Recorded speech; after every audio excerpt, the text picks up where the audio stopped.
its light before me loomed, the undead rising from their tombs. In panic, man, Okay, good morning, everyone. This is Bill. Let me put on my headphones, make sure you can hear me. Okay, let me turn on the camera, broadcast booth, take a cut. Okay, wow. Cameras don't lie. I didn't get enough sleep last night. Okay. The music you hear in the background is the songs from Mr. Dave Haynie. Hopefully he has not monetized these on YouTube and shut down the stream. So I should probably turn that off. Oh, that's right. That doesn't do that. This does that. Oh, that should be doing that. Oh, interesting.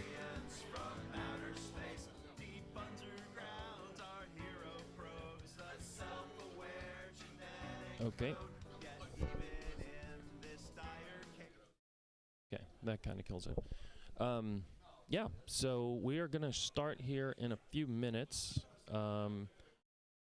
Looks like Martin says, hiya, Amigans. Hello, sir.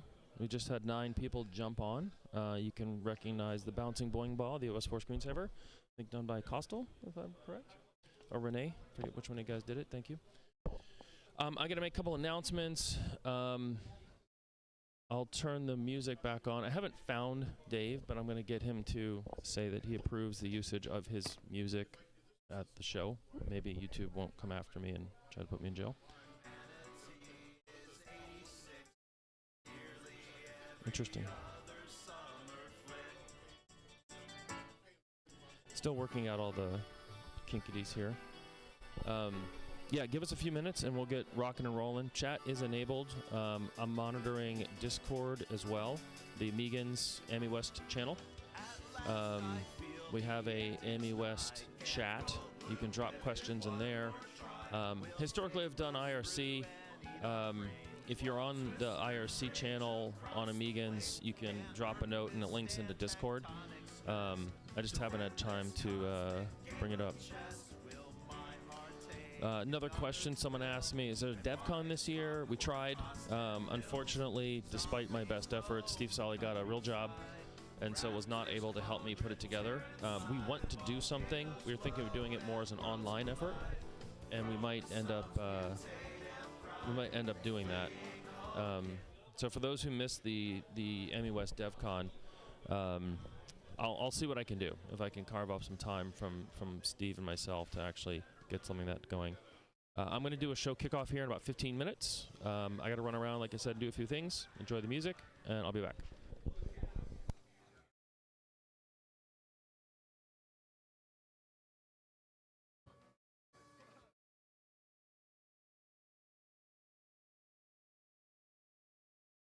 Something's wrong. Something's wrong. Something's wrong.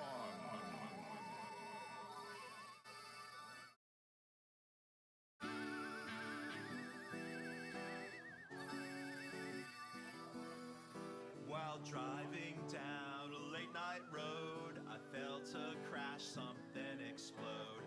By its light before me loomed, the undead rising from their tombs. In panic, man, I hit the floor. That's when I saw the meteor. And up ahead, the strangest sound, as dinosaurs transgress the ground. Zombies roam the countryside, raptors cloned, ripped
joke about and how they shut off my streams all the time because of audio infringement. Okay. So this is Dave Haynie, and he's going to approve using the music. I approve using the music. Okay, take that, YouTube. No shutting down my stream, you bastards. I'm surprised they would be trained for any of my.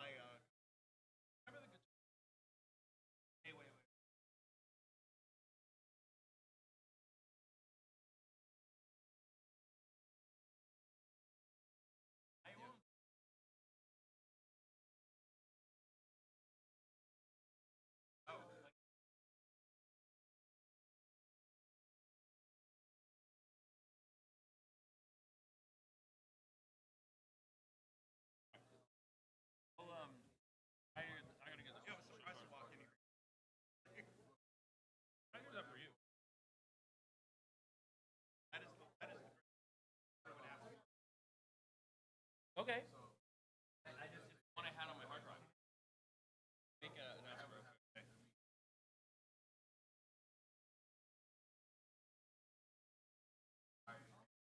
Yeah.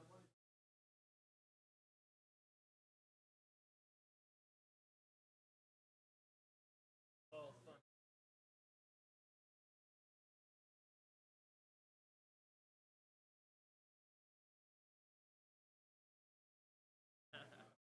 We bought these this year for the show. For some reason, when I turned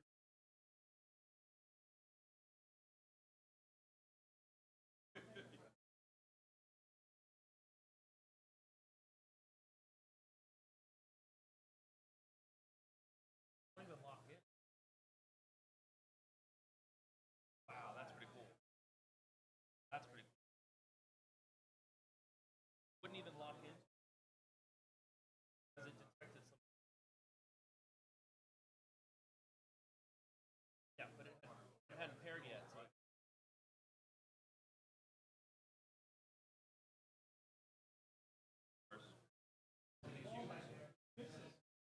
Channel TV 16. Testing. Oh, there you go.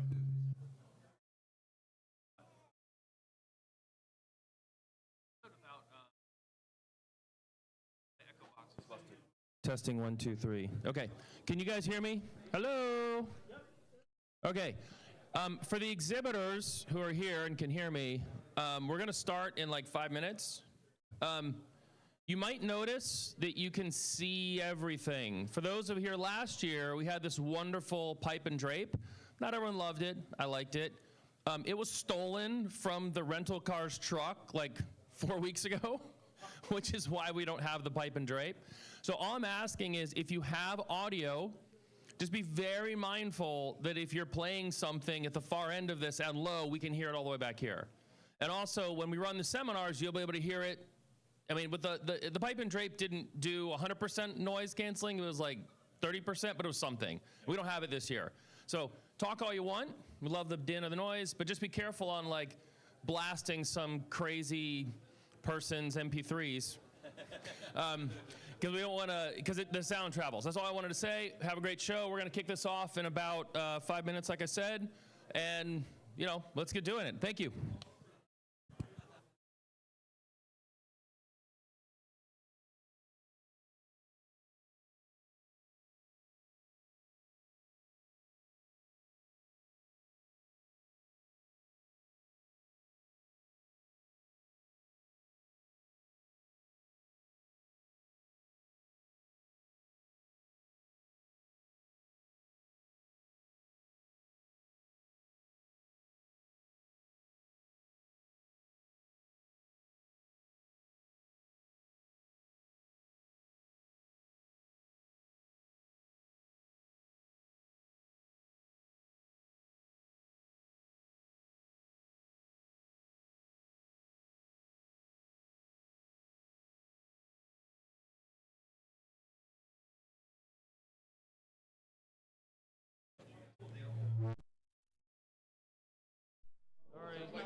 Yep.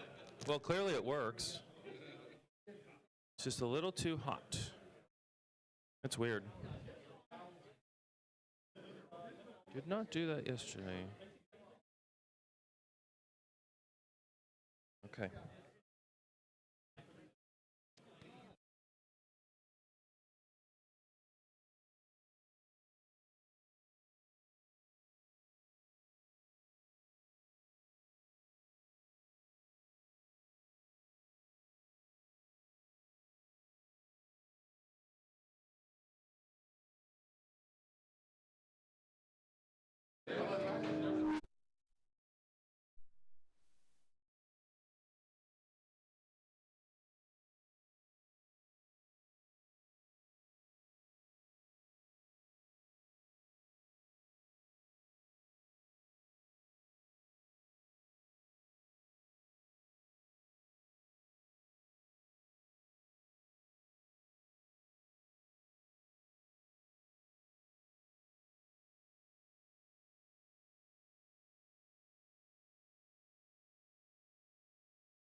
Testing 1, 2, 3. Test, test, test, test, test, test, test, test, test, test, test, test. Can you guys hear me out there? Yeah, you can hear me. We're not feeding back. Looks like the levels on the stream are okay. I'm going to push that up a hair. Is that even doing anything? Doesn't seem to be for some reason. Let me take it up here. Okay. So, good morning, AmiWest. Robert, I just lost your camera.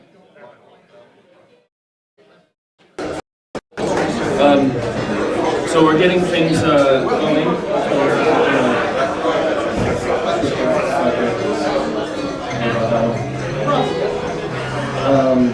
Okay. You're back. I lost you for a second. You're good. So I don't know what this is going to do. Last one. Yeah, perfect. Just set it here. I'll get it later. And can you grab that? I don't need it.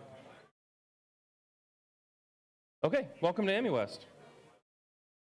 Okay, who's got music playing? Stop the music. Thank you. Is that you, George? Or is it Alan? What did I just say about music, Alan? Wow. If it's not a Dave Haynie music song, you can't play it. YouTube's going to shut us down. Okay. What the hell? Oh, I'm like, why do I have a spotlight? Because I'm standing in front of the projector. I'm like, I didn't set up that light. Okay. Okay, those in the back, we're going to start. Can you hear me? I realize it's hard to understand that we're starting at 10 a.m. because we don't normally do that. Hey, Kevin, can you turn that speaker down a bit? The one back here? It's too close to me. Okay. So yeah, welcome to AmiWest 2024. We're going to get started here in just a second. People want to come sit?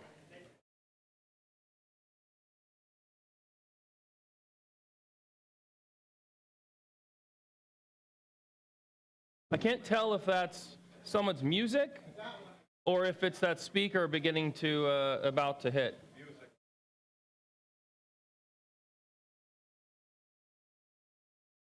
Okay, that's music. Okay, it's not a vicious feedback loop about to start. Okay, so it's 2024. We're doing AmiWest. We have 22 exhibitors this year. I want to start by thanking our sponsors. This doesn't happen without them. They're very generous support of our show so that we can all come here together. Can you turn that down over there, please? Our number one sponsor for many, many years was Trevor. Is Aeon, sorry, not Trevor, not personally, he's not liably personally, is Aeon Corporation, which Trevor works for. Very generous support year after year after year. We also have Amiga on the Lake. They couldn't be here this year, but they're sponsoring the show, so we can bring it to you. New this year is Discrete Effects. Bill Patagulias, he'll be doing some presentations a little bit later today. AmigaStore.eu, they came through with an absolute massive raffle sponsorship, which we'll talk about in a minute. CH Technologies, Charles Hoffer, is fantastic. Thank you for not only coming and presenting yesterday, but also deciding to sponsor the show. The Sacramento Amiga Computer Club, Amiga Forever. Michael Batalana is not going to be here this weekend, but his sponsorship is definitely appreciated. And our other raffle sponsors, Rabbit Hole Computing, Retro Passion, Alinea Computer, Sordan, PageStream, Amiga Kit XE, the Design Droid, and then the 4091. It doesn't really have a company website and a logo, so I just use a picture of the board. So Rabbit Hole is here. Amiga Kit is being represented by Alan, and then the designers of the 4091, Scuzzy Carter, here as well. Just a quick overview of the show. Today we're going to have Dave Haynie for our lunchtime presenter. That worked really nicely a couple years ago, so it's going to be a lot of fun. I don't think he's got a set agenda or a presentation, so we're just going to ask questions and have a good time. The raffle has over $3,500 worth of items, which is fantastic. Tonight we'll be doing our traditional banquet. We'll have our awards and the rest of it. Trevor's going to be presenting what is an Amiga in 2024. It's a fascinating topic. I don't think anybody is better qualified to ask and answer that question other than Trevor, having written a couple books, which are for sale at his table in the back. We did have Amiga A1222s for sale here at the show. Trevor opened the box to see if they arrived intact, and they both got sold. So unfortunately, they're not actually available for sale. There is a special discount for AmiWest weekend. You can go to the media website. There's a QR code here for the full tower. There's a board version available as well. You have to navigate to that. We have the A600 GS. This is a new product from Amiga Kit. Matthew Lehman's been spearheading it. Check it out. It's running on the big screen in the back. For sale at the show. Announced last year, at last year's AmiWest, and for sale this year. We have drinks and snacks, donuts it looks like for donation from the SAC table. There's a cooler over there with some more drinks. Dave Morris was supposed to be here. Has anyone seen Morris this morning? We haven't seen him. Amiga Dave, I think that's handle. No? Okay. So hopefully he's okay. He's done this a couple times, so maybe next year will be the year. We have our games competition. This year we actually have 2 games. We've got Donkey Kong 500, which, talking to Dan, is probably a massive copyright. So it's not made by Nintendo. It's not a Nintendo ripoff at all. And then we also have Hop to the Top, Bunny's Revenge, which is freaking hilarious. Because Jerry and I were talking about it, it's like we need a less twitchy game for the games competition. So Bunny's Revenge is you take a step, you look at the map, you got all the time you want, and then you take another step, and when you move, they move. And they are the bunnies. And if you've ever seen Monty Python's Holy Grail, it's that kind of bunny, not the fun kind. Amazing trophies as well. It's worth it just to, I mean, hey, Robert, can you get a shot of the trophies? Oh, hold on, let me make sure I got this on screen. Give me a second, Jerry. Hold on one second. Let me fix it. There's the star. Okay, zoom in on these trophies. These things are freaking amazing. The hand that's holding the monkey's head is bloodied by the not plumber person. And then you can see the detail of the fuzzy fun rabbits, including one teeny little guy sitting on the side waiting for you. Fantastic game, lots of fun. Highly recommend it. Thank you. I also have a very strange device, which we're going to set up a little bit later. I don't know when. In that red bag is it's technically an octo adapter. It's not a 10-player adapter. It's 8-player. So at some point, we're going to get like a 500, and we're going to slap a game on this projector, and we're going to get 10 people to play. We have a tank game and like a Tron game. So it's probably going to be pretty wild. I'll just leave it at that. Simon from Alinea sent it to me. He wants to bring it to market. He's looking for developers. So if you are an app developer and want to make games on the Amiga Classic that support 10 players, talk to me about that. You can leave with this one. If you're a developer and you want one, just reach out to Simon. The show theme this year is games, right? Super excited by that. So the theme is games. So that's why we're doing a lot of game-related content this year. We have 2 games, the game competition. Games are one of the things that brought the Amiga to so many bedrooms, to so many people. After you're done using your video toaster flyer to cut and edit your work for 18 hours, you could pop in the Dungeon Master disc and run around a couple levels. So that's our main theme this year. A lot of games on the show floor. It's also, I wanted to talk about Amiga Forever. So Amiga Forever, Michael Battalana has donated to the show a free version of 10R. So talk to Jerry, I think. Jerry. He's not listening. You got him. Okay. Brian Compagnano has them. He's at the registration table when you walk in. Get your code. It's good for, I think, 2 weeks, 3 weeks. So if you do get it, don't leave it in your bag until you're preparing to come to this one to try to use it. But for show attendees, free copy, latest Amiga Forever. Highly recommend it. Full sets of ROMs, lots of content, games, great package. As our show theme is gaming, just touch on a few cool gaming things. How many people have been here to itch.io? Couple of hands. If you go to itch.io, and it's the first QR code down here, and hit just type Amiga, dozens and dozens of modern classics. Roadcraft is in there, just tons of just really cool, small games. Some of them are updates, some fresh content, really, really good. When Paul Sadlick and I were at the Amiga the National Capital Amiga User Group meeting, or User Group Club, we had Bob Kuhn come present his work on Dune 2 in 1993, I think it was. He left before it was finished, and he has restarted finishing his port of the DOS version of Dune 2 to the Amiga. So if you've played Dune 2, the official Amiga version, he was the guy who did the majority of the work. And he has decided to come back. He's got a Patreon. He's doing a developer blog. Fantastic guy, fantastic game. Looking forward to that. We've seen a fresh release of Heretic 2. It runs on high-speed 68000s. There's an OS4 version of it. If you are interested in Quake 2, there's, I think it's $11.99 special for the AmiWest weekend. So this allows you to run Quake 2 on, again, high-end classics and OS4, completely redone, remastered. It doesn't ship with the gaming archive, the artifacts, but it's the binaries. A lot of work went into it. Really, really nice. There's also been, this isn't gaming stuff, but there's been updates to Amigans.net and to Intuition Base. So those who are new to the Amiga, highly recommend those two websites. A lot of great content, great community are there. Intuition Base just saw a massive overhaul. If you're looking for a place to post slides, comments, articles, tutorials, if you're looking for, hey, what's compatible with this or that, it's a great website for information. Recently, it was announced that Andy Davidson, I think I have that right, is redoing Worms. So there's like a Worms 1.5 coming out for the Amiga, and he's opened up level design to anybody who wants to participate. You can Google for it. I put a link here. And by the way, Hollywood Designer doesn't have like an auto center feature or alignment feature, so hopefully that's the next version. That's why things are a little skewed, because anyway. So Andy's doing this. It's amazing. I can't wait to see it. I loved Worms when it came out and Director's Cut and all that. So to see people contribute levels is going to be absolutely phenomenal.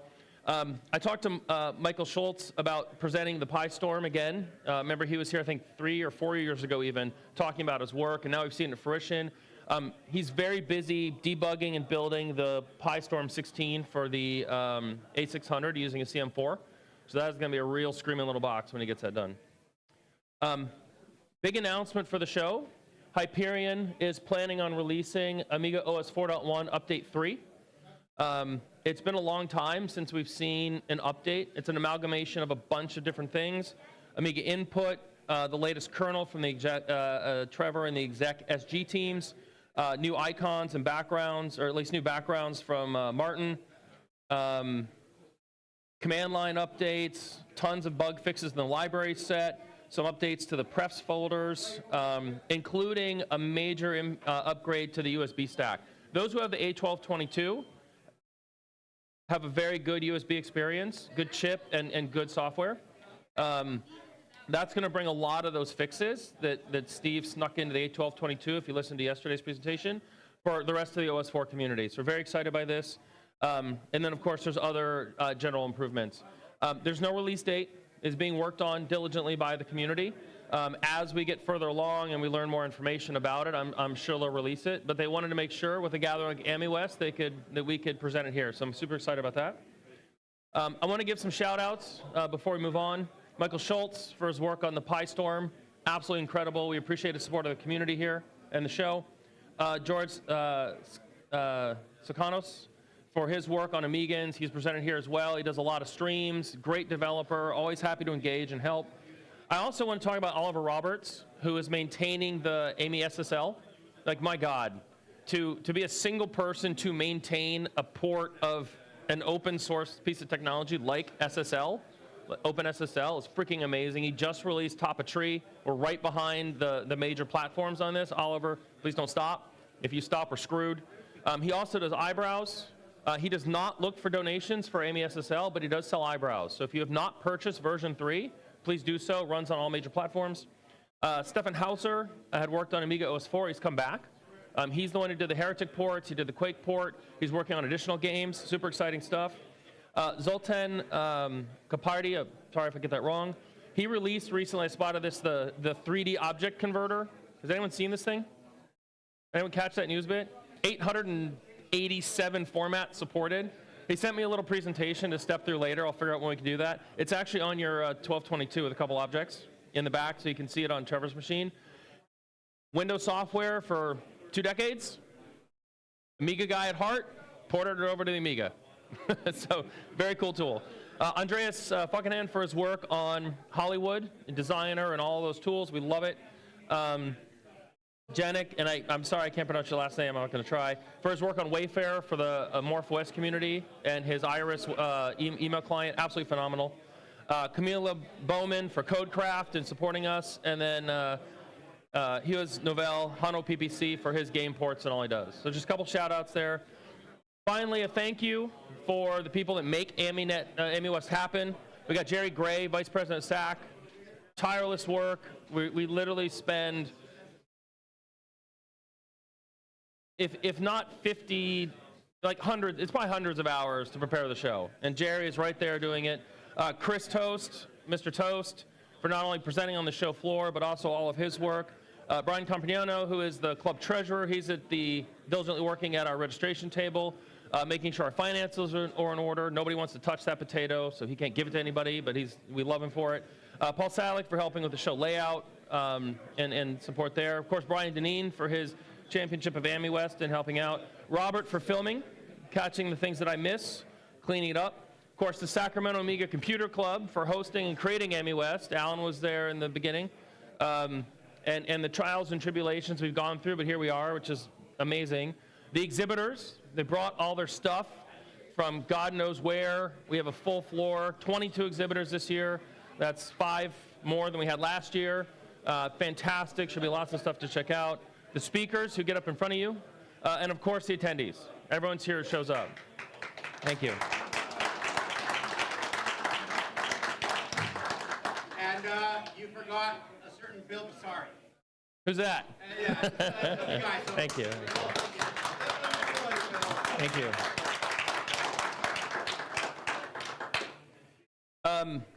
I was going to put the whole schedule, but if you have a phone, you can just go here and you can get the schedule.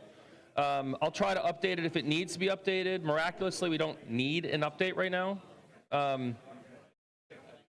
Yeah, we're good.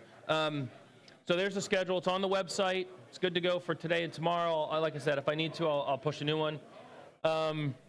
Dave Haynie for lunch. Bill Patagoulias talking about his technology. We got Alex Perez. We might sneak in a couple other people. We're going to go a little less on seminars, so you get more time to mingle and chat. So there's only a handful today and tomorrow, hopefully worthwhile. Next up is going to be Trevor from AEON, and I'm 3 minutes over, so it's not bad, not bad. Do you have a presentation? You're just going to wing it? Okay. No, so Paul has brought a G5, a MorphOS with a license G5, $5 raffle, competing against our raffle, but it's a different raffle, on his table. Sunday, giving it up. Sunday. On Sunday. Must be present to win. Nope, you don't have to be present. Not present to win. I'm not shipping it. So you have to pick it up to win. You have to pick it up to win. 50% of whatever I bring into that raffle goes to the club. Okay, 50% to the Sacramento Club. Thank you. Yep. Thank you for mentioning that. So, I mean, the license from MorphOS is like $180 anyway. $100, yeah. So, full machine back there. I'm not picking it up, but someone else can. Thank you. So, let the games begin. Trevor, you want to jump up? Just give me 2 seconds to flip over the microphone here.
Second goes green. 1, 2, 3, 4. Yeah, you're hot. I got you. Okay. Hello, AmiWest. There. There you go. Right. How about that? Hello, AmiWest. And all you at the back.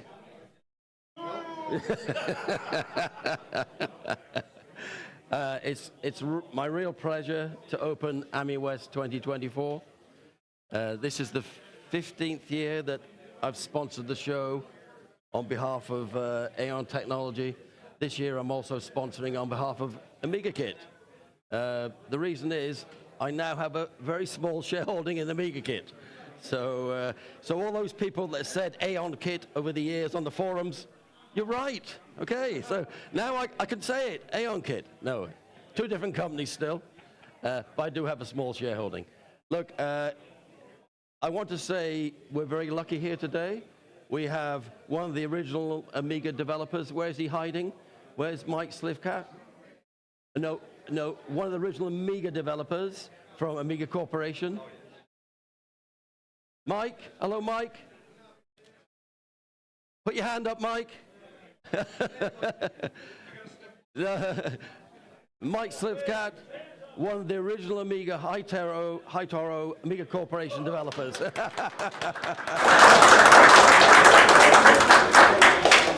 We've also got. That's my contribution. So I think we'll be. I think.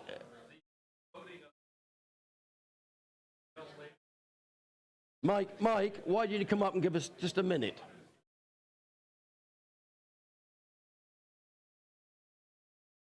Yeah. Sorry about this. You're not sorry, and you don't have to be sorry. It's okay. Mike, make a. I wasn't.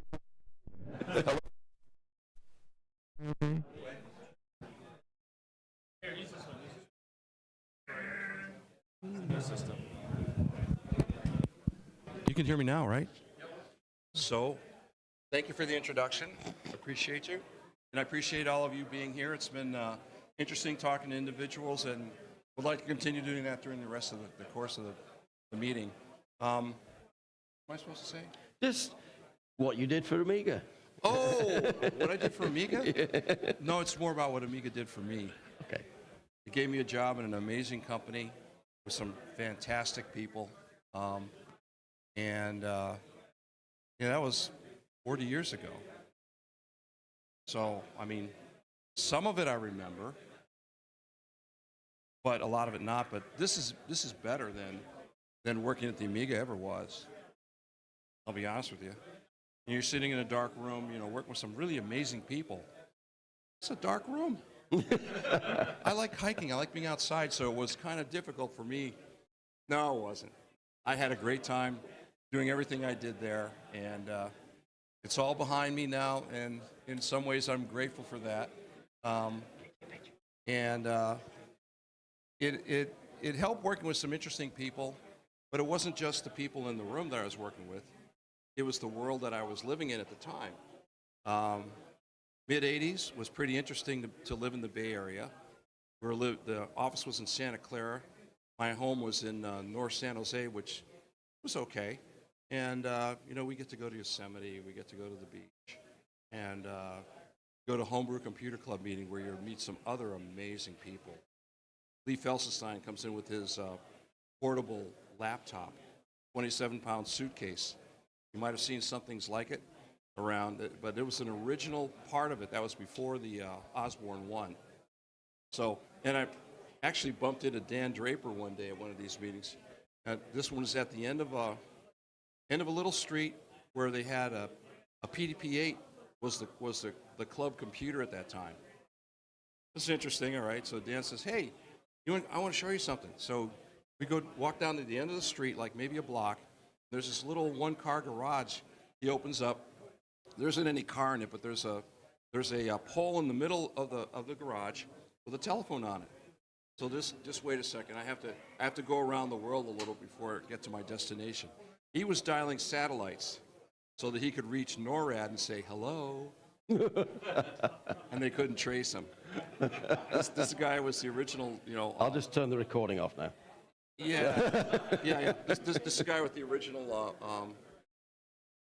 whistle that you would get in the cereal. What was it? Captain Crunch. Yeah, that was him. So like, okay, and we went. He invited me a couple times to lift weights with him, and it got a little funny. You know, he was lifting me up as a weight, and think, you know, thanks anyway. I think we'll pass on future endeavors. So anyway, you know, you meet a lot of interesting people in your life, and you know, the ones you remember, well, that's great, and you know, everything else is okay too. So it's what I'm trying to say is that the Amiga was one thing in a life that I don't think really is amazing. Some people do, but you know, I had a really good time working at Amiga. Met some really wonderful people. Some I still wouldn't mind speaking to again. But you know, it's been 40 years, and maybe they don't want to. It's like who? But anyway, thank you for this opportunity to say hello, and thank you. We'll see you around.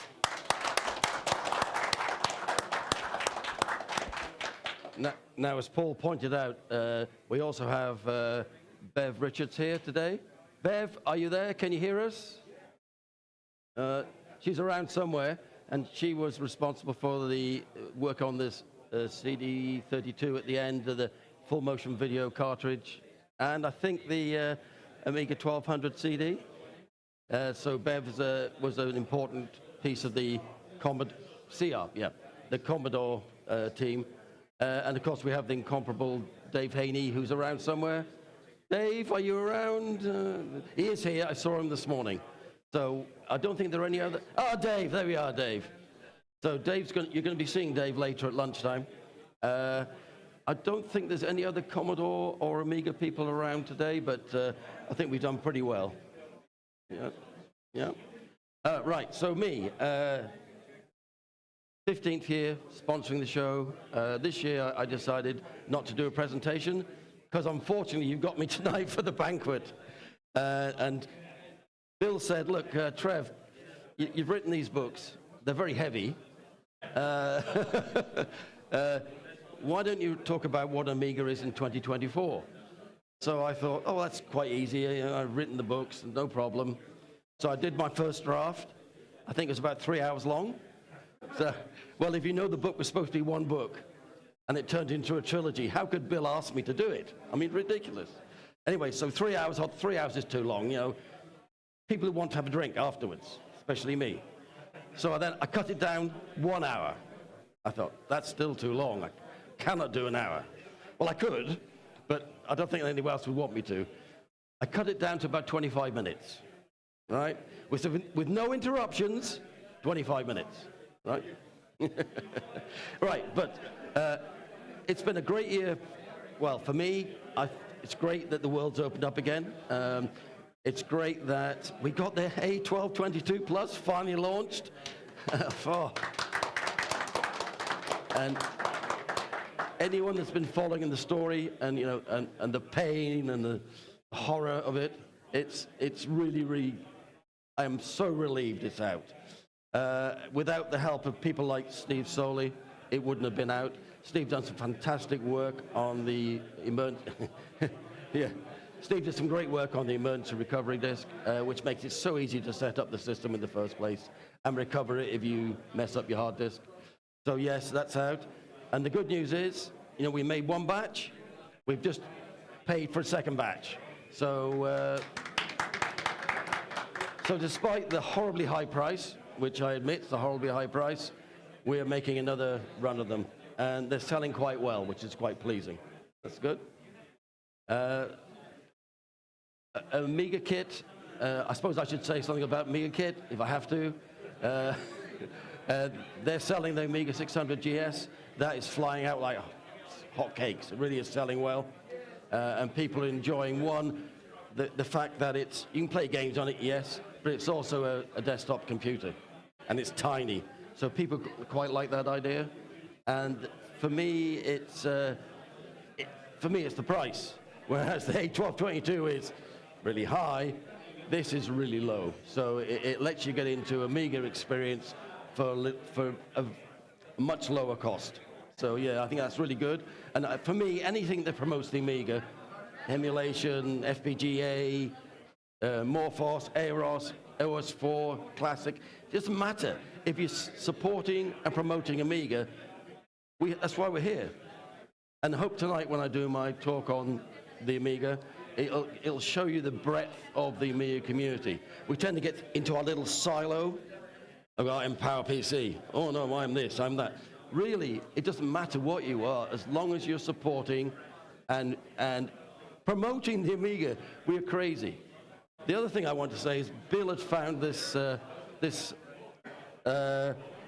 article written in 1998, and it was called The Church of Amiga. And it was in a big US magazine, the Saloon or the Salon, and it was a real report. It was a real report about this person coming to an AmiWest show and being totally disoriented. He'd thought, these guys are living in the past. They're living in an alternative universe. He said that it was very negative, but it was good, but it was negative. He said, and of course, it was mainly older men. Now, I look around, right? How many of those older men were at that show?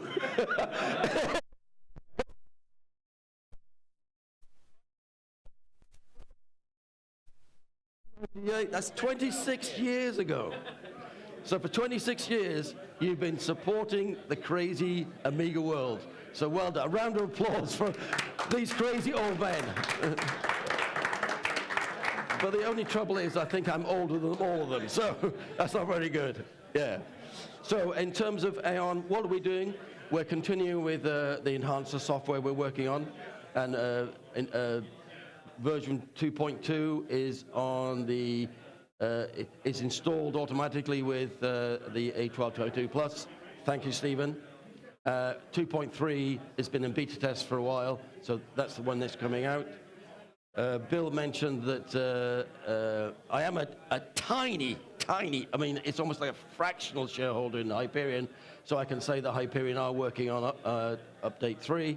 When it be released, who knows? You know, that's not in my control. There was one other thing I wanted to say. Oh, my game. What was my favorite game? Yeah. Well, you're not going to like this. My favorite games are on the C64. I said Amiga. I know. So I had to think of something that was half true, but it wasn't half true. When I got my Amiga 2000, after my 128 blew up, my Amiga 2000, the first game I got was Sword of Sodan, right? So I quite like that. And also, of course, Dragon's Lair, but Dragon's Lair wasn't really an Amiga game. It was a game that was ported to the Amiga. But it's great because you had cartoon-type graphics on a computer, and that was phenomenal. The game was rubbish. I couldn't play it. Could anyone play it? Yeah, I couldn't. Well, you probably could, but I could not play that game, right? I just couldn't get anywhere. And the only time I saw it play to the end was when I got the cheat, and you had to do about 6 fingers, and it would play the game to the end with the 12 discs, feeding the discs. Anyway, so I'm going to say Sword of Sodan. Okay. What was the other thing? We got the boys. We got that. We only brought to, mainly for many reasons. We only shipped to A1222 Plus boards. I thought they would be here all weekend. They went yesterday before the show even opened, really, which is good. It's good.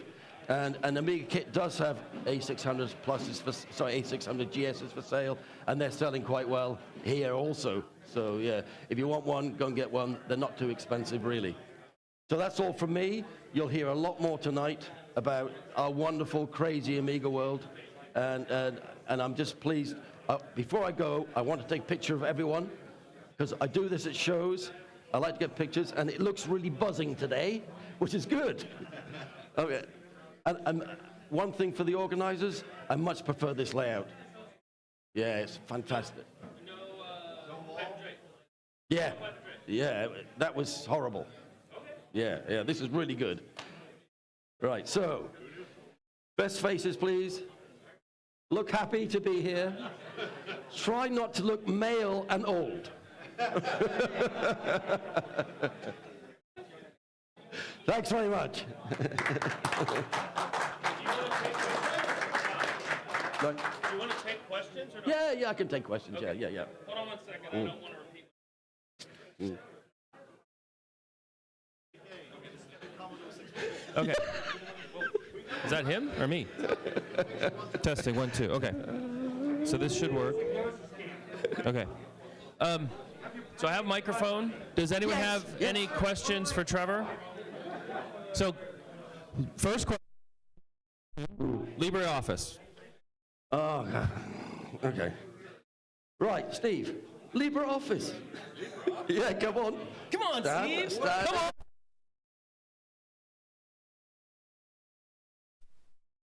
LibreOffice. What's the question? Yes, where is it? Where is it? Okay. I got the update from the developer. I actually had some slides, but anyway. So LibreOffice is in a state of flux. It does run mostly. There are a couple major problems with it with C++ exceptions and what was the other thing? The rendering of the GUI. So it does work. What we're doing now is we're asking for help, actually, with it. We put the source code up on GitHub. I've got a URL for that. And the team, which is Hans-Jörg Frieden, and I guess you, and maybe me. I don't do much, but we're looking for volunteers to help out with working on it now. So if you're capable and you are good at cross-compiling, because it will not compile on an Amiga. I'm sorry, that won't ever happen probably. It takes like a day on a powerful Windows box. And usually what we use is WSL through Ubuntu to actually compile it. So if you know what that means, yeah, we want you on our team, okay? If you don't know what I just said, maybe you need to dig into it a little bit more. Thanks, Steve. Thanks, Steve. Thank you. Thank you very much. Appreciate that. Okay. Another one. Another one. What is this? It's a Trevor show. Multi-core? What's the question? What's the status? Oh, unfortunately, not functional, but we keep getting closer every day, and that's why I can't show it today.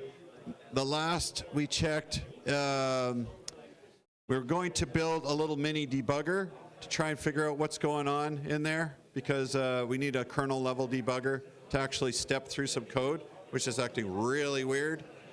And I'm supposed to help out, but I've been very busy, real life, so I'm going to try and help out Thomas and friends a little bit more after the show. So that's, unfortunately, that's really the state of multicore.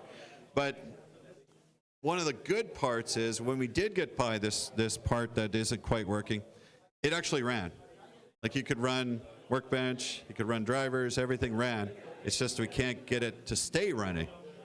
So that's the situation with multicore. And there's some updates for execSG as well coming through. Oh, and there's also some updates for execSG, which are going to come out with update 3, which is coming soon, hopefully. Don't know. We'll see how it comes. Any more for Steve, Bill? Unless audience now. Let you go. Anybody have a question for Trevor? Raise your hand. Okay, thanks. Okay. Okay, good. Thank you. Hey, Trevor, Amiga laptop. I know 2 Amiga laptop developments. All right? One's classic and one's next generation.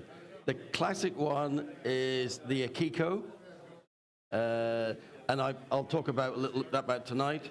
And the next gen one is Hans de Ruyter's do-it-yourself laptop, which is an A1222 Plus, and that'll also be in the presentation tonight. But there is a PowerPC laptop being developed in Italy still. It's been how many years now? 6 or 7, yeah. But it doesn't run OS4. It's not. We'll see if it ever comes out. Then maybe we'll try and work a deal so we can port something to it. Yeah. In terms of, I guess I should say, and it's a cheat really, but I do run. I don't know if it's on Phoenix, the Phoenix Linux by I can't remember the guy's name. I run that on my X5000, and that does give you LibreOffice, of course, and all the other things you expect from a modern computer. The experience is okay, but when you use OS4 or Amiga OS or Morph OS, whatever, it's so much more slick. You know, it's easy, fast, responsive. Then it just feels like you're walking in water. You know? So, but you can, if you're an X5000 or X1000 owner, you can actually get access to all the modern software that's available on PowerPC Linux. Okay, which is a poor substitute, I know, but it's at least you've got the option. Okay, that's all from me. So I'll see you tonight. And tonight I will relax, because last night I went to bed early, midnight. The night before it was 2:30 in the morning. Tonight it'll probably be something like that. So thank you very much.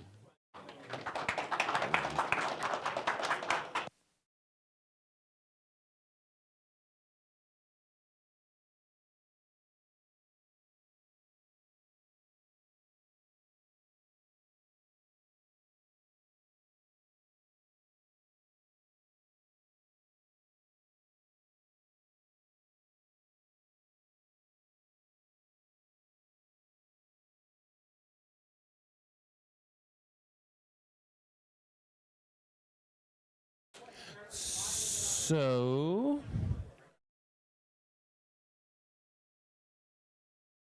that is the conclusion of our presentations until 11:15, in which case we're going to have Bill talking about what he's here to show off and what he's got planned to be related. Bill Pavlidis, we've got a table over there.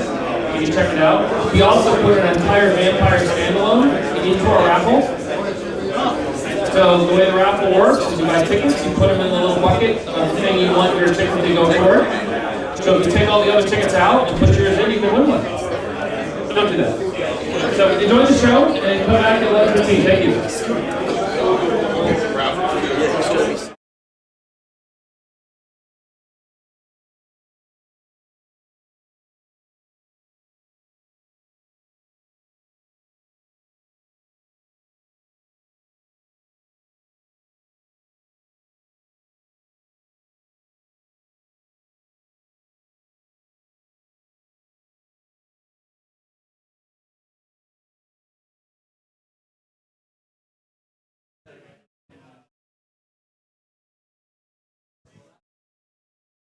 testing 1 2 3. Okay, well you guys can hear me, but they can't, and I'm on a mobile. That's cool. Loud again. I think hopefully the audio is coming in nice and clear that last time. I've been on the board watching it, trying to keep it right in that little yellow zone to make sure it's coming through nice and loud and clear. Will we see the LibreOffice released? I think George, you know, they're standing right here. I'll ask that. They're talking to Charles. Give me 1 second. George wants to know when you're going to release the LibreOffice source code. Hello, George. It's up on GitHub. You can go and get it now. Is that true, Mr. Steve? Yeah. You heard it from them. Yeah. There you go. True, yeah. Apparently, it's on GitHub. Do you have a QR code to the location? Well, that's no good. Who does that help? If it's in a private repo. What's that? Can you make it public? Do you care? I think what Steve would like to do is get people in the team, so if they're interested. But why can't you just make it public? You can totally control. Okay. We'll continue to harp on Steve.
Okay, this is a Dave Haynie piece of music that we have access to. I have that one song on loop, which is pretty horrifying for the people listening, but I thought we would run it through real quick. I'll try to find some more music. I know the Kathy's calling out audio back on. Apologize for that. I usually have a boundary mic, so it can pick up. Oh, you know, I can do the camera. I'm sorry. Let me figure that out. It's hard to push to all the different scenes.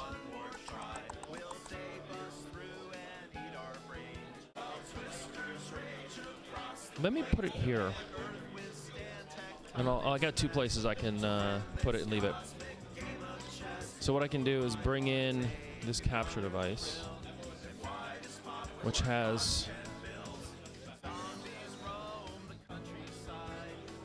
what the hell audio?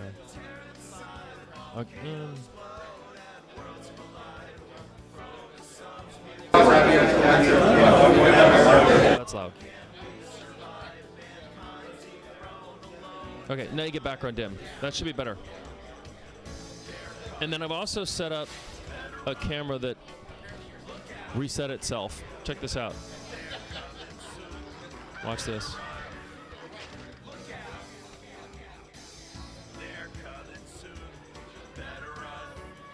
Did it fall? Or did it just reset? Oh, somebody unplugged it. Dun dun dun dun. Dun dun dun dun dun dun dun dun dun dun dun dun dun dun dun dun dun dun. Dun dun dun dun dun dun dun dun dun dun. It must have fallen over. Dun dun dun dun dun dun. Okay. Should I probably not do that? Yep, my camera fell over. Someone yanked the cable. Let me see. It's literally hanging off the wall. I'll fix that later, but it's freaking hilarious to me. Okay. Audience. That one is this guy. Show floor. Oh. It might have its own audio source. You can hear him talk. Let me turn on monitoring so I can hear him too. Show floor cam, monitor on.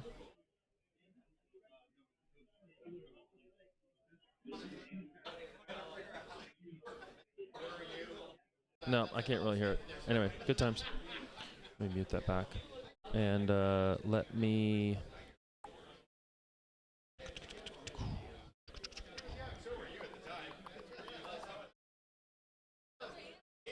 Okay. So this, if I cut this guy... Oh, it's moving back and forth now. That's hilarious. Okay, so now you get a little bit of background noise. You can hear me. You can probably hear a little bit of background noise from the show floor. I don't have a boundary mic, but that Sony camcorder that I've been bringing to this place forever is freaking fantastic.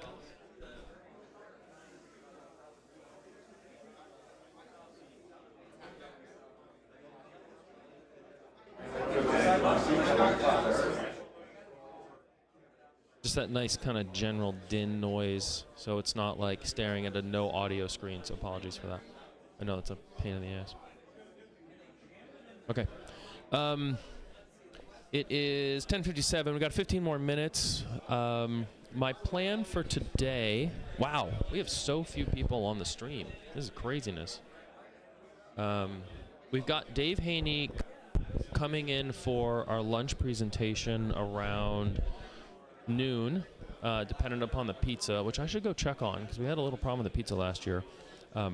In 15 minutes, we're going to have Bill Patagoulias come up and talk about what he's doing with the Apollo folks, which is awesome. Tomorrow, we have a special surprise. We're going to dial into Amiga Bill's show. This is our plan. You know how things go with planning in AmiWest. We're going to dial into Amiga Bill's show, and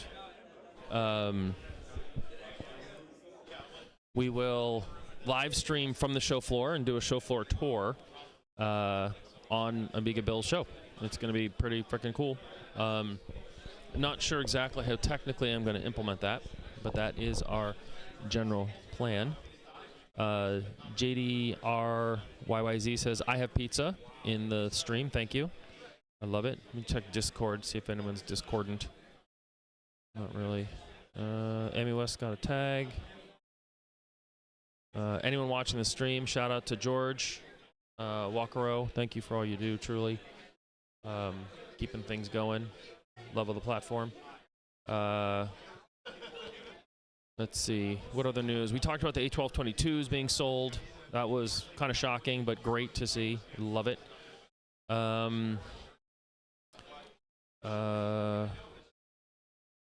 me bring up my website and look at my schedule here. Everything's on the website. We try to do a good job keeping it updated. So we got Trevor.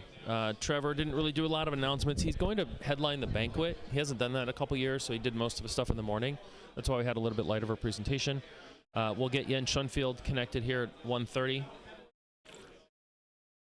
West Coast time.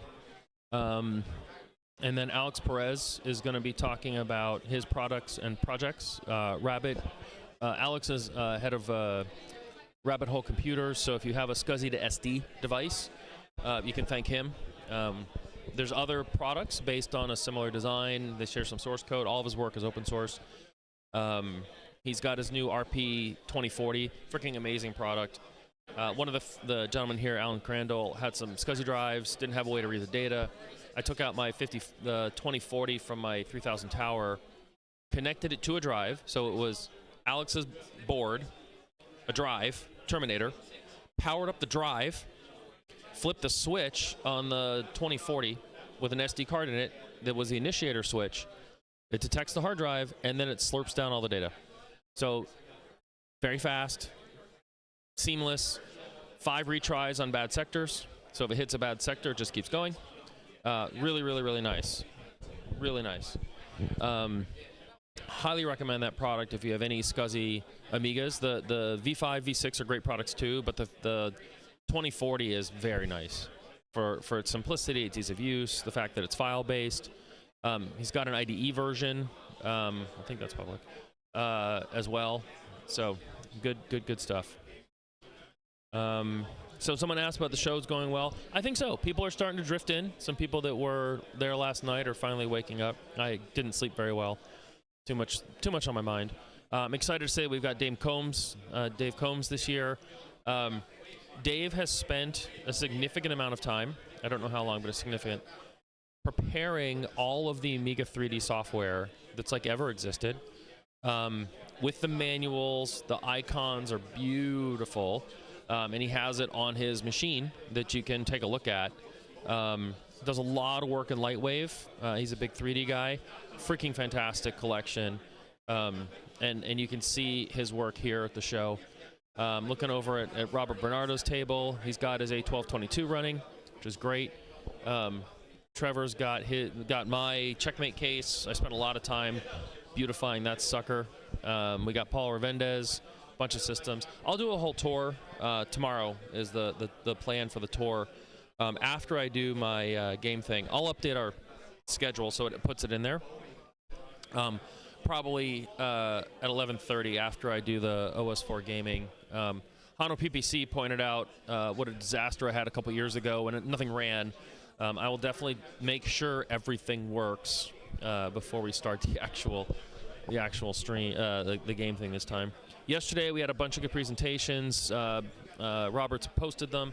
Steve gave us the 1222 saga and all the work that it took and challenges. You know, the stuff does not grow on trees. People have to do the code. There's bugs. There's delays. You know, everyone working on this is all side project. It's all for fun. So real life always gets in the way. Charles Hoffer gave us an overview of his Amiga history and life, and it was really interesting. Props to him for being able to remove the PPC chip on a CyberStorm PPC and like fix it. Like there's a few people that can do that. It's not bad for a guy who doesn't do that for a living. Lot of solder work, a lot of resurrection. Good for him. Dan Salvato gave us a presentation of his new Amiga game, Magicore. Wow, just wow. What makes Dan so special at what he does with his other games too is he's an artist. He's not an engineer, but really his passion and his thoughtfulness and his creativity are just evident everywhere. Just amazing. Watch the video, see the quality of the sprite animation, the amount of technology that he's built into his game is just freaking phenomenal. I haven't played it yet. I'm looking forward to getting a few minutes and going over there. We'll definitely have to show that on the stream again. We did have a presentation with Hans. We had some technical problems. He was up at 5 a.m. in Malaysia to present to us. I'm going to talk to him about doing something a little bit better so he can better represent his technology. His main announcement, Hans de Ruyter, was his VertIO enabled driver for QEMU. QEMU is a predominant open source emulation platform. It runs on many things. Linux is kind of its main home, but you can compile it for Windows and a million other things. What's special about QEMU is a lot of developers use it when they're building hardware. If you look at the QEMU board list, it is insane what it can emulate. Bolton, I think, forgive me, I don't know your last name, has also been doing amazing work to bring Amiga boards to QEMU mainstream. So if you go get 8.2 or 9.0 and look at the system PPC, you'll see a ton of Amiga systems, SAM 460, Pegasus 2, Amiga 1, and those are the hardware. So you apply an operating system to it, Linux, Amiga OS 4, MorphOS, it works. And it just works, but it's a little slower because it's emulation. Hans has a video driver that takes advantage of some of the features in the design to accelerate video, and it's fast. It's really fast. And it's the foundation for bringing full 3D support. So as Paul Sadlick asked in the presentation to Trevor about a laptop, that's really our best bet. Fast PC laptop, good graphics card, QEMU, with this driver when it works, and the open source stuff is a mess, but when it all works, and you'll have a very good experience that it will just get better and better and better and start outpacing our actual hardware in time. So I really see that as a fantastic future direction. We did a swap meet yesterday. It was okay. I know my buddies at Amigos were always looking for games and stuff. Someone had brought where's my game? Uh-oh. Someone had brought a ton of games in nice wrapping and everything. Oh no, where's my monsters? Yes, Trevor, you're looking at me like you have a question.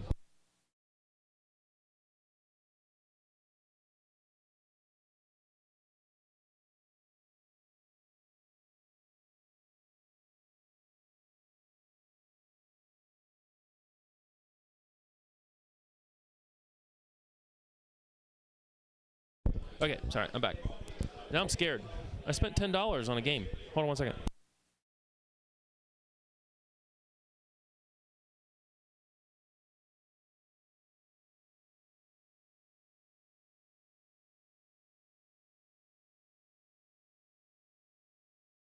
Okay, I found it. It was in a bag. So yesterday I bought, where's my lens? Monsters. Mail order Monsters. The reason why I bought it is because it was done by Paul Ritchie, who's a fan of his work. I don't remember this as a kid. I have no idea. It looks pretty basic graphics. But I thought I'd give it a try. I probably already have it in numerous collections, but that was what I got at the swap meet. I was selling a bunch of stuff for predominantly for NG systems. I printed these at home. So this is an A1222 backplate, and it has a little holder for an device to talk to the MCU if you have an NG Amiga. I also have versions of these that are PCI based. So if you want to talk to the base controller and turn the machine on, turn it off, I've got these devices. If you want one, hit me up on Discord. We can talk. Hold on one second.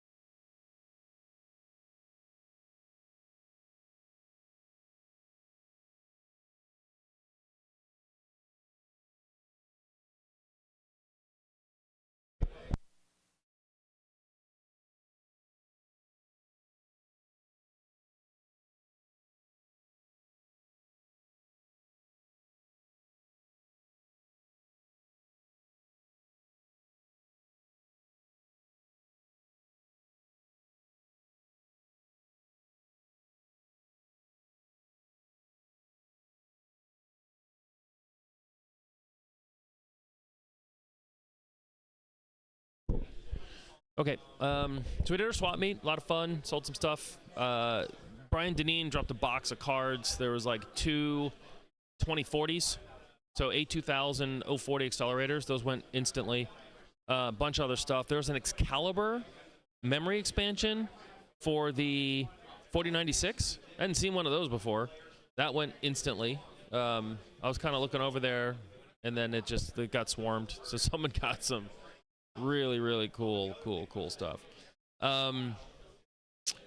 Today we talked about Haynie. We'll have Jens talking about some new products, ECS Indivision, and then Perez, we talked about that. And then tomorrow, Enterlogic is going to talk about their Alice Mini ITX 1200. That looked pretty cool. So they're going to dial in. Don't have a lot of remote presenters. It's always fiddly getting people to dial in on a laptop here. It's very complex. I'll do my gaming thing. And then I'll probably, tomorrow I plan on grabbing folks for more interviews. People that are just kind of around and about, and sit them down in front of the camera and chit-chat with them and see what's what. Some more people have drifted in. I'm going to cut the camera here. Let's see. We can look at the back there at Roger and Mike. We probably don't realize. I could move the camera and they'll like jump out of their skin. And then Jerry in the red and white checker. My audience cam is here. So we got some people walking around. Hard to see from here, the total number of folks. There's definitely more than you can kind of view in there. And then I've got the presentation system running. Just running the blanker for right now. A little side screen. It's not as pretty as it was last year. Ratios changed, so you can see like junk at the bottom, but I think it's nice to have both. So yeah, that's the broadcast. That's where things are right now. Thanks for tuning in. I'm going to take a quick break, get some more water, get Bill mic'd up, and we'll move on with our schedule. I'm going to flip over to this guy so you get a little background noise, so it's not complete nothingness, because I know it's a real pain in the butt. Okay.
Testing 1, 2, 3. Hello.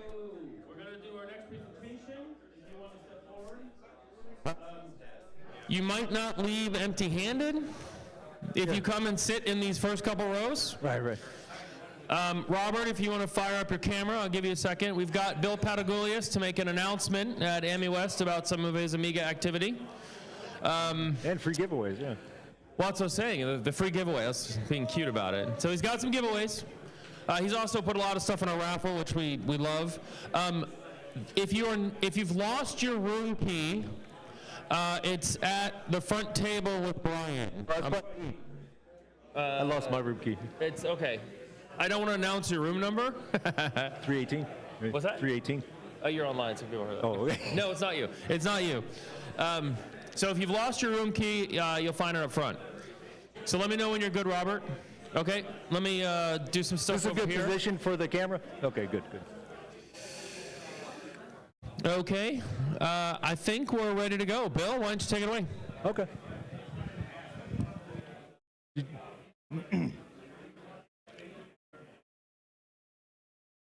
That's it? 2 people?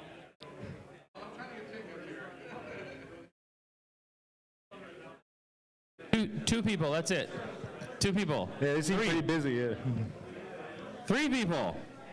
Wow. They're straggling in. That's hard. Well, they don't know what you're they don't know what you're doing, so. Yeah.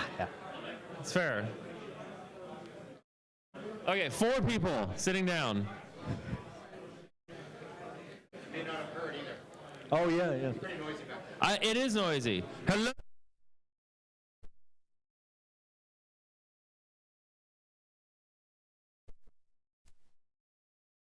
Just have to That got some attention.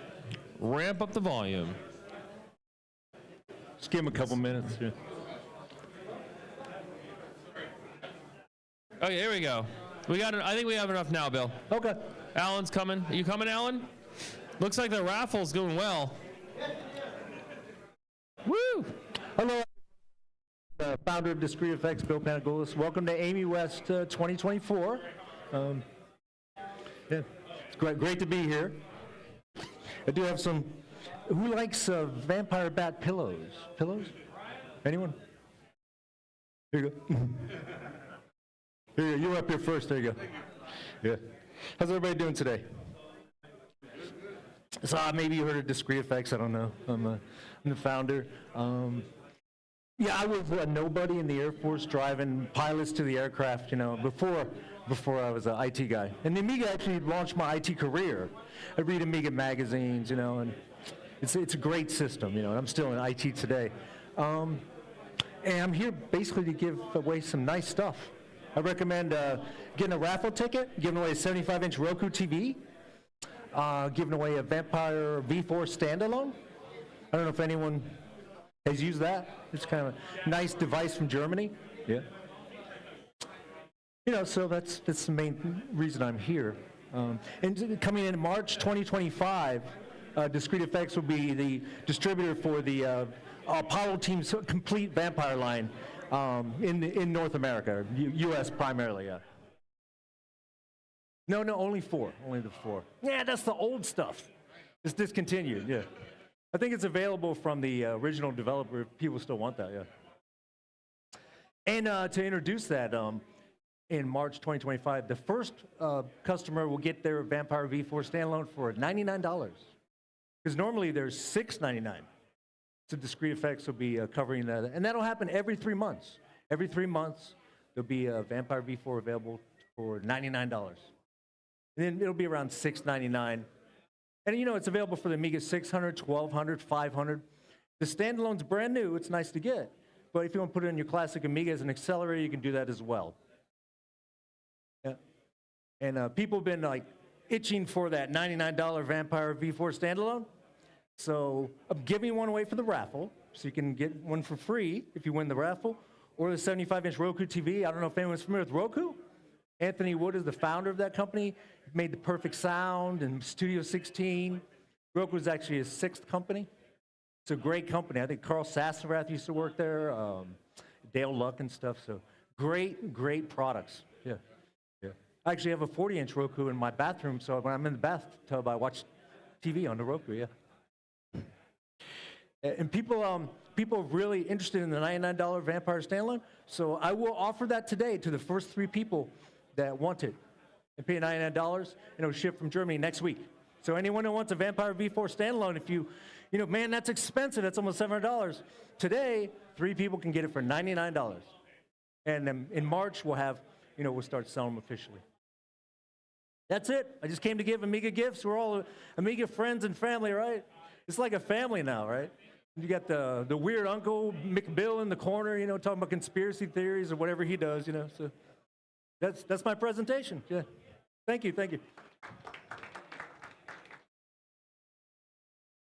All right. All set. Here you go. Sorry, I'm damaging your stuff. I think it'll survive, right?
Super tempting offer.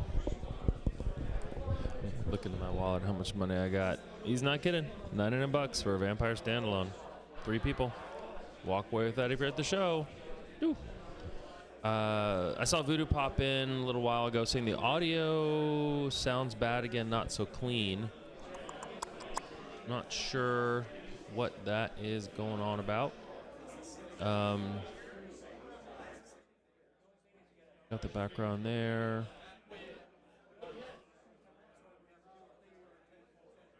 Gotta fix that. That's me. I can do this.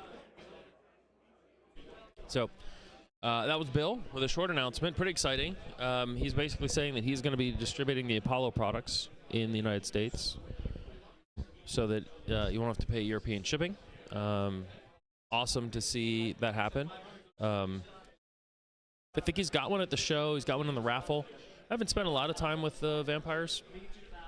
They definitely look like really cool machines. They've got the 3D features. They've got the 68060.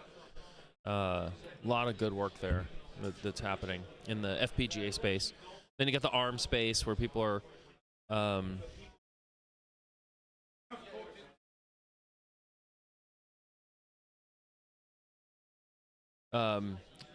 people have the ARM work that's happening, the other emulation. I just love that there's so much going on. That's my favorite part. Yeah, awesome stuff. So next up, we're going to have Mr. Dave Haynie is going to be just kind of riffing with the group here. We're getting some pizza coming in. Let me see what I got. It's not as quiet.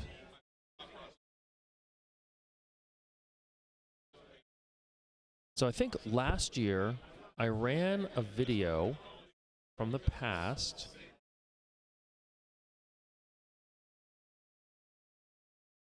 I got a Jerry Ellsworth, and I got Bill McEwen, and I got the Carl. I am going to spin up for the next few minutes a banquet video from the distant past. Or I can interview. Why do we do that? I'll throw it out to the crew here and give it a few minutes. I'm watching YouTube chat and I'm watching the Discord chat. Do you want me to go grab someone to interview, or do you want a video from the past? I think I know the answer. I was thinking of doing interviews tomorrow, but we'll get them started because we got people online. It'll be fun to talk to a few folks.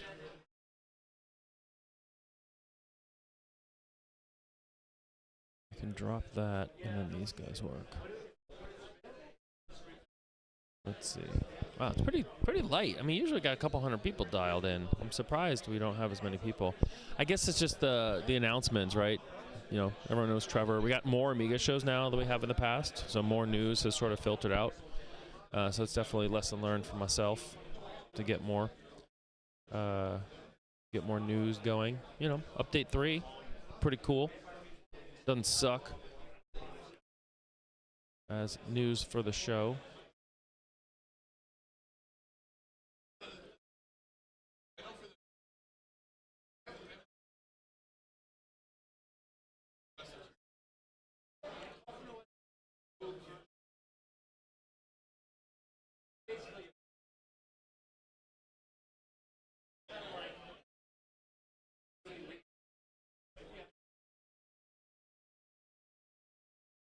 Sweet.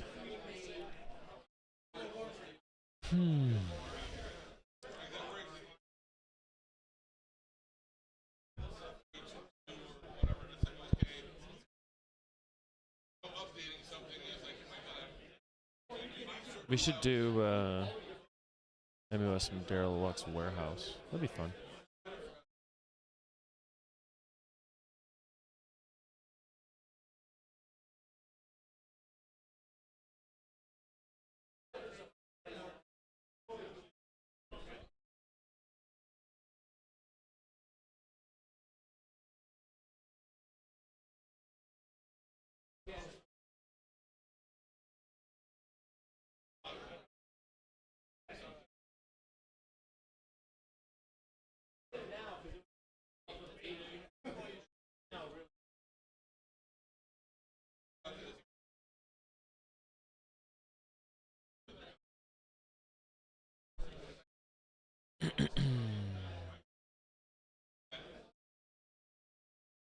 Okay. Interview. Kathy says interview. That's what I kind of thought too as I talked to it. Oh, I got Steve. I could interview Steve on the stream. He's here. He's looking at his phone, giving the wrap it up. He's looking for something. It's kind of like pawing at things like a marmot. What's the price on that chip? Which chip?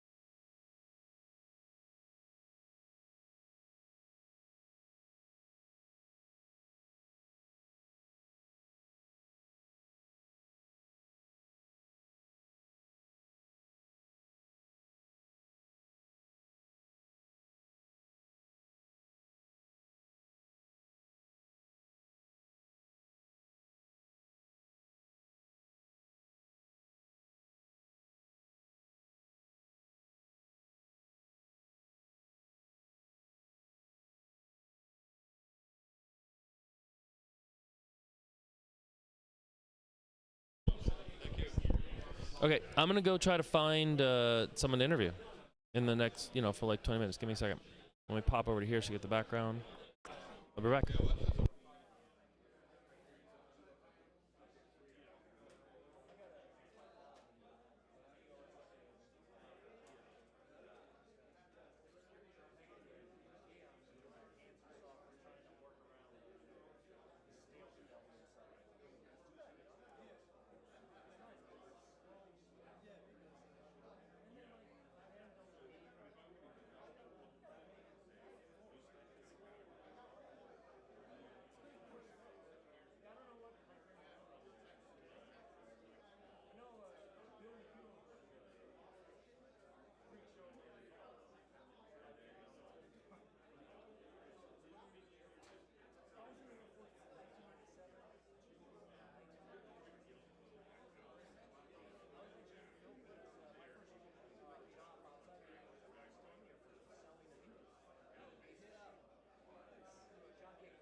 Okay.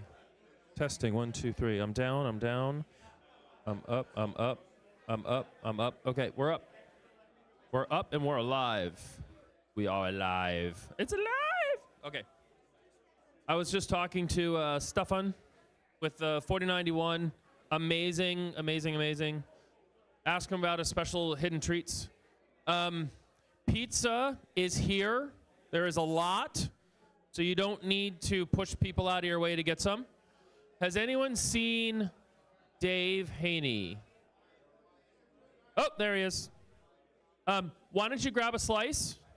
So we'll be starting Dave's lunchtime presentation in probably 15 minutes. We have some chairs up front. Looking at about 24, 25 chairs.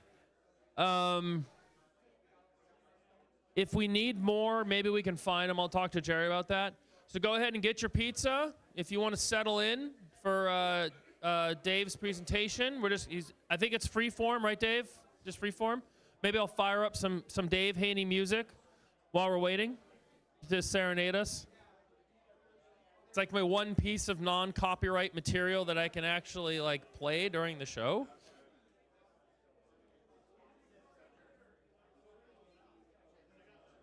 It's alive. I don't know. He has a lot more material. I just only have the one.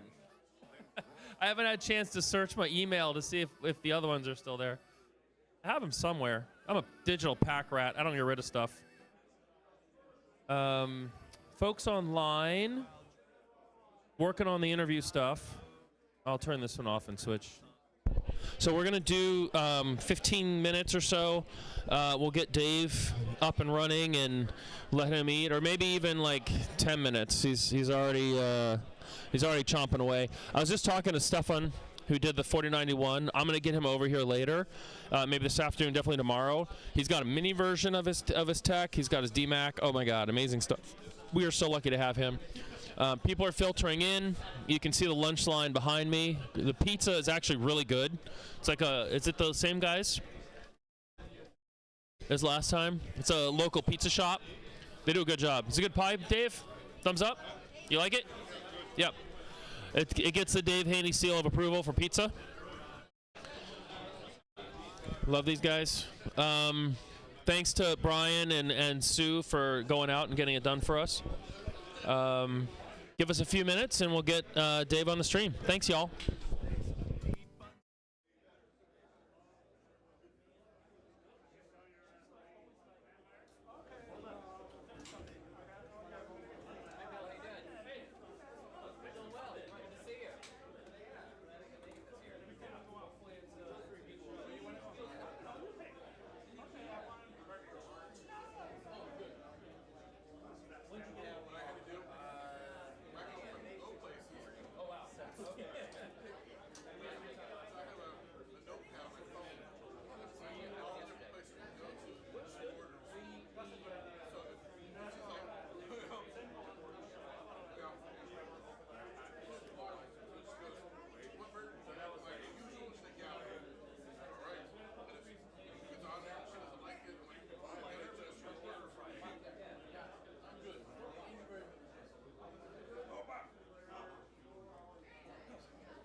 Okay.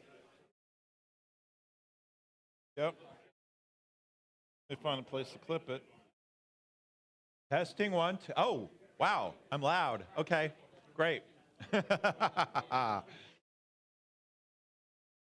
So I'm basically here at lunchtime to answer questions, tell stories, whatever anybody wants. Since I want the crowd to be happy they came to hear me.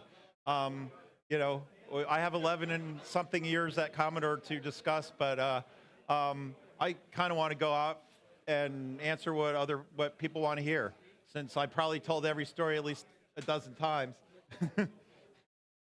So you're the crowd. What do you got? I didn't bring my guitar because it's real tough to carry guitars across the country. And the last time I brought one to Germany, they didn't even give me a time to play. And then I got home, and the airline had lost my guitar for 3 days. They left it in Dusseldorf. Like, what good is a guitar in Dusseldorf when I'm in Delaware? So they ended up having to send it the 2.5 hours from the airport down to my house once it arrived in the States. I don't know if it had to go separately through customs or not, but it did finally make it home. So I didn't lose it, but it's just a real pain in the butt to carry. And you know, I mean, if we were doing a coffee house or something, maybe I would have had, you know, maybe I would have brought it, or you know, like, you know, but you don't usually have a computer festival with like a music room next door. I mean, I could sit down and play for an hour, but I could play originals for probably an hour, but after that, but you'd all leave, so.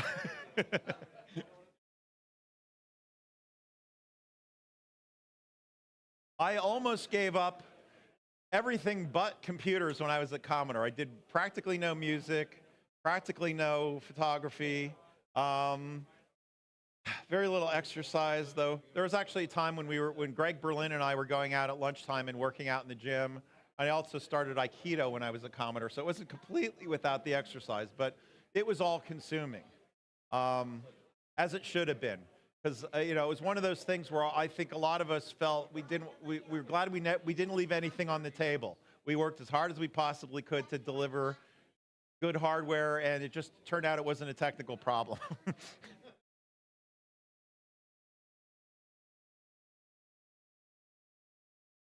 This is not a film camera. It looks like one. This is an Olympus Pen F, made, I think it came out in 2016, 2015, 2016. It's a micro four thirds, 20 megapixel image stabilization. It's got this one, I have an ultra wide 6mm lens. So when I took a picture of you guys, I also got most of the room. The lens is actually made by a Venus Optics in China. How times have changed.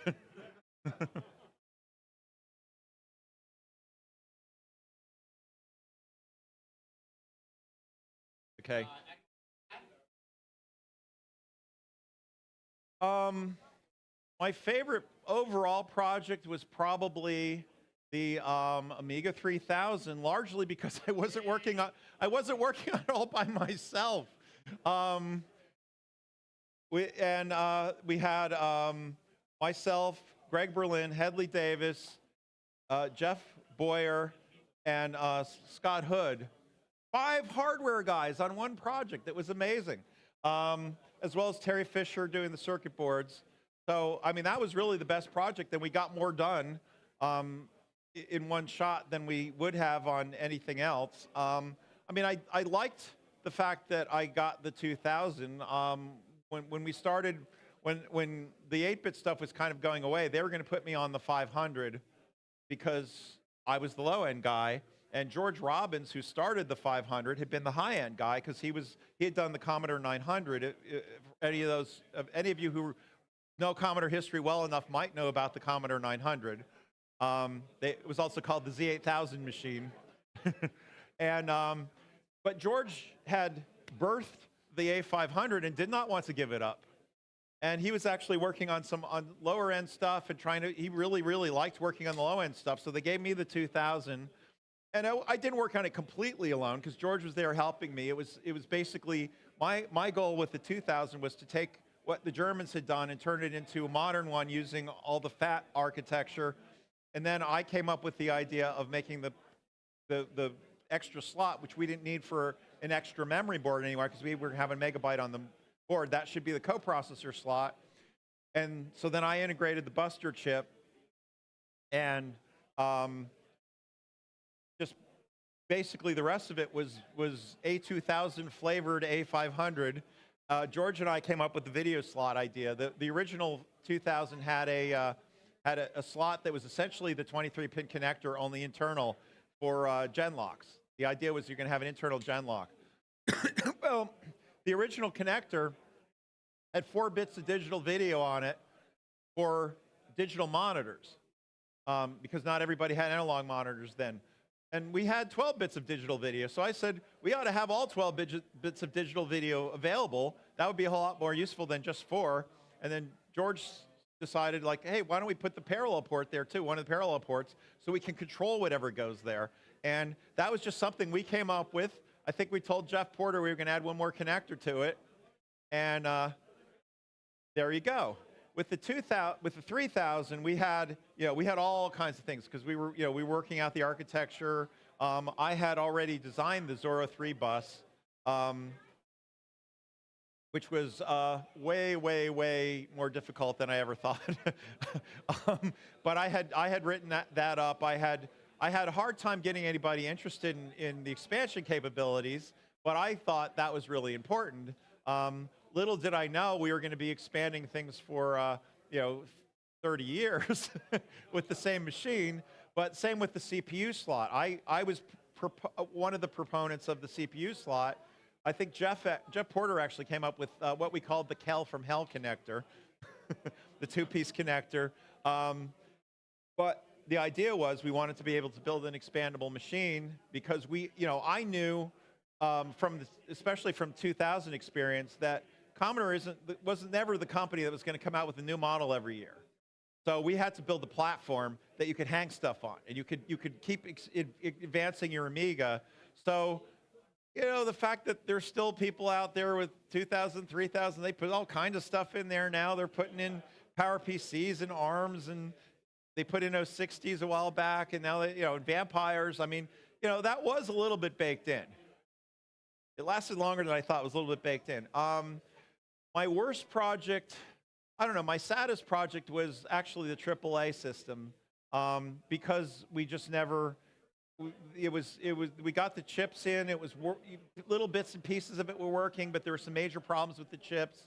And it was clear that they were never going to let me fix that. We had 1024 by 800 displays going up. Actually, no, 1280 by something. 1280 by 1024 displays in color. The color, the LUT was messed up so that the order of the bits was wrong. So one of the chip designers wrote a filter in AREX that would take your regular image and turn it into something that could be displayed by squiggling all the color bits around. I don't know exactly what it was doing, but it was the color bits were in the wrong order in the LUT, or somehow. I don't know exactly how that happened. The Andrea chip had buffers that were locked on all the time, so we couldn't read anything from any of the other chips, which limited what we could actually test. And but the thing is, AAA was started and AAA, if you don't know, is Advanced Amiga Architecture, was started in 1988, and we got our first chips. I got my hands on the chips. I designed the Nix motherboard is what I called it. Nix was the goddess of the night or something like that. And it was mostly because I had other stuff going on. So this had not been a priority. So I was kind of working on other stuff all day and then this all night and not sleeping much because I really wanted to see if this thing was going to work. And I knew chips were coming. And we finally got the chips, and we had to get these special sockets because they were all 144-pin chips. Parts of it worked, parts of it didn't work. Parts of the design were already starting to look like they needed to be redesigned because it had been 5 years. Because this was 93 when I was working on that. I was a little disappointed with the Amiga 3000 Plus project because that also got canceled. pieces of that became the Amiga 4000, but not the whole thing. And I had a lot of hopes for that one. If you're not familiar with the Amiga 3000, so it's the stuff that doesn't get out there that's the most depressing, because even if you come out with something that is, nothing you ever get out the door is perfect. The Amiga Amiga 2000, ugly. It's ugly. But at least it had a soul. So the Amiga 3000 Plus was a regular Amiga 3000 at the time. I was pushing for some revisions to let me do an 040 version, built-in 040, not just CPU card 040. But they were pulling the money back from development back then, and in fact they kind of screwed up the Rev 1 of it by trying to do it a giant surface mount board in-house on our tiny little surface mount line, which wouldn't handle a board that large, and without paying for a solder mask. So if any of you guys know circuit boards, you can't build a complex circuit board surface mount without solder mask, because everything just starts, all the metal just starts flowing together, and it was a complete mess.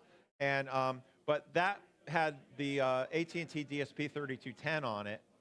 Jeff Porter and I had gone to AT&T in Pennsylvania, and Allentown, Pennsylvania, and talked to them about, well, we like this chip, and here's what we want to do with it. They had no idea. They sold a digital signal processor as a replacement for a big, fat, expensive board of electronics in analog. And digital signal processor would take care of that. So they were used to selling this as a canned solution. We're like, no, it's not a canned solution. It's an open thing. It's like your it's like your PC. It's open to programming. And in order for that to be useful, we need all of your software for practically nothing. And, and they weren't too sure about that, but eventually, it was mostly Jeff, because he's the wheeler dealer. I'm just sort of telling them all the technical stuff. We got it to the point where they were going to give us everything except the 9600 baud modem in modules that would go into Amiga OS for $5 a unit, which was crazy good compared to what they were selling it to other people. So this DSP had its own operating system called VCOS VCAS, and it talked to all of memory, unlike the Motorola parts, which were sort of it had its own private memory, and you talked through it through a port. This had its own bus access.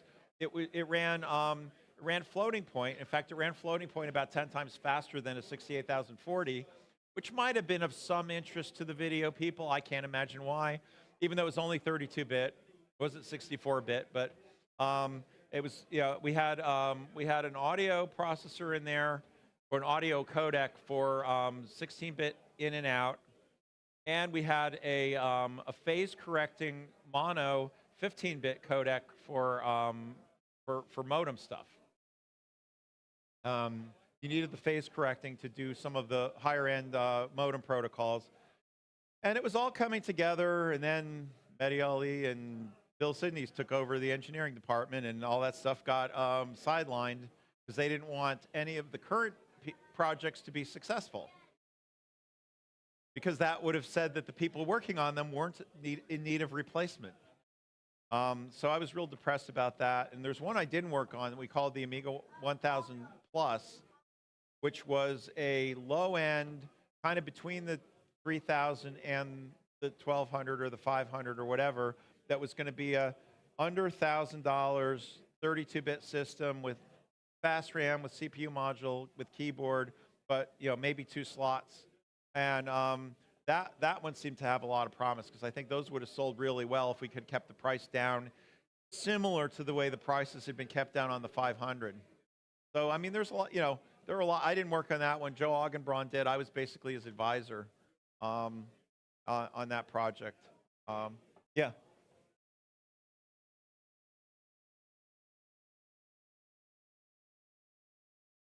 They haven't. Yeah. Okay. Okay. Mm-hmm.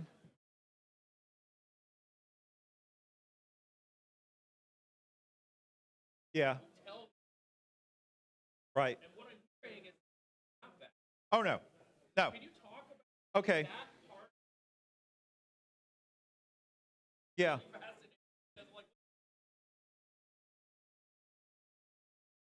So about a year after I started, they brought in some middle managers who really didn't do much, who could have done that, who could have been project managers, but they really weren't. They were just kind of unnecessary babysitters, I guess. And they didn't work out very well, so they were eliminated. Really, what happened was we had a group of engineers. We all reported to Jeff Porter, who is the manager of new product development. Above him was Henry Rubin. And this is not for the whole time, but this is for most of the time I was there. And you would basically get to a group together, whether it was a lot of people or little, based on the project you were doing. But so there would be there'd be a manager of that particular group. Like when I was hired by Bill Hurd, he was the one in charge of the C-128. But it wasn't like he was just a project manager. Together we all kind of sat down and decided, what a new system should have in it, what we could accomplish. A lot of that was driven by what the chip people could accomplish, by how many engineers we had to do gate arrays and things like that. Did we need more resources? So, for instance, we brought in Scott Hood when we were doing the A3000. So, and his first task was to do the flicker fixer, whatever you want to call it. That was Pete Silverstone's name, but everyone else called it a flicker fixer after that anyway. The scan converter, because we needed one more engineer to do that. Not everybody was full time. Jeff Boyer basically just did the first version of the DMAC. Greg Berlin did the second version of the DMAC. But it was kind of, a lot of it was left up to the engineers. Like, here's a problem to solve. You guys get to kind of figure out how you're going to solve it the best way possible. It wasn't, we were, a lot of the features we put in there, I would discuss stuff with Jeff, but we didn't have, see, a lot of organizations have a sales and marketing division that has an idea for a product. And they go to a product management team, and the product management team says, okay, we'll discuss this with you. We decide what we want to make, and then you send that over to the engineers to say, well, here, how can we make this thing that they asked for? Well, Commodore, the way it ran, pretty much engineering came up with whatever the products were going to be, because not that we didn't want input, that we didn't get input, that we didn't have anybody doing market research, we didn't have anybody out there. I guess the good thing about it was we were all basically our own customers for the stuff we were building. I knew what I wanted in a personal computer, and because I had been active on on Bix and CompuServe and Usenet, and later on on the nets, I knew what most of you guys wanted. Couldn't necessarily deliver it, but I knew what you wanted, and so I mean, it was actually very much run like a startup company, not like a real business. But that was good for us. I mean, it was, it's also how you got the kind of dedication you got from the engineers. Every single person who worked there more than, a short time and couldn't handle it was like me, in that they were working, 24/7 on Amiga stuff. You got Randall Jessup, who probably had like 6 or 8 different software programs going on at any given time. I think I only managed to have 4 hardware projects at the most at any given one time. And that was really when things were going bad, and I was just trying to come up with stuff to do. So I mean, it was a unique environment, and I think it actually made it easy, or even possible, for me to figure out how to spend 15 or 17 years, however long I spent, just doing startup projects, because Commodore was like the proving ground for that.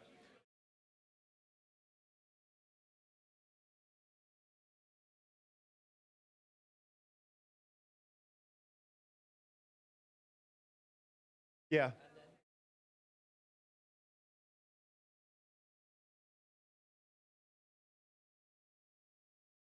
Yeah, well, was there what? Okay.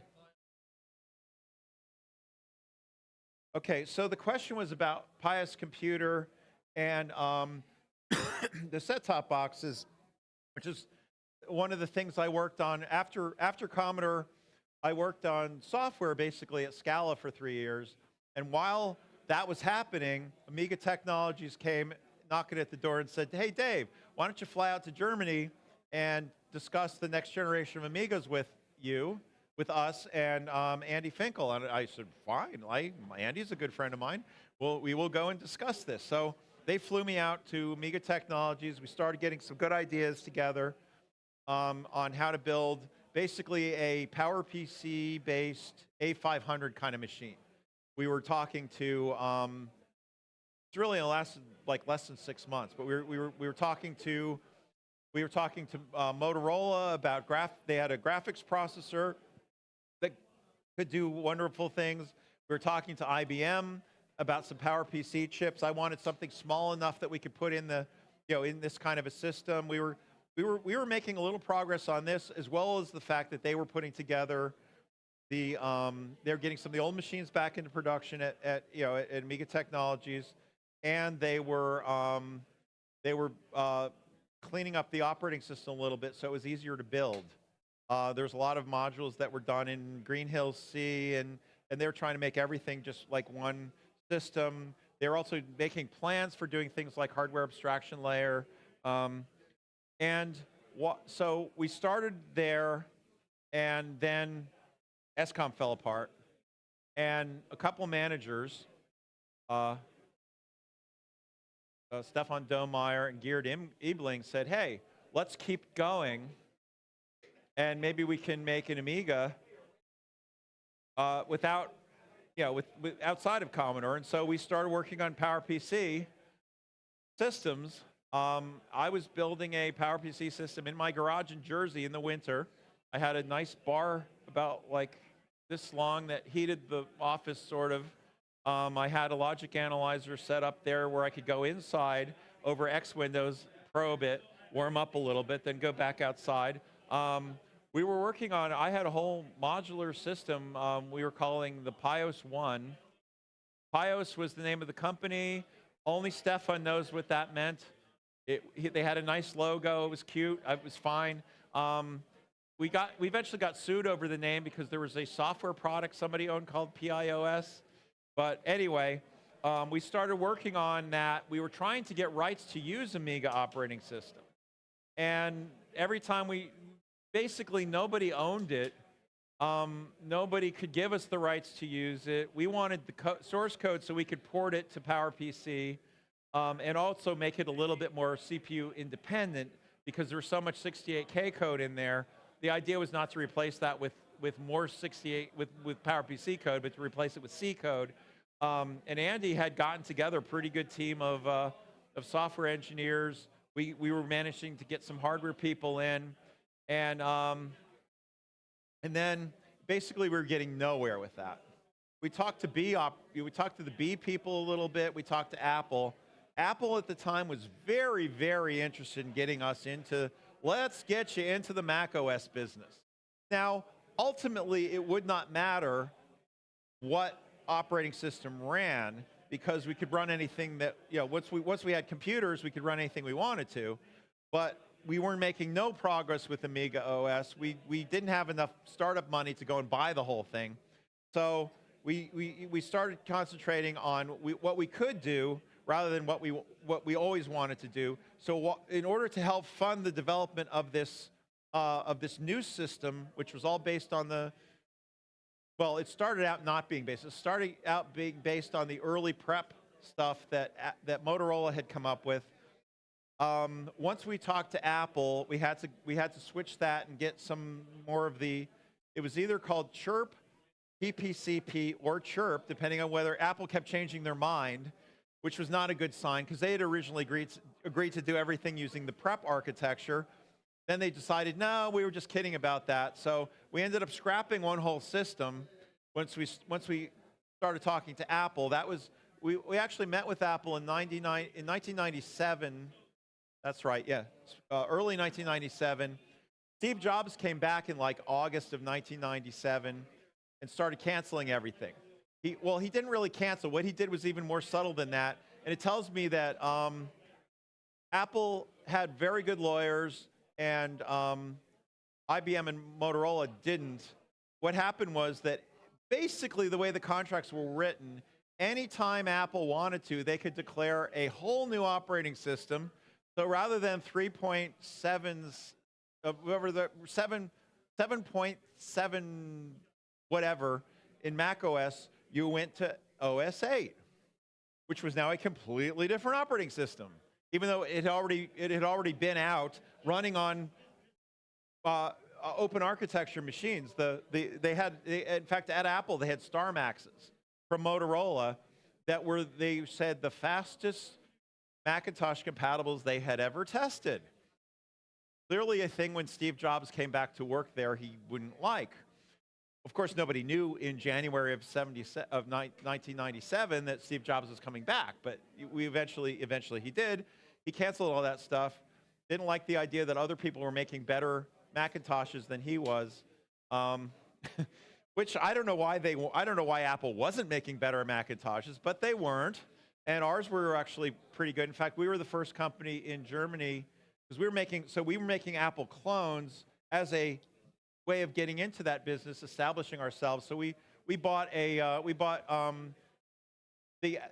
order to make your own Apple motherboards, you had to give Apple $100,000 and be approved and a bunch of stuff that we didn't have enough money for. But there was a company in Taiwan that had gone through that and was making Apple motherboards, and they were all the same. They're all based on a Motorola design.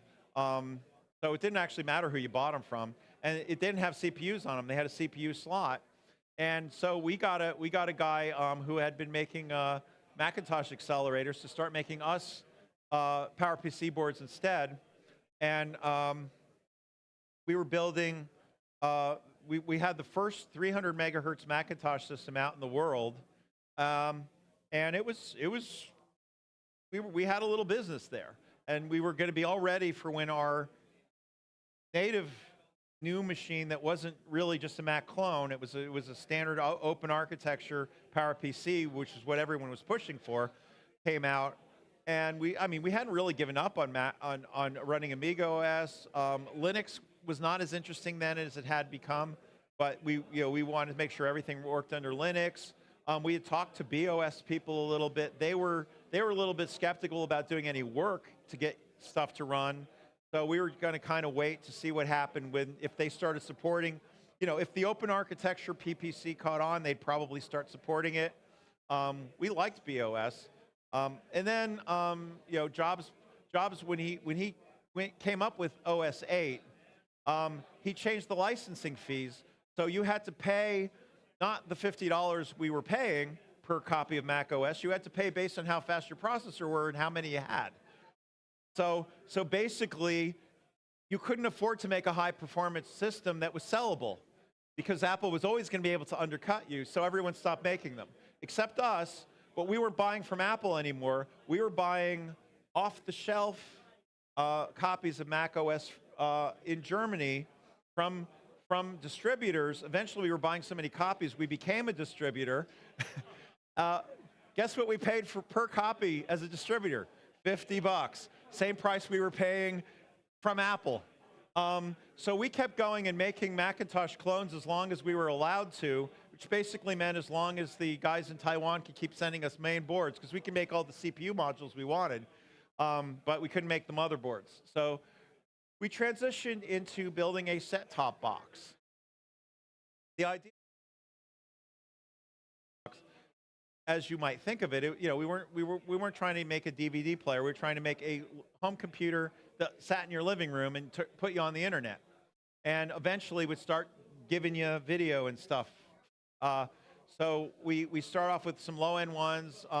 We moved to we actually had a PC-based solution for a while, which we ended up making profitable because now. Pius Computer, which had been rechristened at this point Metabox because of this lawsuit that we had, was in a building in Hildesheim, Germany, and we had started renting the place. Eventually, we bought the building, and we were sharing it with another company that made cash registers. They were using the same low-end x86 processor that we wanted to use in our set-top box. So once we bought them, we were now buying twice as many CPUs as we might have otherwise, so the price went down.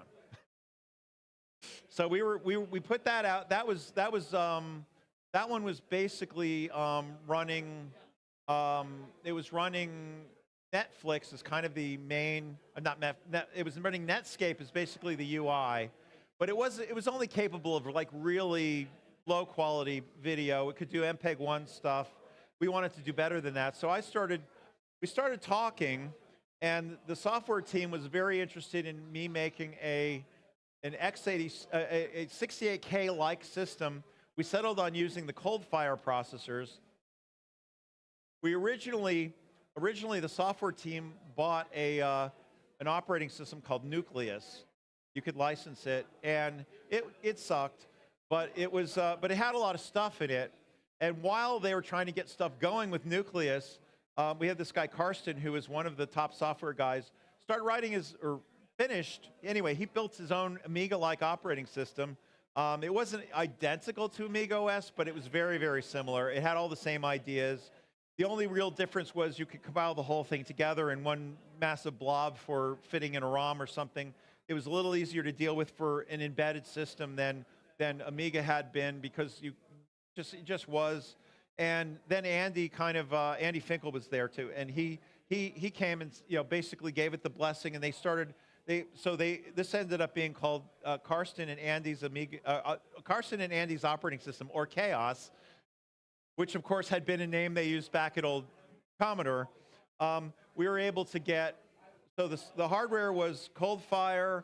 I had come up with a way. I was using some fast PLDs and stuff, and I was able to take. Even though it was a 32-bit system, I was able to use 64-bit SIM modules, which you could just get off the shelf, and basically just use half of it at a time, which gave me an interleave bus, which made the bus go faster. So we were running 90 and 144 megahertz ColdFire chips. There were a few differences in there. You didn't have the same supervisor stuff you have, but we got the system up and running. We're using MUI for the basic graphics toolkit. We had commissioned Voyager, the Voyager guy, to give us HTML4 version of Voyager.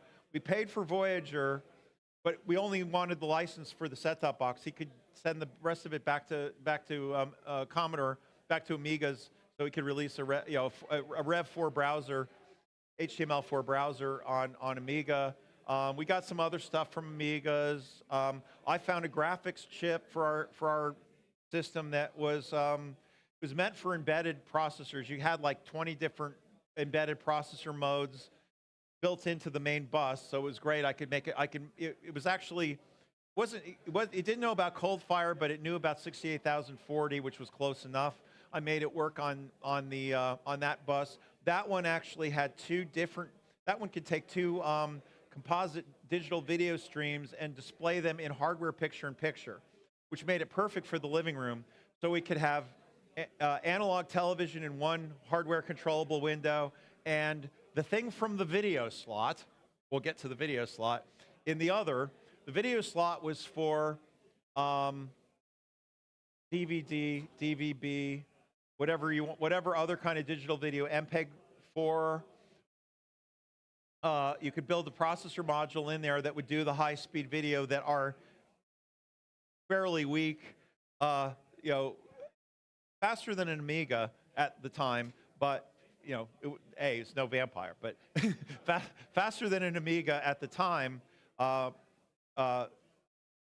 CPU, but it wasn't enough for MPEGs, and so we ended up building a card that could do both MPEG-2 for DVB, over-the-air television in Europe, because DVB in Europe, they have free broadcast satellite, basically. You can pay too, but there was free broadcast satellite, which you never had here. So that was the target. We had analog TV. We had worked with the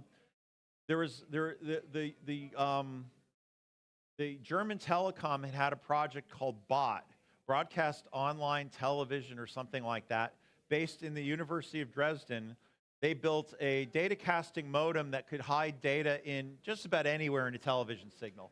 It could even hide it in the horizontal blanking interval, in the vertical blanking interval. It could take over the whole system. It cost them about $200 each to make one of those. After cracking the whip a lot, we got them to build it into a single FPGA rather than 4, to put a lot of the stuff that they didn't really need to have in hardware, to put it in software, and we got it down to a $15 FPGA that by the time we were going to be shipping this would have been a $5 FPGA, and that allowed us to send up to 4 megabits per second to every set-top box in the network all at the same time, but just by renting out a TV channel overnight, any analog channel. And so rather than running our own, rather than running Netscape under OS/2 as we did in the small box, this one, even though it wasn't necessarily that much more powerful without the MPEG cards, had our own operating system. We could play decode MPEG 3 audio using, on the low end model, it was like 90% of the CPU, and still it didn't lock up because it was like an Amiga, and everything was real time, and it worked great. It was perfect for the set-top box market. Unfortunately, the company was making bad decisions back then. They were actually making very good decisions in the completely wrong order. So one of the things that was pretty cool was we had actually gotten a patent on the idea of sending out a DVD to our customers every month for free that would have some free content, some pay-per-view content, and it was going to be an MPEG-4. So we were working on an MPEG-4 module that would allow you to basically have a whole lot of video on a single disc.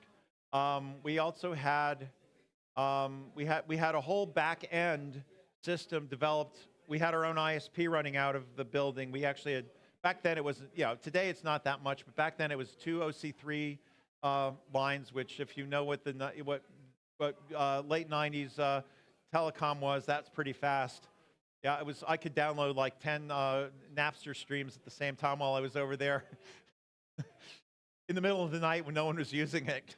But we had this whole back end that was designed to give you a good internet experience while using a TV. Because when we started, about 15% of the people in Germany were online. The idea was, we're going to get you online, but at the same time, we're sneaking this personal computer into your living room. And I was working on some stuff that, like, I wanted to have games that ran under a virtual machine that you could have, so you could use the platform as a gaming system, which wasn't going to be that great a gaming system compared to some of the ones you have, but it just came free with this other stuff you got. But by using the virtual machine, as we were advancing in the future with better processors, the games would get better, but the old ones would still work. And we had bought they bought an aircraft. I don't remember what kind it was. That was a waste of money. They didn't really need to buy an aircraft, but I think Geared was a pilot. The way he drove his BMW down the A5, he was a pilot. The guy would go like 260 clicks.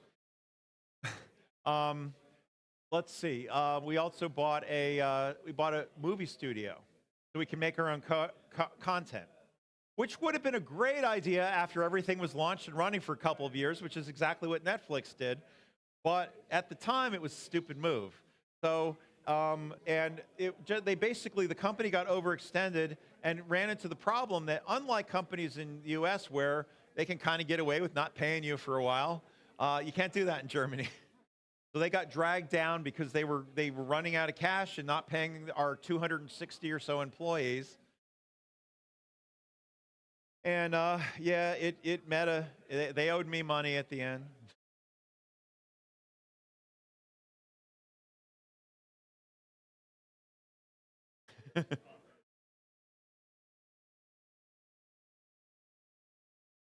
Merlancia. Oh, don't ask about Merlancia.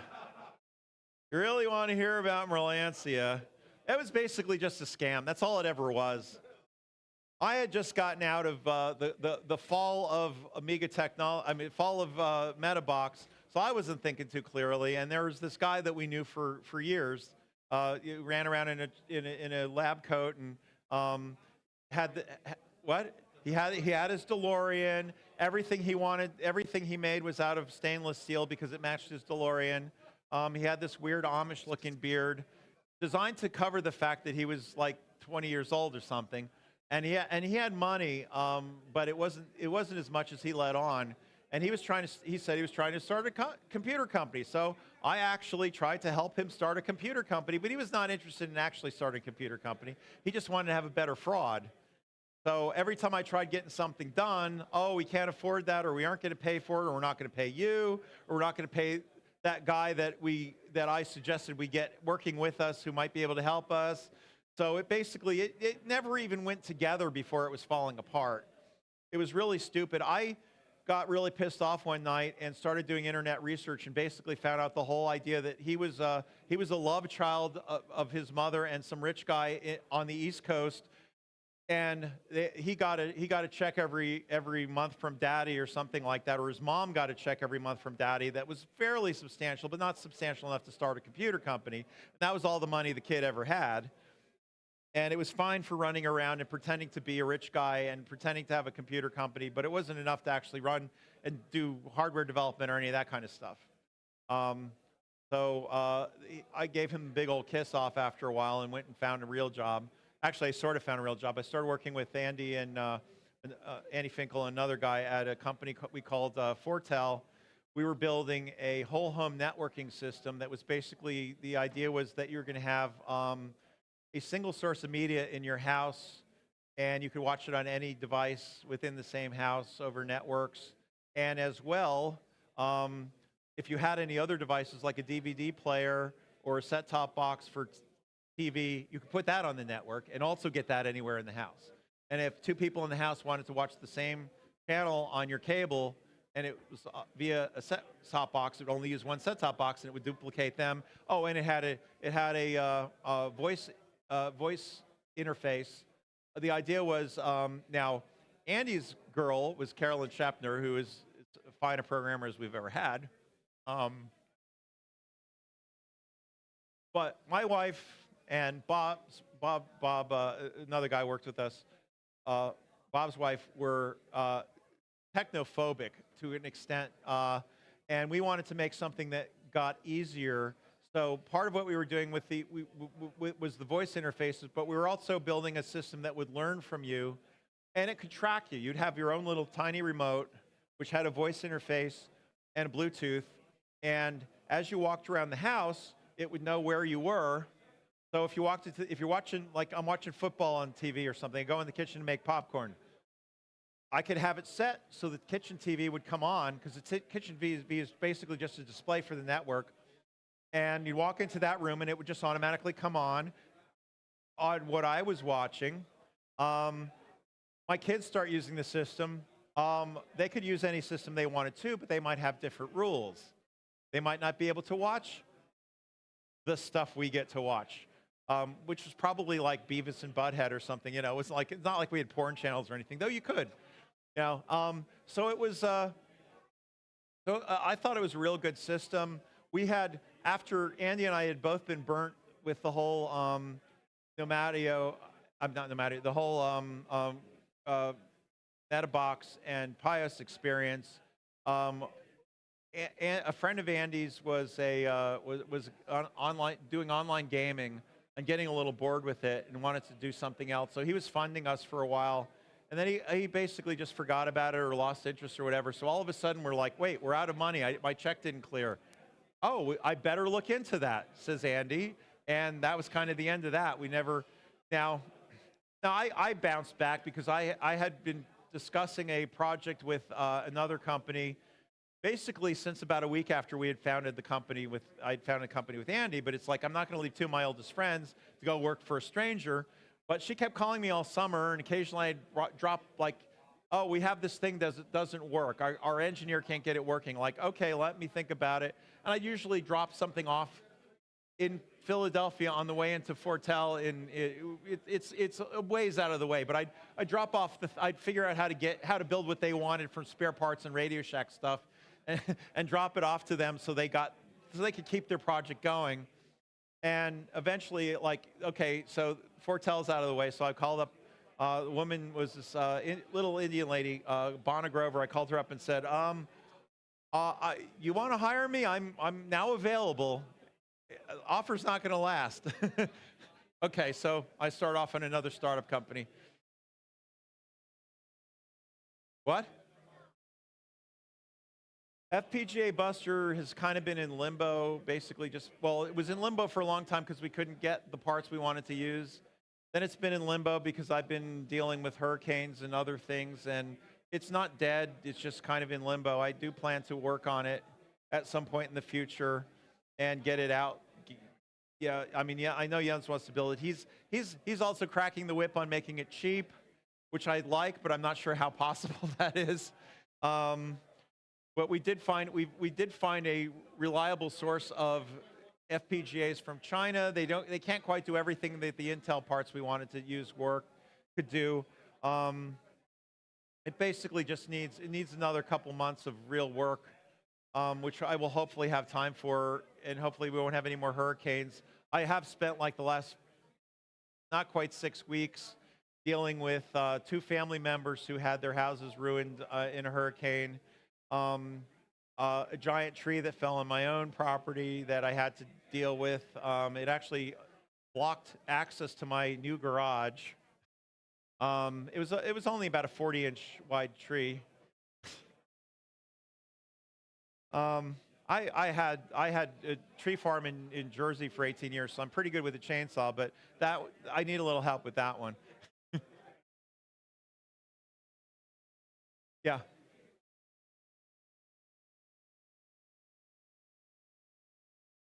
Yeah.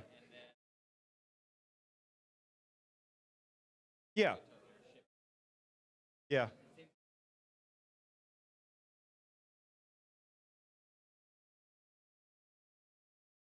Yeah. Yeah. So the question was about the video slot being kind of just this thing that it, like, you know, George Robbins and I just sat down one day and said, yeah, this would be a useful thing. Well, that's, you know, when you're thinking about building something that's expandable, that's what you want. It's like, I'm not sure what you're going to do with it, but I have this, you know, like getting all the digital video would be useful. So video slot made it possible, and yeah, that gave us, well, it gave us easier flicker fixers, but of course it also gave us video toaster, made video toaster possible in that context. I didn't know it was going to be a video toaster. I learned about it pretty early on. In fact, I was showing off the 68030 prototype at a, I guess it was a Comdex show when I ran into Brad Carvey, who had just started playing around with putting ALUs in data paths to see what he could do with weird video effects. And they hadn't even come, it was very, very early on. They were just sort of coming up with the idea of making a video toaster. They weren't sure what it was going to do yet or anything like that. But yeah, it was possible because the A2000 had that slot. I was happy about it. You know, what am I going to say? I mean, the whole point is I want to make something that, you know, when you're building, you know, like I said, I certainly did. I think most of us embraced the idea that Commodore machines were platforms. You're supposed to put stuff in it. It's not just ours. It's for everybody. I wanted to make it open as possible for other stuff to go in it. That's one of the reasons that we kept the Zorro bus as something that a person working out of a garage or a small company could build, and you didn't have to have a chip fab or something to be able to build a part for that, because we wanted people to be able to build stuff, you know, at an Amiga budget and not necessarily at an IBM budget. You know, you weren't going to have 100,000 machines out there to target. Would have been nice. We would have been okay with that.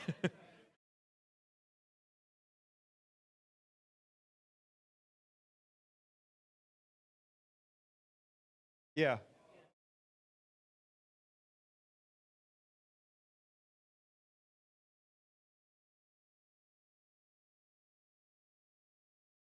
The question was about the pains of a 2-layer board on the A2000. I think we pretty much got it. I mean, it was I spent more time just trying to get the bus stuff to work properly on the A2000 than anything, because our video signals weren't fast enough to really be a problem. We weren't running really, really long video runs because the video slot was right up in the corner with the Denise chip. And so it wasn't, it wasn't that painful, except for making sure that I was getting a good signal propagation without too much noise across the A2000 bus. I felt that the Thevenin termination they used on the 4-layer board, the prototype, wasn't good for a 2-layer board because I was getting too much crosstalk, which you get less of that if you're on a 4-layer board.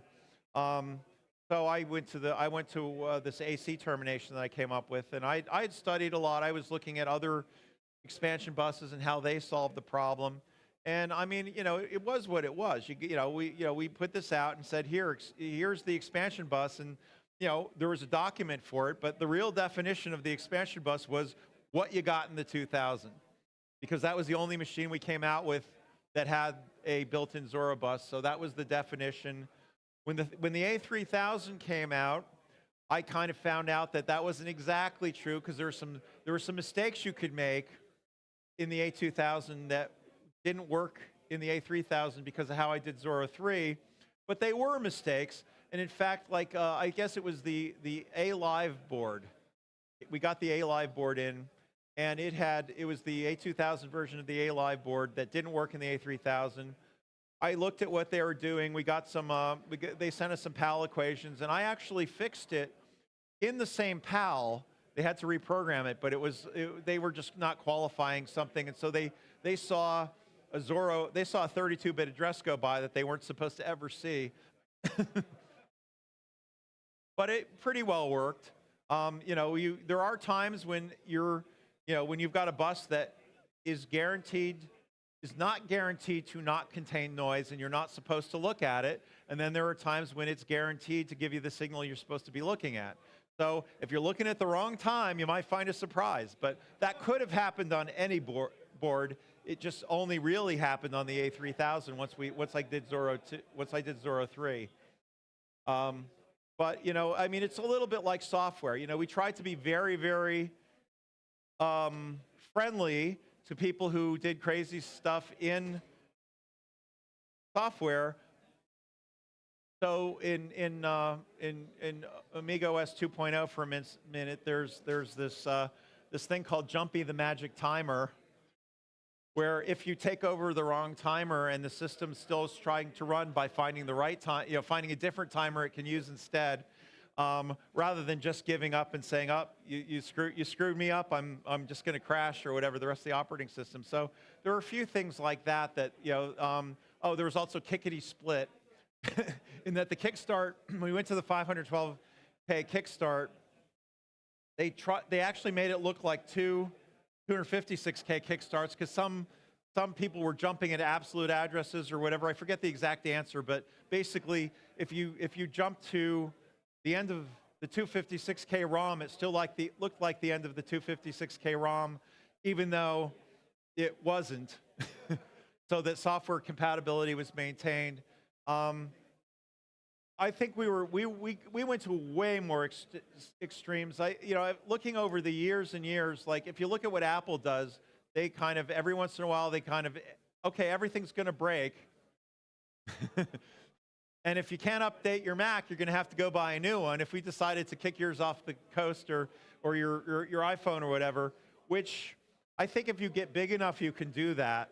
But then again, look at all the old computers we have around that still work, right? Okay, we didn't give you new ones, but the old ones still work. I sort of got hit by that when my not that old 16-core PC was not on the approved list for Windows 11. I didn't care about Windows 11, but there was no way in the world Microsoft could say that a 16-core Threadripper couldn't frickin' run Windows 11. So nobody likes to have their, and it wasn't that old. It was arbitrary. And yeah, I know you can hack it in there, but that machine's on my office floor in Florida, and it's dead, and I've got a whole box of new parts. It hasn't been an overriding factor to rebuild that PC, But at some point I'll rebuild it, and I've got 96 gigabytes of RAM and I think 4 or 8 terabytes of flash, 8 terabytes of SSD. It'll be a nice computer when it's rebuilt. Not sure what I'm going to do about a GPU yet. I've got 2 GPUs in the old one, and it's possible one of those is the cause of the failure. I'm not sure yet.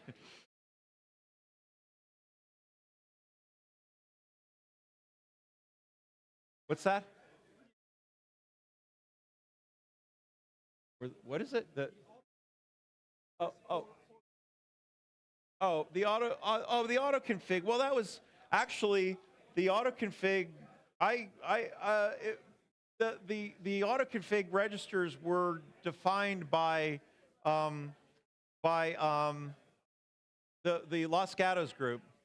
I was not a party to. I extended it for Zora 3, but I wasn't a party to the original design of it. It's not patented because somebody there, I don't know if it was Dave Needle or who, but somebody at Los Gatos knows where they stole the ideas. That was the explanation I got. So, but basically it was, it was nibbles because that made it easier to implement in hardware rather than having to use a whole byte or whole 16 bits. Some of the information was it's just easier to have more of those when you're using a PLD or something, a PAL, to act as a memory. So that was, that's why that particular format was chosen. It just makes it easier to implement in hardware. Yep.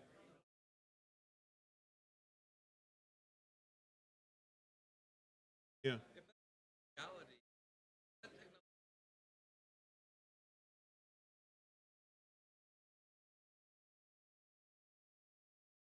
Okay, the question was about the Buster project. So I've been working on that for Jens Schoenfeld, so it's basically going to be his IP. He gets to decide what he does with it.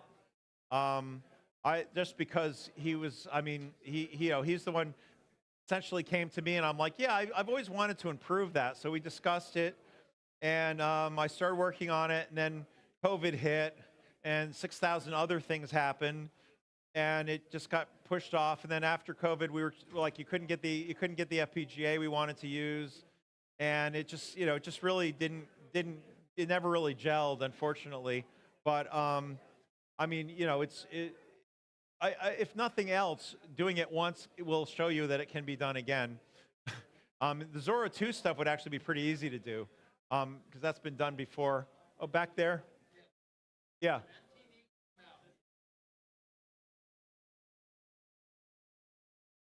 For which? Oh, what? Oh, well, a lot of it's okay. So the question was when MTV first came out. A lot of stuff was being done with professional, lower thirds devices. Like the same thing you got in Wide World of Sports or whatever. A lot of the on-screen graphics were just being done with professional equipment. Some videos certainly used Amigas. There were a number of musicians who became Amiga fans because they were using them not just for music, but they could also use them for video.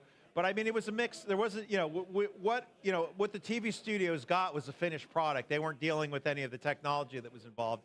So I couldn't tell you any particular split. I just know, there are a couple things I happen to know at the time that were being done with Amigas, but it was all over the map. And of course, MTV launched actually a little bit before Amiga was out. So certainly the first ones, there were no Amigas to be involved.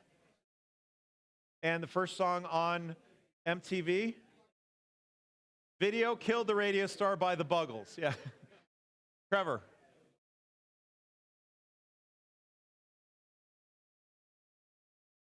Yeah. Okay.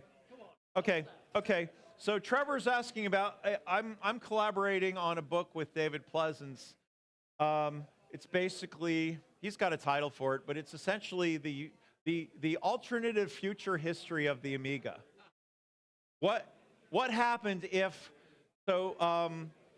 David Pleasance and Colin Proudfoot had made a bid for Commodore's technology at the same time that SCOM was doing it, and they feel like they were basically cheated because the SCOM guys managed to get one of their backers behind them instead of behind the UK effort. So what might have happened? So the premise is David and Colin got the Amiga technology. Premise is presumably they hired me to help work on it, and but also that it was successful. Because if I write a story and it dies in 4 years, you aren't going to read the book. So I have, so, you know.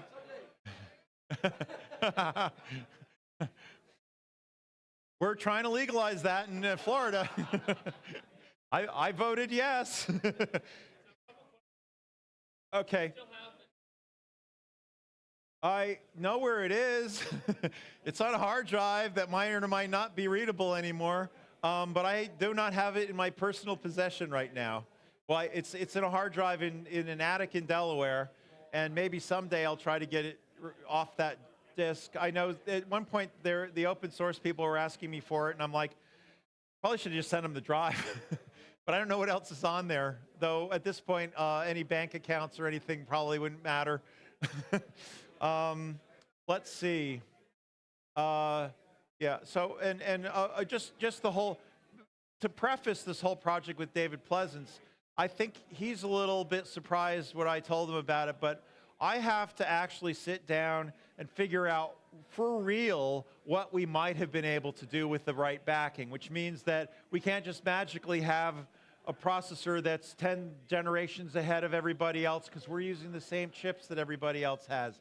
We can't necessarily pay for the very, very latest CPU process unless we have the volume. How is the business going to grow? And that's part of his part of it is, you know, so I want this to seem like it might have been possible, because if I just start making stuff up completely, you know, I'm trying to write good speculative fiction, not fantasy. So that's requiring more research than I had actually thought might be necessary. I've been talking to Ed Hepler a bit because a lot of the stuff will be Ombre, and wherever Ombre leads from there. But I already know how that's going to work because actually I wrote a, so I did, as an aside, I did an article. So I don't know if any of you guys follow me on Quora, you know I write a lot of stuff on Quora. And one article, I just write about general tech. It's not, you know, sometimes it's Amiga stuff, but usually it's not. Somebody had asked why NVIDIA, it just posted a question, and there was a while when they had bounty questions. If you answer it well, you get money. So I answered this question pretty well. The bounty question was basically, why was NVIDIA the successful one in the graphics industry? And so I answered that, and it had a lot to do with them getting real big real fast. And a lot of, later on, it had a lot of that to do with them simulating the crap out of everything. And also, you know, but it was picked up by a legal team in Canada who contacted me some years later and said, oh, you wrote about this, and we've got a lawsuit from Matrox, which was a graphics company. Now, this is all past, so I guess I could talk about it, but Matrox was suing ST Microelectronics over there was a serial flash chip or EEPROM or something on the Matrox boards, and like 10% of them had issues, and they were blaming Matrox they were blaming ST for affecting their ability to compete with NVIDIA and ATI ultimately. And it was a ludicrous thing to make, a ludicrous claim to make. I actually researched and I found that like all of Byte Magazine is available up on Google, going way, way, way back, including the fact that nobody knew anything about a memory problem. They did, however, notice that the first 3D board that came out of Matrox was the Matrox Mystique, was better known in the industry as the Matrox Mistake. That most of their problems were really, really, really buggy software, and that they took 3 years between generations, where NVIDIA put out like 6 chips in a year. Well, no, they had one out. They had the Riva 128, which followed the first one, which had the weird parabolic curves that nobody wanted. The Riva 128 was the one that kind of put them on the map. Then they had like 2 out. Then they had 6. Then they had 8. Then they had 16. They were coming out with new models. And the thing was, it's the same stuff. Just some chips have more of it than others at any given generation. So, you know, think about that in terms of where Amiga might go with Ombre once you've gotten to the point where you could have, you know, a couple different PA RISC processors inside a chip, something like that. You could start adding something besides, you know, you could start doing some hardware pipelining, which Ombre didn't do. It's just, you know, I have to see where I don't even know where it's evolving yet, but I've been working on pushing it in the right direction to where it's going to evolve. I guess I've got stuff that's extending at least 10 years out from when Commodore went under. And it will keep going to some extent. I can't, you know, it's not going to end, it's probably not going to end. We'll have to see what Dave wants. It's probably not going to end saying that Commodore is now the greatest graphics company in the entire world.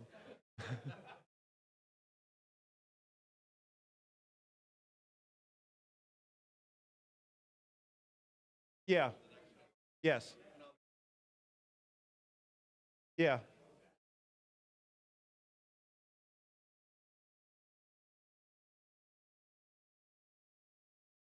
Well, okay, the question was basically about next generation processor. I never really had a good answer for that. PA RISC was chosen by Ed Hepler for the Ombre because he basically built his own PA RISC processor because Ed Hepler is a frickin' genius, but also because the instruction set allowed him to add things like graphics instructions, like you know, you want to add with saturate. You want to subtract with flooring. You don't want, you know, normal mathematics don't work on pixels.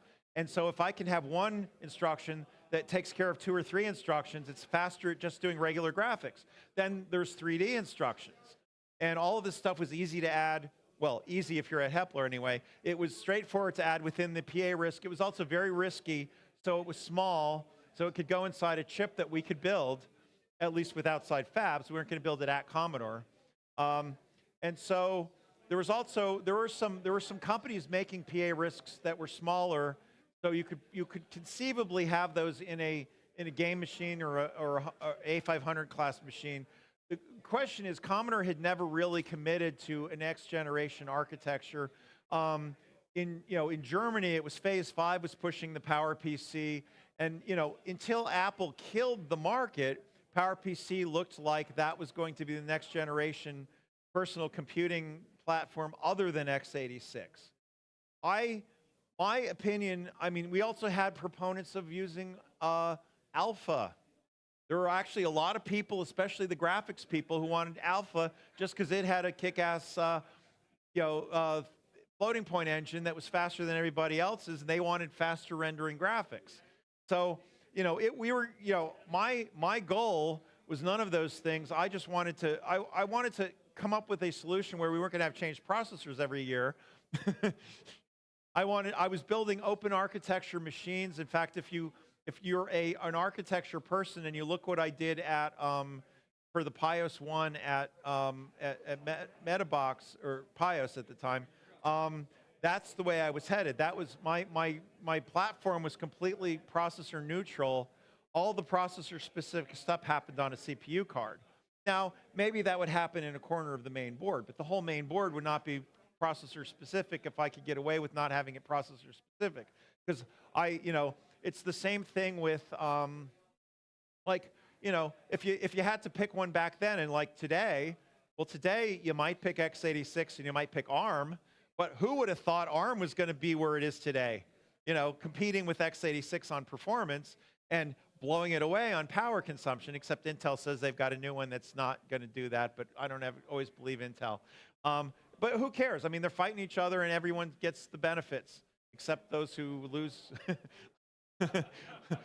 lose half by guessing wrong. I don't know. But so I actually, one of the things I mentioned about the set-top boxes at Metabox too was that I wanted to have a virtual memory, a virtual language of some sort of VM to deal with code from, to deal with native code, but also to deal with the virtual processor code. And what I liked was what Android did later on, which is like a compile on install, where you've got a virtual, you've got this this virtual machine, you could run it interpreted, but you could also compile it and run it native for that specific processor, not even one in the same family, that specific processor, so it might even go faster. So I think going forward, Commodore would have had some of that technology in there as well, so that we could, because anytime, I mean, you sort of have to think about that in abstract terms when you're saying, I'm not just 68K anymore, I'm going to run some other instruction set, and now I don't even have a 68K processor in there. So at some point, you have to handle different instruction sets and do a translation, do a JIT, do something to convert it. So why not plan for that? Why not, which is of course what Java did and what Android did, plan for it, and then you don't have to, you're not putting Band-Aids on anything.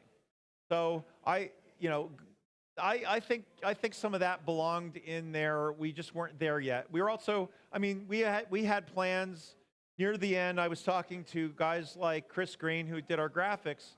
We had talked about doing like a built-in PostScript object. So you'd have PostScript of some sort. I'm not really sure. I think Display PostScript or something like it was just sort of coming out. We had an Xbox. But you would have that sort of, that would be like a fundamental function. Also, you'd have like an OpenGL window. Maybe at some point, just like we did with networking. So we had TCP/IP, but we also had the lower overhead efficient networking protocol, the Amiga network stuff. We might have done that with gaming too. I think it would have been smart for us to have not just like the CAD level 3D kit, but we probably should have had a high-speed gaming 3D kit. Those are directions that from 1994 you could have seen all of this stuff going forward, especially since we're already talking about 3D with Ombre. So some of that's going into the book because I'm trying to remember where we were in 1994 and where we might have tried to push things rather than saying, oh yes, I have this great benefit of hindsight. Anyway, where are we at? Yeah.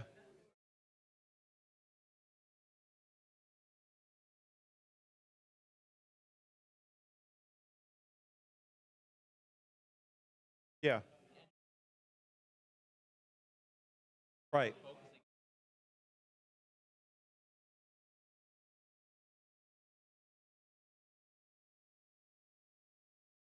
Okay, the question is, it seemed like management was working against the basic point of the Amiga. I won't argue that.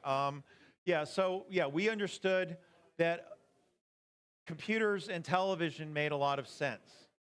We didn't want to limit it to television, but the fact is that we could produce, we could build Amiga systems that produced, broadcast quality video.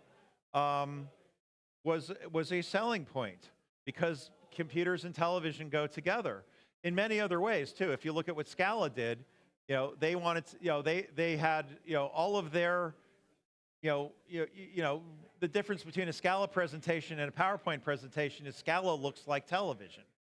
PowerPoint looks like something you'd see in a boardroom. So we knew this. Why did management not know it? Well, management did know it until they didn't, and that was because they changed management and they brought people in who didn't know and or care about that stuff. They brought in PC people who sort of wanted to kill Amiga, but then they realized they couldn't make any money making PCs. So I mean, they were basically rudderless. As I've said in meetings before, we had they brought in the new CEO, Mehdi Ali, who didn't watch television, didn't use a computer, so didn't even have a place to start at understanding why the two of them together was a good thing. They brought in Bill Sidneys to replace Henry Rubin as the head of engineering, and he was a PC guy, and every problem he looked at had a PC in it. They were often problems he created. Like he was also the PC junior guy. He was also the guy at Franklin Computer who decided it was A-OK to just clone the Apple ROM when they made their Apple II clone.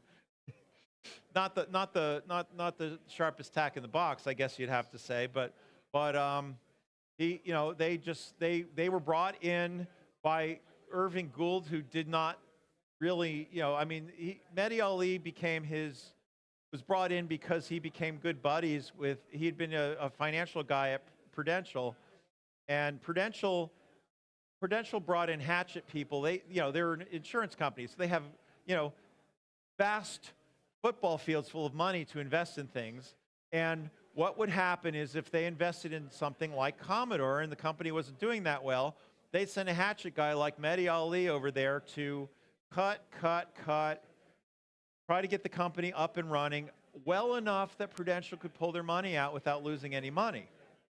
So my belief is that this guy had always been doing that, but he came in as in an advisor's position and told companies what they needed to do, and they implemented a small percentage of what he asked them to implement, and it brought the companies up, and Prudential got their money out of it, and well, whatever happened to those companies happened to them, but Prudential wasn't involved anymore, and Ali wasn't involved anymore. They brought him into our company, and he started cutting, and he didn't understand that he could lower costs that might raise your profit potential, but he didn't have the first idea or interest in building a sustainable business, I think is the real answer.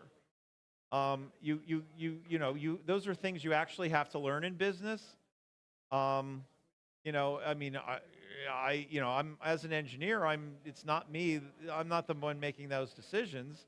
I can usually tell when you're making really, really bad ones that hurt the company.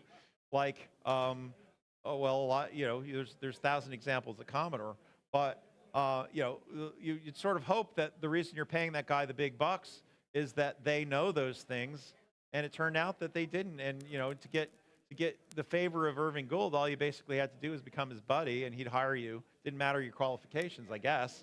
But Commodore had a bad history with this because they'd bring somebody in, and now some of you may or may not know, but the guy who started B, Jean-Louis Gasset, had actually come to Commodore before Mehdi Ali was there and asked. I'm not sure who brought him in, if he came or anyway. So it turned out that a lot of the engineers at Apple were scared of the Amiga because it was so much better, of course. And Gasset had come to talk to Gould about being able to run the company, but he required 3 years and hands off from everyone else, and he said he could turn it around. It might have been maybe we would have had Amiga and B is the same thing. I don't know, but so they in fact there were a bunch of like Amiga and Amiga adjacent people at B. Like who is there? I can't think of it right now. Rico Tudor was there. He was one of our Unix guys. And anyway, they said no, but usually what happened is they'd bring somebody in for a year, expect magic, and they might even be getting something headed in the right direction. But then it'd be like, oh, you didn't solve the problem in a year, because the problem can't be solved in a year. Only thing is when Ali got in there, that rule no longer applied, and so he managed to kill the company in 2 years. Well, okay, technically it was 3 years, but 2.5, 3.5. Anyway, as I wrote in my line in the Deathbed Vigil song, the Chicken Lip Blues, billion to nothing in just about 3. That's a strange kind of genius, that Mehdi Ali.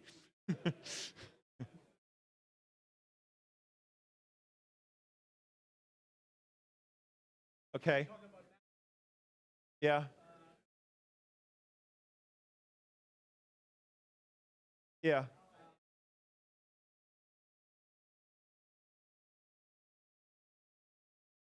Yeah. Yep.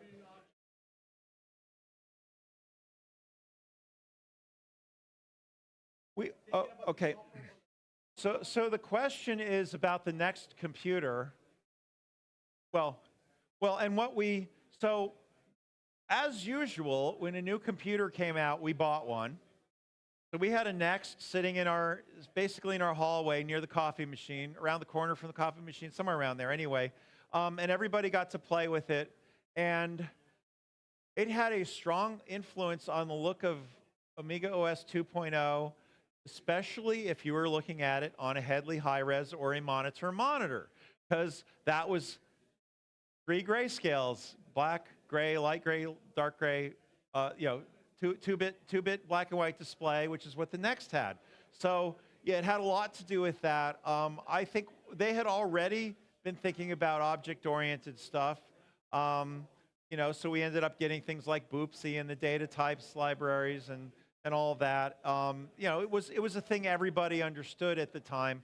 They were the first ones to really put it out. And of course, they built it from scratch that way with Next Step. So I don't think we weren't going to start making everybody use what they use the same C that Apple uses now, Objective-C, yeah, not C++, because that's statically typed. Yeah, they, it was clearly, now that of course was at the time a $10,000 machine. So, and of course the first ones were really, really, really slow, and they started sending out 40 megabyte hard drives to everybody just for the cache because everything was running off an optical disc. So, they pushed a lot of things forward, and some of them were not always the best idea. But it was real interesting, and it's a shame they didn't do better, and then they became Apple again. So I guess it worked out. There was some. I mean, our software people completely understood that machine, what it was doing, and yes, it was influential, even though you didn't notice it in color so much.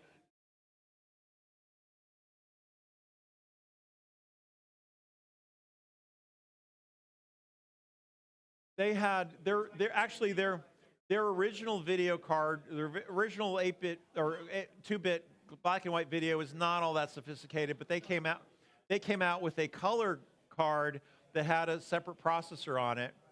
Was it an i860? An i860. I think it was the 860.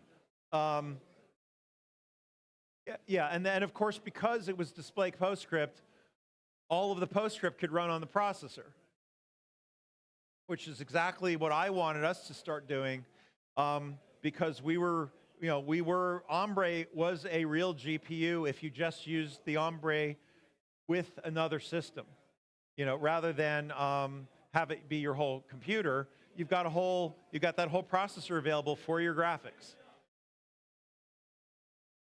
Yeah.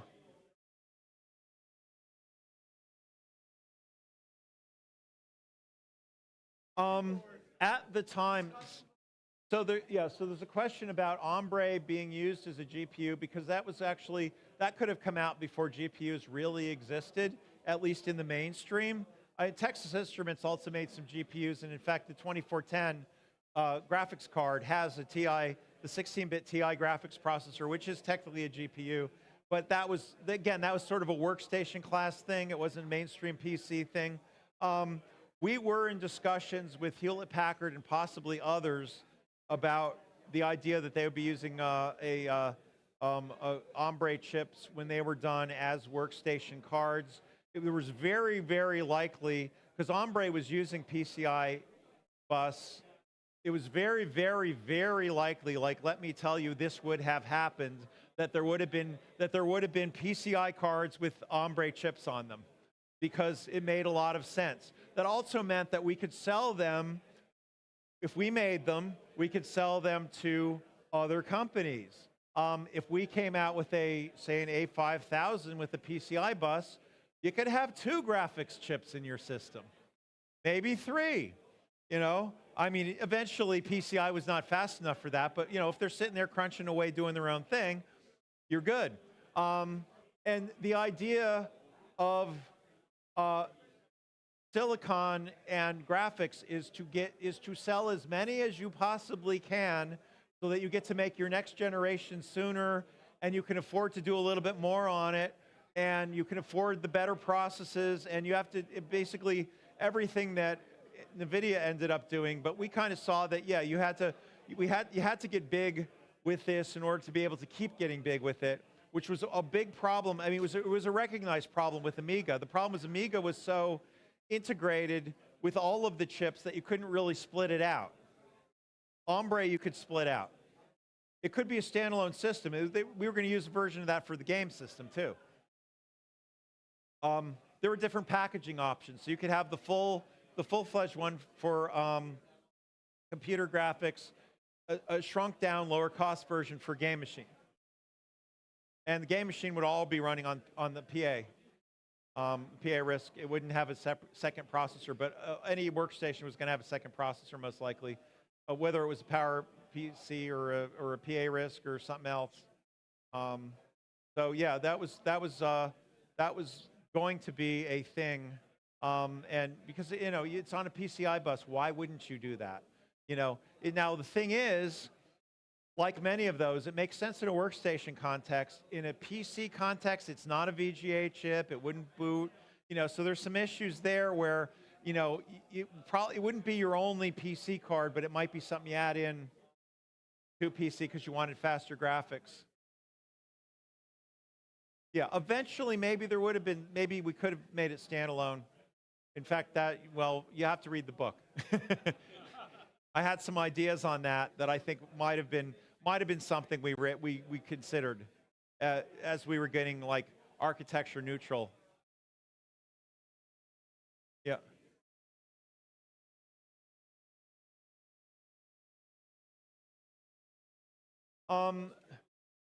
I was not party to that. Well, oh yeah. The question was the elephant in the room was the lack of memory management. And what were we going to do about that? And I know there had been discussions of it. I was not a party to those discussions at the time. I gave them the hardware to play with.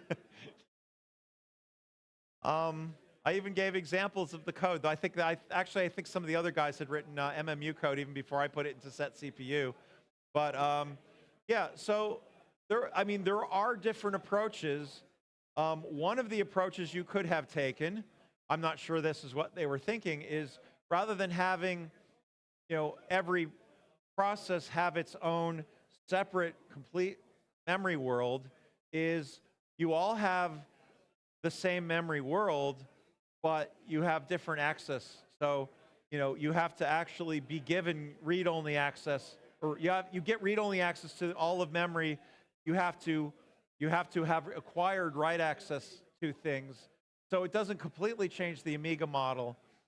The main problem with that is then you have to change your memory allocator, because if I'm allocating just a little bit of memory, it's smaller than a page. I can't both have access to it and not have access to it, which means then you have to build a memory manager that is basically allocating a page every time you ask for a byte, which then starts to be a problem with chip RAM.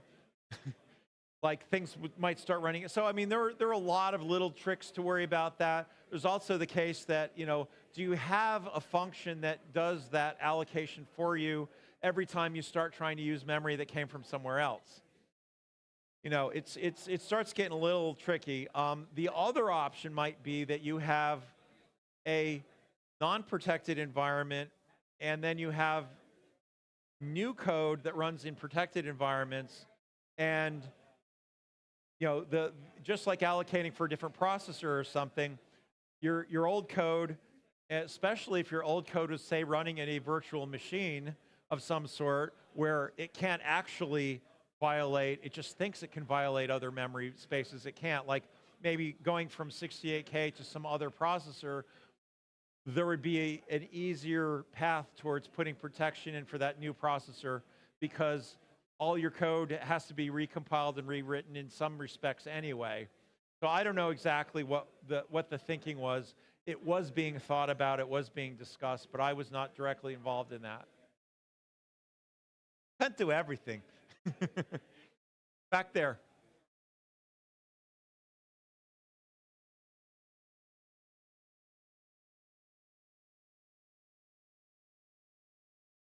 The question is, there's a rumor that Bill Gates and Steve Jobs were conspiring to kill the Amiga.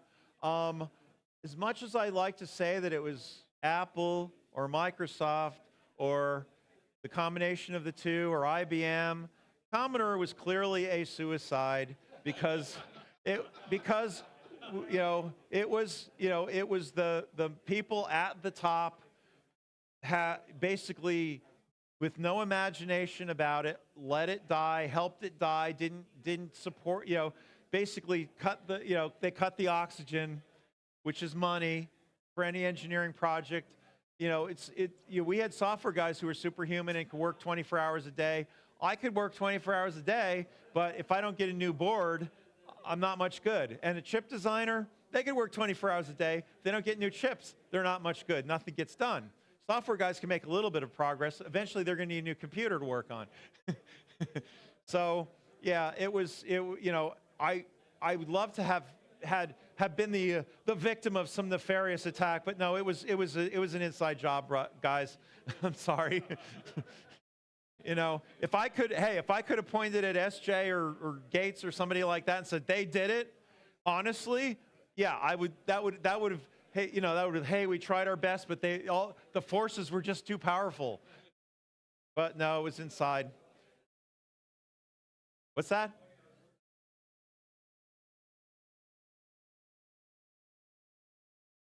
Oh.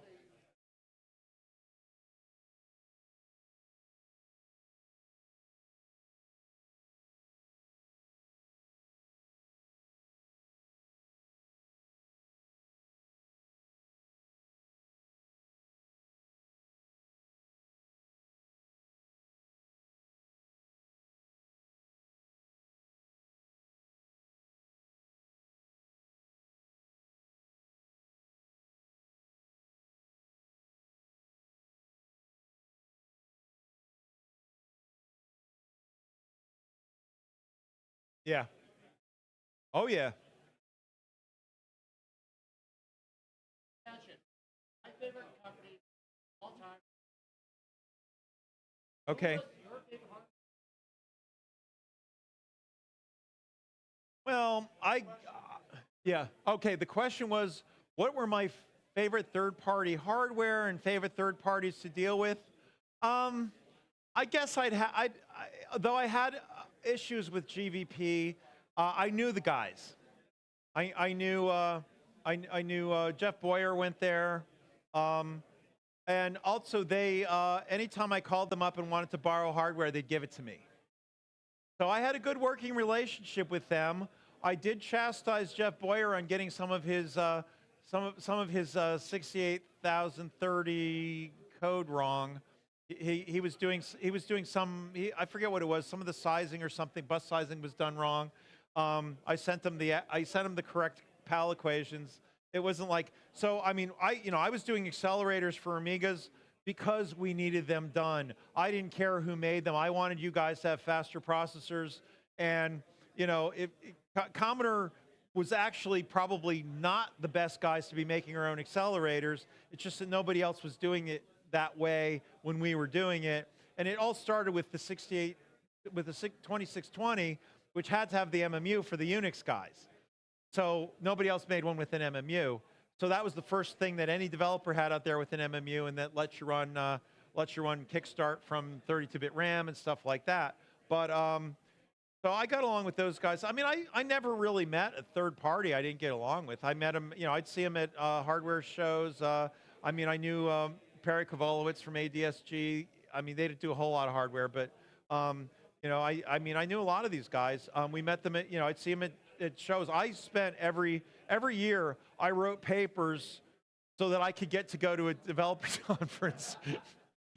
I mean, some of it was useful too, but like I wrote, I made up the Zora 3 bus, and then I wrote an article about how to do just a very, very basic memory card, and we made one of those. I think it had 16 megabytes of RAM in it, and we showed it off, and it was in product. It was just like, here's the simplest way you can make a memory card. It was as bad as the 2052. It refreshed too much, but it was it was like, okay, basically I liked dealing with the third parties. I like coming in. I mean, one of the reasons I still come to these shows too is I love seeing what people do with my shit, and so I was happy going to developers conferences, and I had learned pretty early on that if I started writing a lot of articles, then the CATS people would want me to come, so I could deliver them in person. And I was also, it just worked out that I was the lead on this at the systems level for the Pandora chips, which everyone knows is AGA, is that what they call them? AGA, and then I was doing AAA. So I was the first person to talk to the groups, the outside developers, about these particular developments, because the chip guys didn't go to conferences or anything like that. They were, usually at least, they were too abstracted, too many levels of abstraction away. I also went, I guess, because I understood the software. I'd spent a lot of time, that was my hobby when I was at Commodore, was writing software, and I was just trying to write software a lot of times to either fix my disk or to advance my processors, because I'd written, I had this great processor, couldn't turn on the cache. Got to fix that. Then we got a data cache. Oh, I got to deal with that now.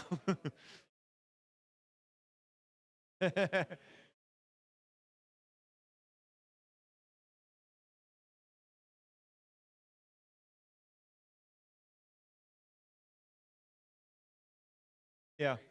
Yeah. Right. Yeah. Yeah.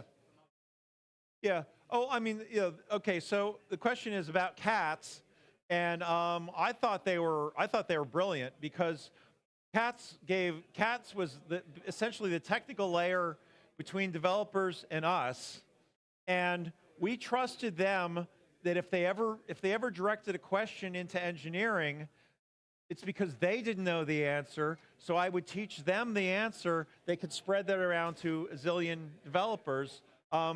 We got to know the developers. It's not like we had 10,000 developers. As an engineer, I knew a lot of the developers, like I just mentioned, and I was always happy to help out a developer. The problem is CATS understood that, and they didn't want the engineers getting sidetracked with too much helping out of developers. Like, oh, you guys are working on cool stuff. You need some help? I'll be right over. No, you won't, Dave. You got these other things to work on. So yeah, but CATS was, and I mean, a lot of it was they had exceptional people. Carolyn Shepner, Gail Wellington. Yeah, a lot of Michael Sins, who became our kernel guy, started out in CATS. I mean, it was a very, very good group. But I think that was a lot about Commodore, is that, aside from the management and maybe the sales and marketing, all of the technical there, we had the same level of excellence. And not only that, it was mandatory excellence. If you weren't that good, you wouldn't be happy there. If you didn't. So, I mean, one of the things about that, which I think I mentioned before, translating into the world of startup companies, is that at Commodore, you kind of wore every hat that fits. Like, I wrote code, so I kept writing code that was sometimes useful for the company, for the developers, whatever. It wasn't, I didn't really set out to do that, but, usually after I had something working pretty well, I'm like, oh, if I just make it like a thing that other people understand and not just me, other people might be able to use it, that kind of stuff. So, and a lot of people did that. When CATS sat down to write demos on how to do a technique, they also came up with something useful to do with that was then also a tool that other people could use. We had people like, even though Mike Sins wasn't in CATS anymore, his enforcer became this, this iconic thing where you couldn't, that really made it a difference in the quality of Amiga software, because you couldn't get a review if your program went out there and got enforcer hits. So all the magazines had the enforcer. If your program got enforcer hits during a review, that was a bad review, man. You didn't want that. So you had to work extra hard to make sure your code was clean and not, and then, as long as it didn't, as long as you weren't breaking things like that, the multitasking without memory protection worked okay. And we weren't going to get memory protection in those low-end machines back then. I mean, nowadays it's in a, a $6, Pi Nano or whatever it's called these days.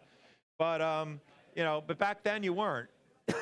So, ultimately we would have at some point when, if we had kept going, because we would have eventually gone to a processor family where everything was protected and we could still get cheap chips. And then we would have had to really solve the problem. But it was, and I think, we all looked at that. Like I was mentioning, Randall Jessup and his 8 or 10 different software projects all at once.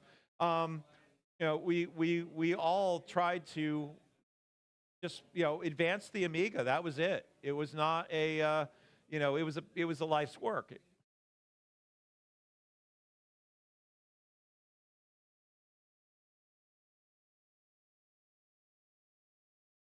Okay, as far as advancing the Amiga, what was the one feature that was cut? Well, I did talk about a bunch of stuff you never got.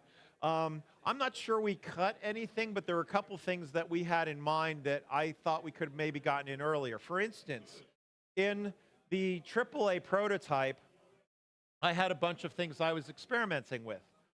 It had a networking system. It was actually using an ArcNet chip, 2.5 megabits per second. That was cheap. They were under $5, and you could plug it in with like video cables. You could use the yellow RCA jack. It was a linear network. It wasn't a star or anything like that. It was just machine to machine to machine. Thing was, I was using switched RCA jacks that had the termination in them. So when you unplugged it, it terminated. When you plugged it in, it's going on the next machine. It's going to terminate there. So it was completely user bungle proof. And it would have given us a basic LAN running Dale Larson's low overhead networking. It would have been fine for the era.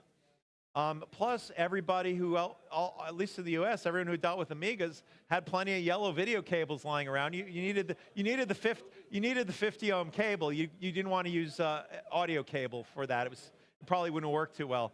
But that was one of the things where it was like, that was kind of a little thing that would have, like, really would have improved our overall, our overall utility. I also had in that same machine, I had Kickstart on a DIMM module, or was it a SIM? I think it was a SIM module.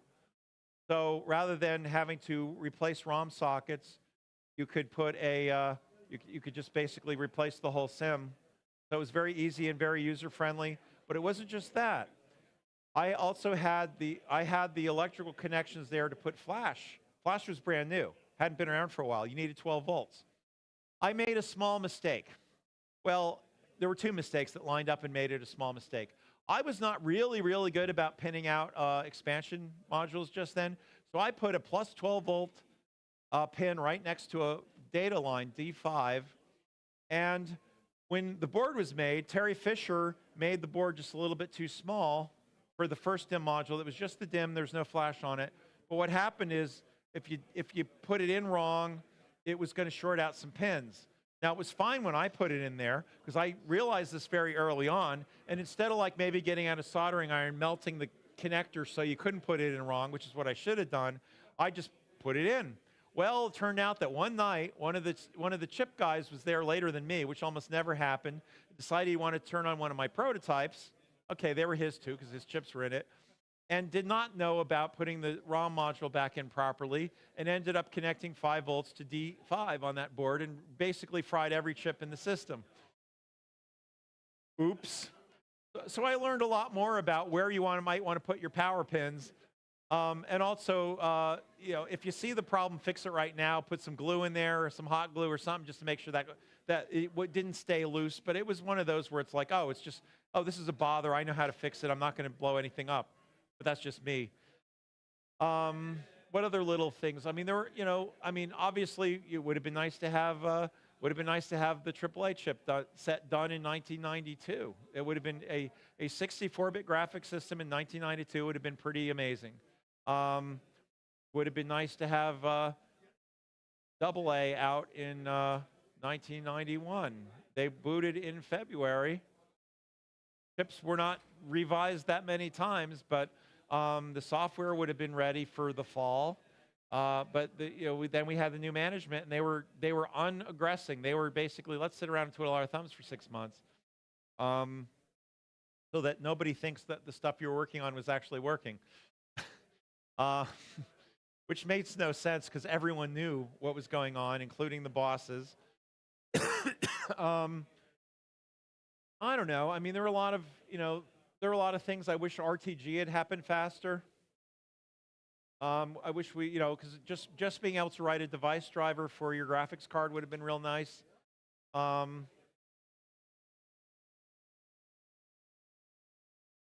Well, that was one in that was one for that was going to be in the A3000 Plus, which would have meant A4000. That was 16-bit audio in and out. That would have also forced us to have a more flexible audio subsystem where you could have multiple audio devices at the same time, because even though that was going to go in there, you were still going to have regular Amiga audio, and they would have mixed together. I actually had some, I had a chip, I think it was from a car stereo or something. It was I2C, they cost about 50 cents. That was a flexible mixer.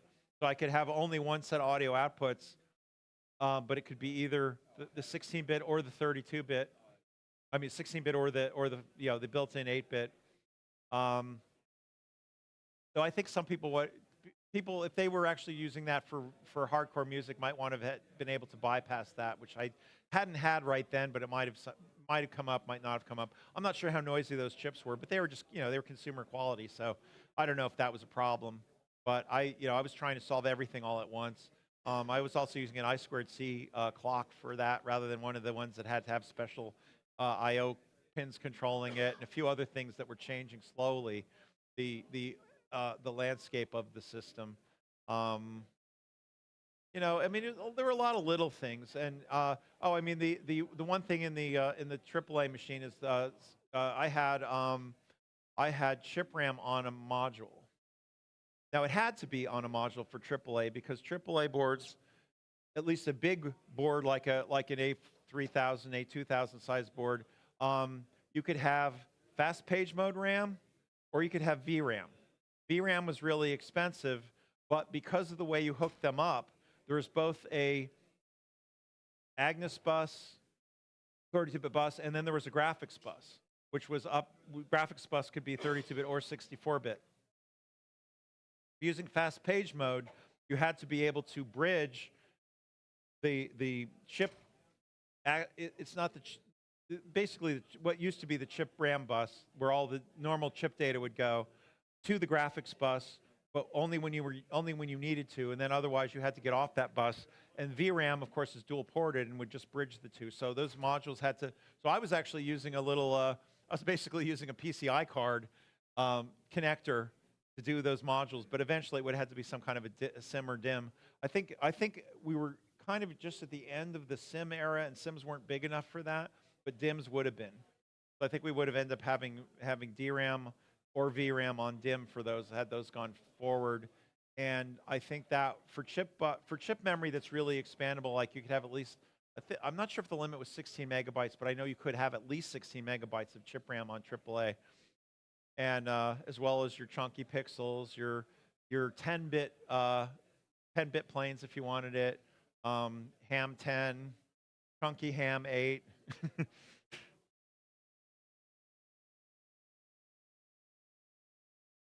Oh, and also the hybrid pixel modes. They were sort of like a little bit like what you get with MPEG, where you can have sort of a local LUT set within a cell, like an 8x8 cell. So hybrid pixels gave you basically that, so you could have like very, very low cost animation, because the animation would be encoded in the actual image for fast motion.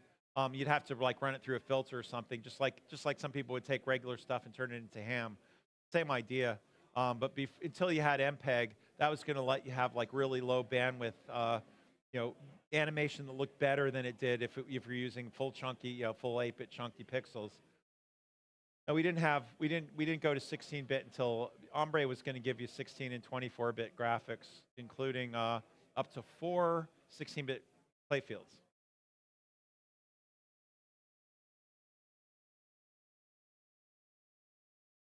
Yeah, And, and the thing is, this stuff was all written down back then. It's not like I'm making it up now saying, well, we would have put that in. No, it was all being done. It was like, damn. I mean, I had my hands on, I didn't keep any of them, but I had my hands on the AAA chips in the lab working sort of a little bit. They still had so many bugs. And that part of that was the fact that we just didn't have adequate simulation back then. We were trying to do something really complicated. Any more? Dying? I've been drinking Coca-Cola. I'm getting all wired. I just had to keep my throat going. What? Yeah.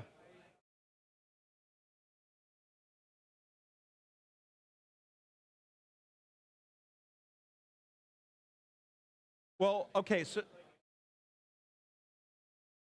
what we had for simulation, so we could run, I don't remember the name of the simulator, but we could simulate chips on our VAX VMS system. We had 2 VAX 8600s by the time I left, by the time Commodore went under, that could do simulations, but like they were not what you want for simulation. There are some simulation resources. We had actually looked into one of them where essentially what you got was an array of FPGAs that would do the simulation for you. But I'm talking about, like, I was simulating a Buster chip, and there was stuff I couldn't simulate with those tools. But it was also just hard to use, because basically what you did is you fed it a table of numbers, you got a table of numbers out of it. In fact, one of the projects I did on the side in software was I wrote a viewer for that looked like so I had a very, very nice logic analyzer in the lab that used the Macintosh 2CX or 2CI as a display only. And it could also store, it was basically front end. It connected to, the analyzer connected to it over the SCSI bus, and Mac didn't do any actual analyzer, but it had a nice interface, and I could pan and zoom, and I could put up calipers for measuring between waveforms and everything. So I built something just like that for looking at the simulations. Turns out I shouldn't have done that, according to at least one guy, because there was a guy at the company who had built the thing that lets you do that with essentially a Tektronix display. But he didn't have any of the cool stuff. You couldn't pan and zoom. You could pan and zoom, but it had to redraw every time. You couldn't move signals around. There were no calipers for measuring, nothing like that. It was basically just displaying this using a Tektronix terminal. And that's when the chip guys started getting Amigas in their offices so they could run a Tektronix emulator to see what was going on. Apparently, every time he got pissed off, that program stopped working. And I didn't realize any of this because I was not the chip department. I put this out. I said, hey, you guys, especially if you have a monitor, you're going to want this. It's much better for looking at your chip stuff. So I broke a little bit of Bill Gardai's stranglehold on the chip group. Now, some guys wouldn't switch to it. They were just used to doing what they were doing. But, hey, it was out there. I used it exclusively for my chip simulation and stuff. And I actually, that was part of an article. Amiga Century I'd been thinking, there's got to be a better way when I was doing early chip simulations. Amiga Century was this magazine that their big thing was having the first review of any product out in the market. They'd hit me up about a week before they went to publication, maybe a week and a half, and they'd say, Dave, we got something for your review. I'm like, okay, I guess I can do that. Okay, you got to have it back in a week. And it was usually computer language or something their staff didn't know much about. So they sent me the SAS C++ compiler. And I'm like, oh, I'd like to learn C++. So I learned C++ and wrote this thing. And it really took me about 2 weeks to write. I got the review in, but it took me about 2 weeks to write it. And then it was good. We had other people had written tools Headley Davis wrote this thing we used in the lab all the time, on a monitor again, which took a circuit board layout and matched the net list to it. And so we could trace, in the lab, we could trace signals anywhere on the circuit board up on the screen, which you could do now in your CAD program, but back then you couldn't because we had one CAD program for circuits and one CAD program for layout. So they didn't really know, the layout, there were net lists in there, but it didn't like preserve that information, and the only place you could view it was on the dedicated workstations that cost $15,000 each, and you couldn't put one of those in the lab. Well, yeah, I mean, it made no sense to put a whole like SciCards or a Cal-A in there. They were kind of specialized equipment anyway. But just having a monitor up on the screen where we could see all the connections and, you know, like where's 5 volts, and it, you know, would show you all. I mean, it was really, really useful. So yeah, so you know, a lot of the creativity is like, okay, I'm lazy about doing this the way we're doing it now. I'm going to solve it by spending a lot of effort so I can be even lazier later.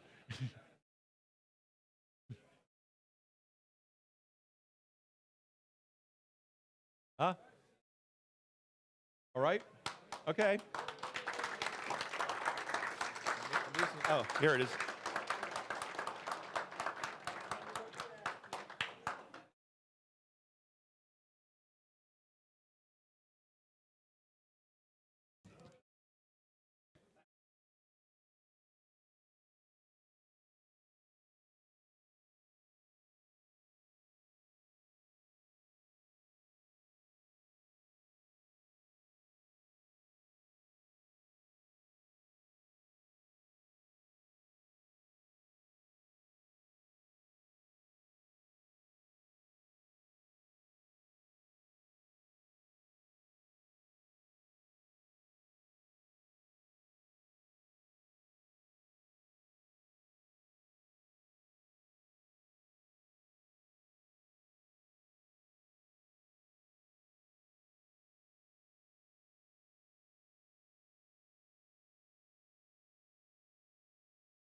Okay, folks, sorry about that. Dave went long, which is great. Lots of interesting content. Oh, I see Jens is online over there. I gotta go. I'm working on getting Jens.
Flash that, the internal, and anyway, I never got to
Just working on the audio. Give me a second here.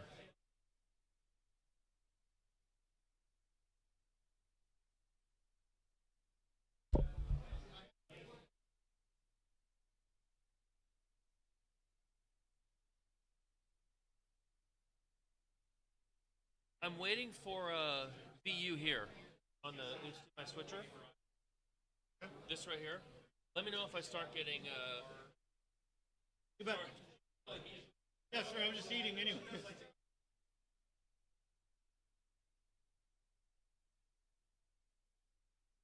Okay.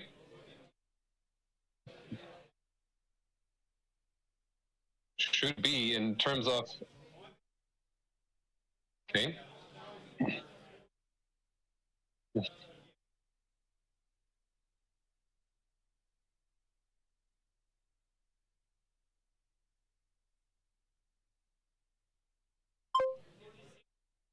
No. What?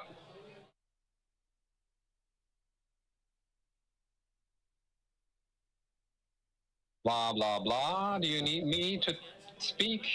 Do you need audio from my side? About the middle one? Hello?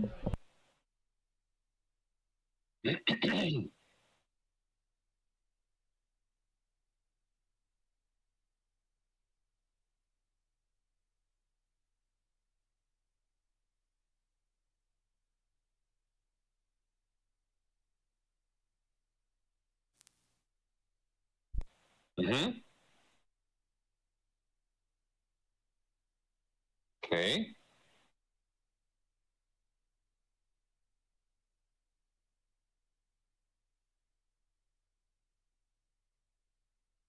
Hello, hello, hello. I'm speaking. Hello, do you hear me? Do you get any audio? Ah. Oh, we finally have this working.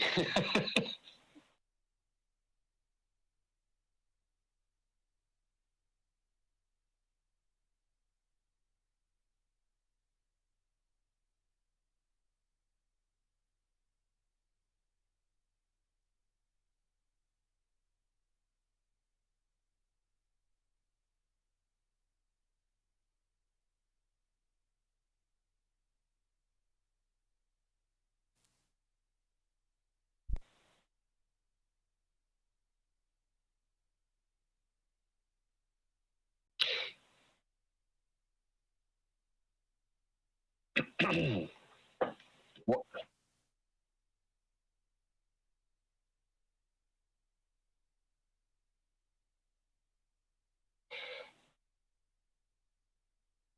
Hello, hello, do you hear me? Hello, hello, do you hear me? Do you hear me? Do you hear me? All right, good. So so you have audio? Do you have video? Can you see things like this?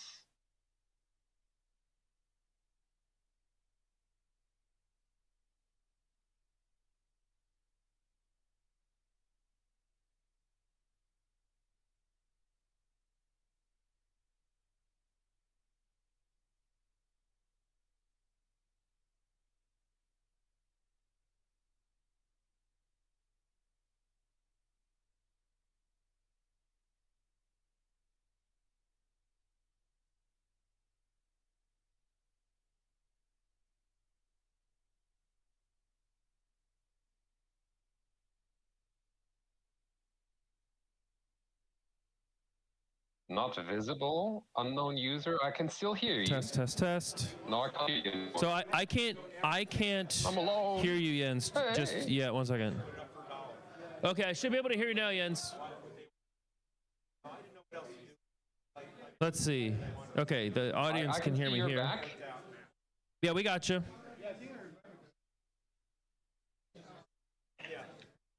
Okay.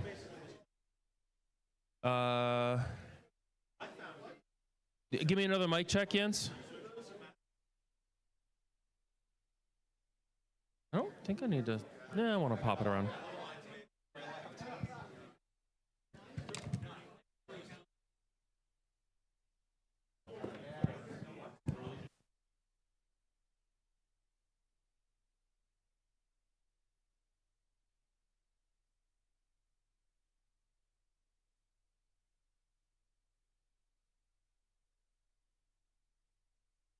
Okay. Can you? I can hear you. I can see you. Well, the video is not really great, but yeah, I can hear you.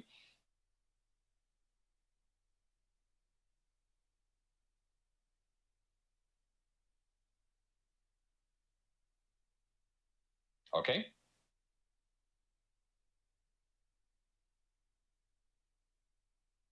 Mm-hmm.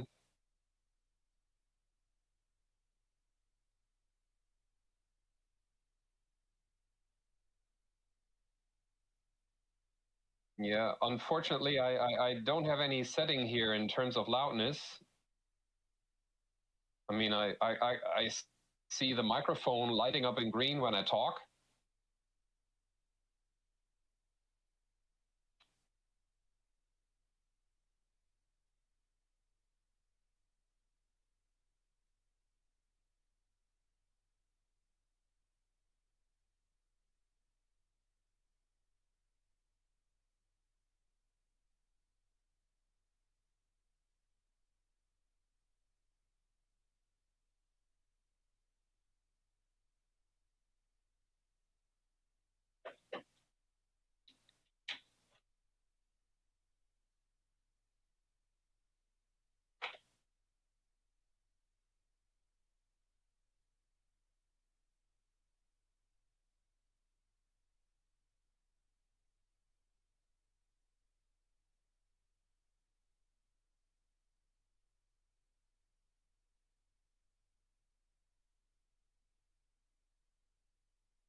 Okay.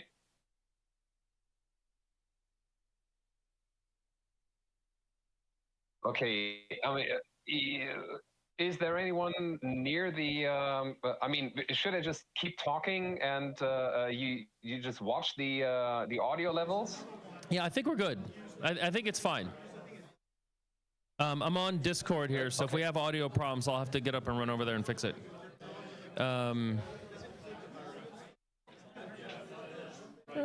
Oh, I had a side-by-side. Is that gonna work? No. I have three-way.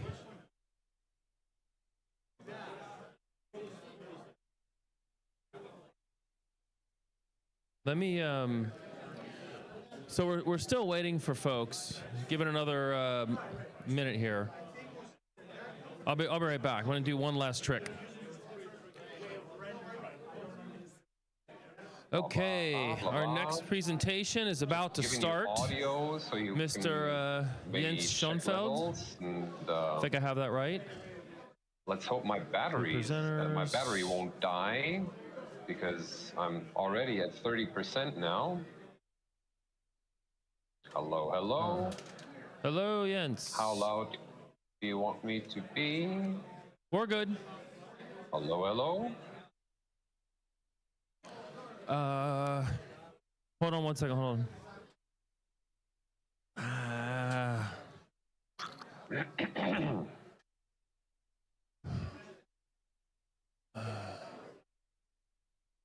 It's not going to look great, but this will work. As long as I'm centered. That. Real-time scene editing. Not recommended.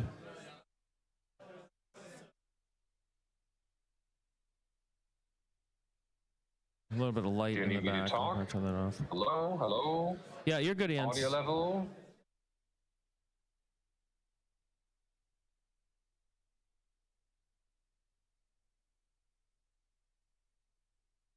We are good.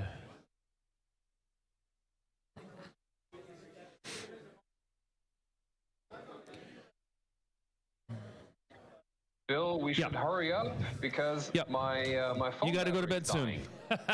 Okay, we're going to interview Jens Schoenfeld real quick.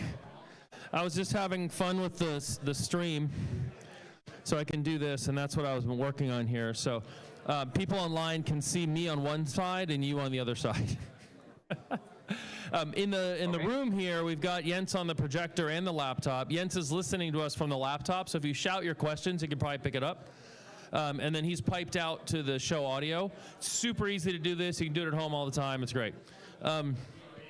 So Jens, thank you for being patient. We just had Dave Haynie talking for 2 hours, which was fantastic.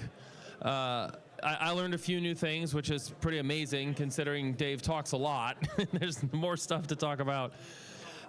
I wanted to start with what we discussed earlier. You have a new Indivision. So I emailed you that my Mark II died, and you didn't respond, so it's okay. But tell me about the new ECS Indivision. Yeah, that's a follow-up product to the Indivision ECS that's been around since 2009, actually. V4, version 4, is it looks pretty much exactly the same as the previous ones. It just goes into the Denise socket and outputs VGA. Can you see this? Yeah. Yeah, outputs VGA, and it takes over a few features of the AGA Mark III version. The most prominent feature is the live config. You might remember on your Indivision, you always had to you start the config tool, and if you want to change anything, for example in the game, then you save your settings, you go back to the game, and hope that it works. And we addressed that issue with live config on Indivision AGA Mark III. That allows you to press a magic keyboard combination, and then you can pan and zoom the picture with your mouse. And when you're satisfied with that position, you just press escape or some other combination I can't remember actually, and that will let you play the game or adjust the picture while you're playing a game and you don't have access to a workbench. And that's what we also introduced into ECS V4. So especially on those OCS, ECS machines like Amiga 500, Amiga 2000, those are still often used for games, and therefore it was really a key feature for me to have live config in. Then I actually had one thing on my bucket list, and I'm hoping that that Dave Haynie is still in the room, and I can say hi and thanks a lot for your help in terms of getting the right people to answer my emails, because one of the things I always had to say no to was the A2024 monitor type. Most of the screen modes that in Indivision 8 that the Amiga can produce, you can view on an Indivision, but the headlay monitor, which Dave actually mentioned when he talked about the next machines, the headlay monitor was always something that I couldn't display. Hi, Dave. Hi. So yeah, I don't know. Can you hear me in the hall or? Yeah. All right. So I started talking about the A2024 monitor and wanted to say thank you for your help in getting me in contact with the right persons. Yeah. I mean that email conversation in August. That was awesome, really. Thanks a lot. I mean, that was Dave Haynie and Dale Luck and even Headley himself. It just felt like this. This. I think we're back. I think we're back. I think we're back. AmiWest just exploded. Yes, it exploded. And it exploded. I love that movie. Okay. I think we're back online. I think it's working. Excuse me? Here, yeah, over there. Far side. Jerry! Jerry! Okay. Okay, I think we're back. I think we're back. You think? Yes. Oh, wait. I gotta press that last button. Darn it. When you're in OBS and you hit start stream, it starts streaming, but then you have to log in YouTube Studio and you have to press the go button. Okay, it actually does look like it's working. Yes, back again. Okay, just making sure. When you start it for the first time, you gotta log into YouTube Studio and press begin stream. You can't do that from the interface. Okay. So where were we before we lost power on multiple devices? I think we were talking about the ECS Indivision. Correct. So Indivision ECS v4, that is... Yeah. Well, you go first. Hold on, Jens. This is on the hotel network. Let me get it back onto where it was before. I might have to reload the page.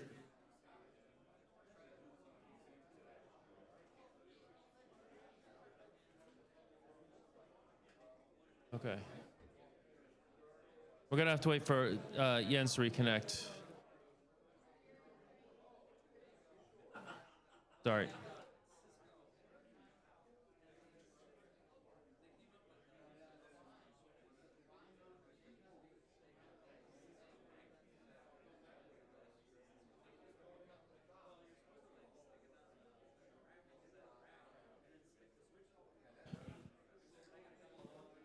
Okay, now you're back. We're having audio problems, Jens, so it should be better now.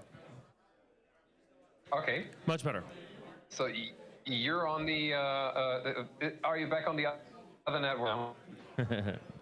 Because I totally, I mean, you were gone like for 2-3 minutes. Yeah, we're back now. I switched to the better network because your audio wasn't coming through anymore because the laptop fell back to the hotel network as opposed to the broadcast network that I put together. Yeah. So, okay. You mentioned that you have keyboard control in the ECS v4. How are you doing that? Is it sitting on top of a keyboard trip? I didn't see that.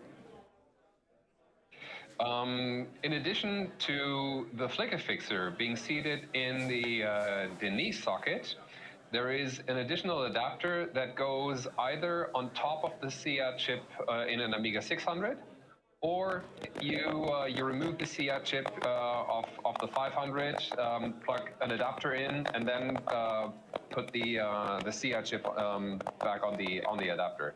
So it's a little adapter that goes in between the SIA chip and the main board. I see. And that's taking the keyboard signals, but also the left mouse button. And as you may know, the Denise also handles the mouse movement. So I already know the mouse movements on the flicker fixer, which is why I have mouse control, mouse and keyboard control on the flicker fixer now. So that allows you to adjust the picture, like zooming and panning, or flipping through pre-saved configurations. You can do that all with a keyboard, and you don't need to launch any application on the workbench. Awesome. Now, Indivision has always attempted to display all the screen modes that the Amiga can display. You know that if you launch your preferences and you go to screen mode, you can choose all kinds of different screen modes on the Amiga.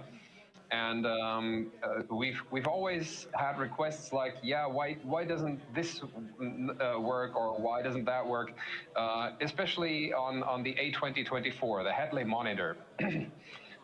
Dave actually mentioned it earlier today when he was talking about the next machine. Like it would look very similar to an Amiga on a Hadley monitor on the A2024.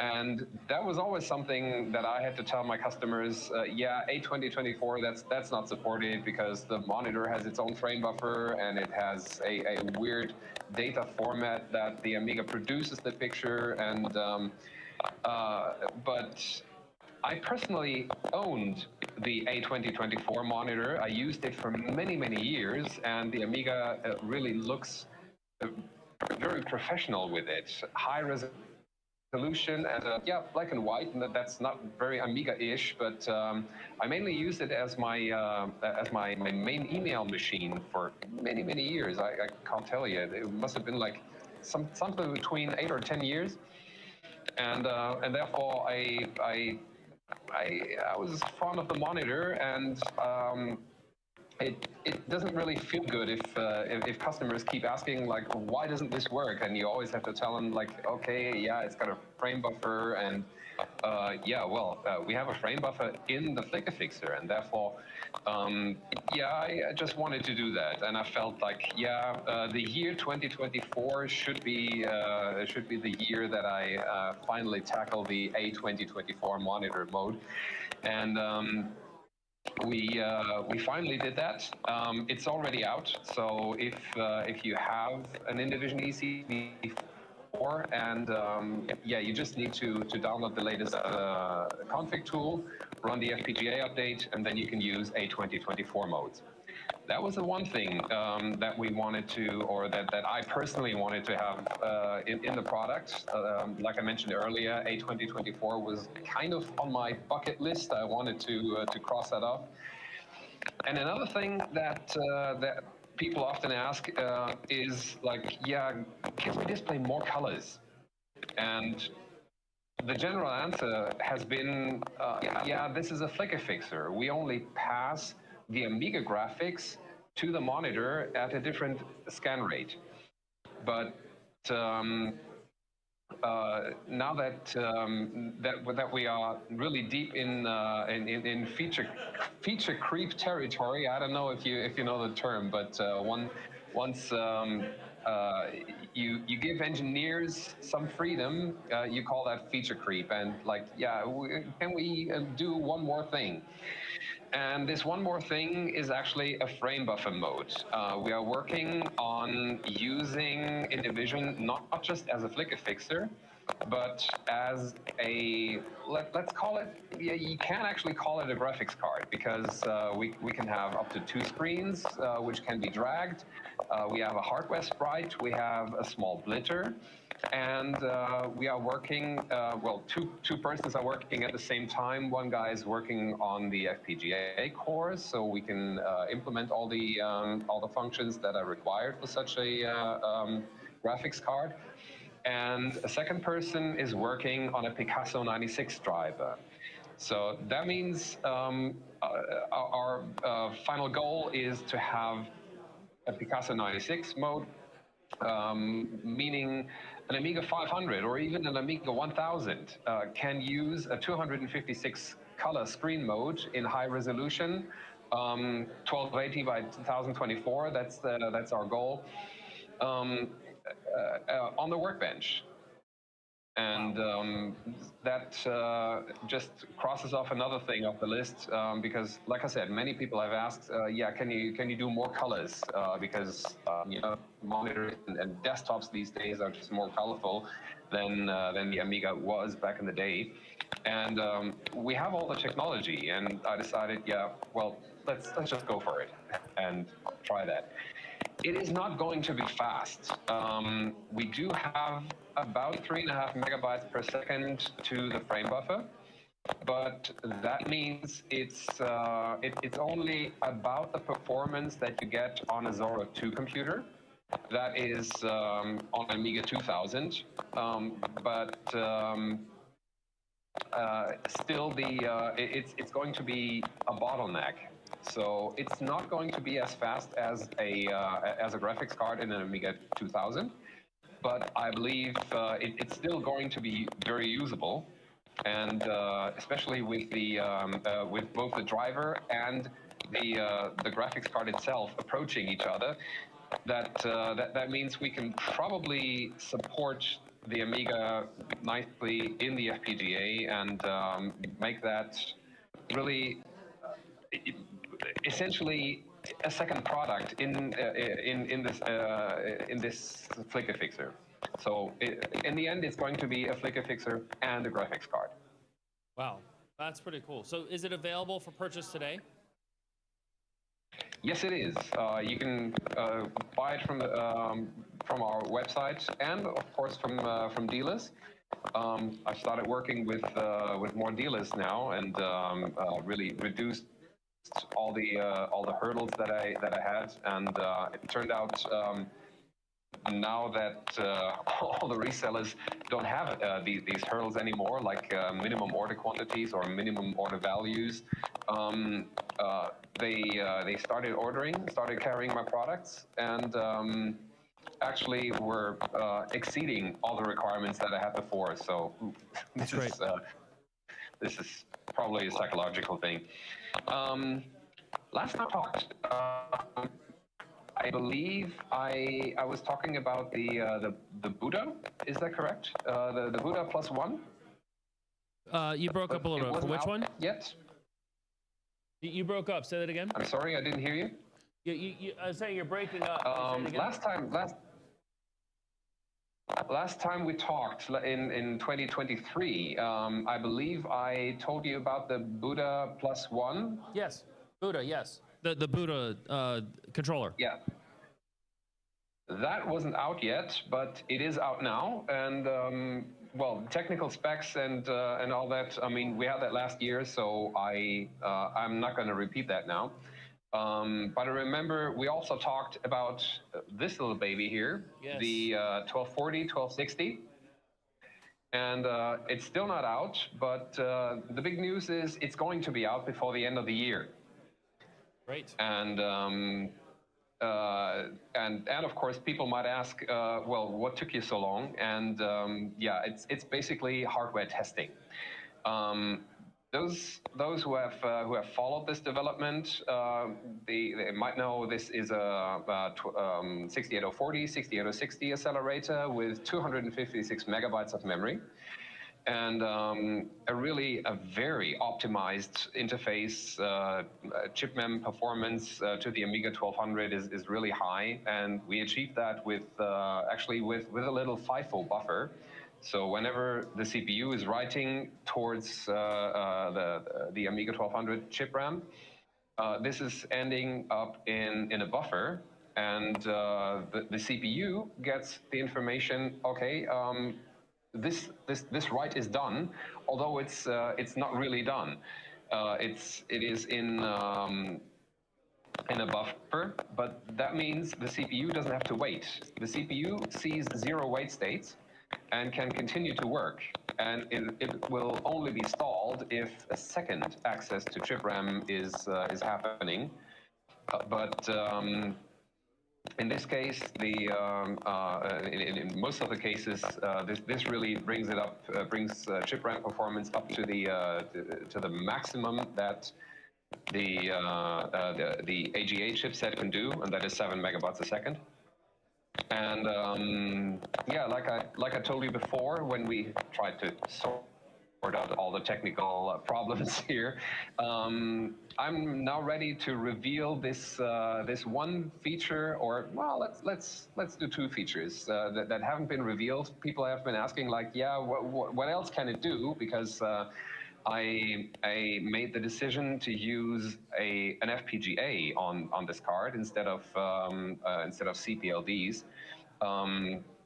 that might, to those who are into this level of engineering, they might say, well, an FPGA might be a little too expensive. Why are you spending all this money?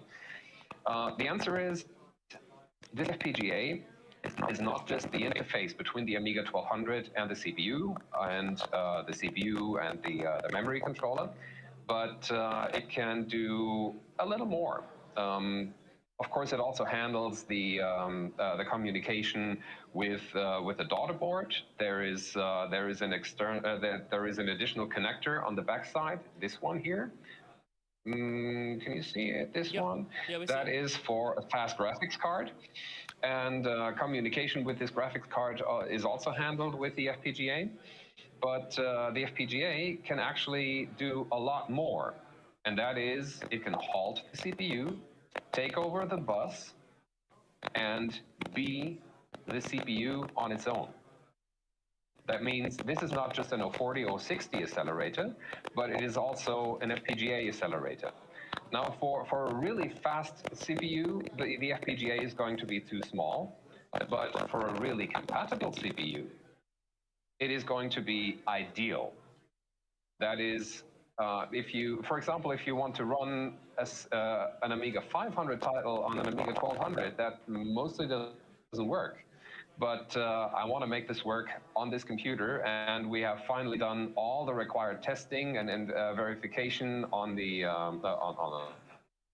this part. So I can now say with confidence we can not just make this an accelerator, but also a decelerator.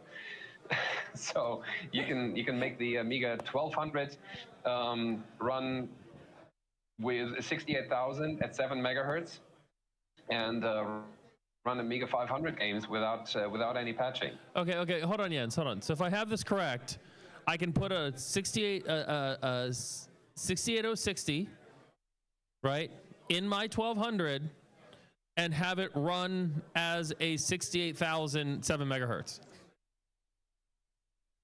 Correct. I don't think anyone's ever made a decelerator for a 1200 yet. So does this mean you can ship it without a CPU and it works? Or do you have to have the CPU in there?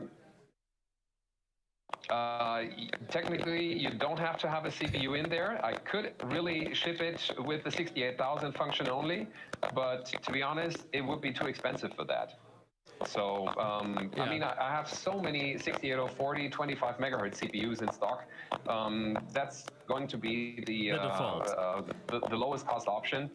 And even the 25 megahertz 040, that kicks ass. It's faster than a 50 megahertz 030.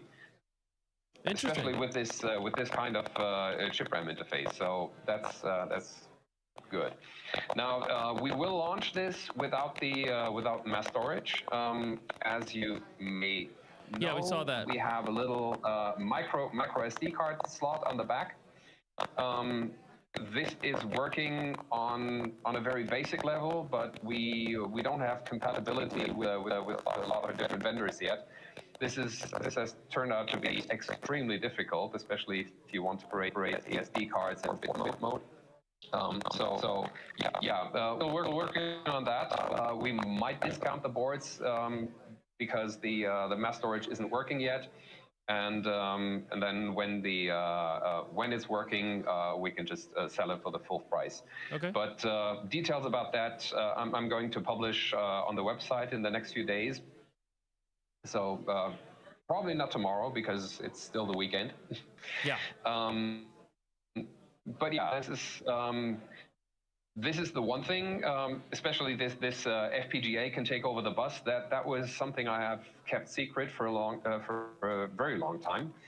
And the other little technical detail that we can do is we can adjust the core voltage of the CPU of the 68040 or 68060. We can adjust that to actually undervolting or overvolting the CPU for reducing heat or increasing performance. That is a thing that has been in the design from the very start. But again, I didn't publish this because I just didn't want anyone else who is also making 040 or 60 accelerators. I just didn't want to reveal to give this idea away. Yeah. So is that a real time? Like, does the operating system know, and you're just real time changing the frequency, or does that like a restart or a setting? No, frequency is going to be fixed. I haven't implemented. We haven't actually tried to run the 040 or 60 at variable speeds. That is because well, the data sheet says you shouldn't do that. Of course, we did that, write that in the data sheet in order to just make things simple for them, not be liable for promising that it works. I know that 020 and 030 accelerators, they do work at variable speeds, but at this point we haven't actually planned to have a speed change on the run, so on the fly. So right now it does support a lot of different frequencies, starting at 25 megahertz and ending at 105 megahertz, where the 105 megahertz is not really supported by all the CPUs, but 100 megahertz is stable, and it's awesome. And 060 at 100 megahertz with 256 megabytes of memory, that's obscene. That's fantastic. Someone was asking on Discord, George, will your FPGA fit like an older Vampire? He says kernel, but I assume he means core. Do you think it has enough power to run something like that? You said 68,000. Do you think it can do an 020 at 14? Do you think it's an 030 at like, what, 16? Where do you think that top end is, or do you not know yet? Well, 68,000 wise, the top end is probably a 40 megahertz 68,000, maybe a 20 megahertz 020. And I don't know about the size of the Vampire cores. I don't even know if they're open source. What I certainly don't want to do is open up the schematics of this one, because it is possible to cause bus contention if you program the FPGA and just in the wrong way. And I just don't want that. I don't want the liability of somebody else messing up the board and then me having to replace an expensive FPGA. The FPGA is 10K LEs, 10,000 logic elements. That's Altera. And I believe that's too small for anything that Vampire has used. But like I said, I don't know any details about Vampire. Okay. So if cool. they want to open source something, then we can definitely port it to this one. But I wouldn't want anyone else to make his own core for that, because there's of course IP that talks to the graphics card, and that also talks to the to the discrete components on the board. That's something. Yeah, like I said, the liability part is what I'm afraid of. That's awesome. Any questions from the crowd here, the audience? Trevor? Yeah.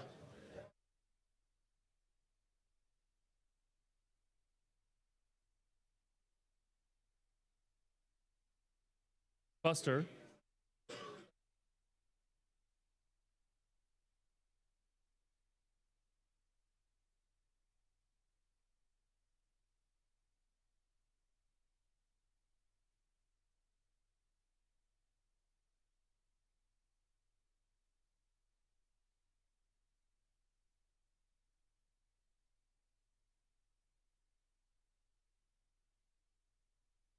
Did you catch that, Jens? So Trevor's question is around recreating.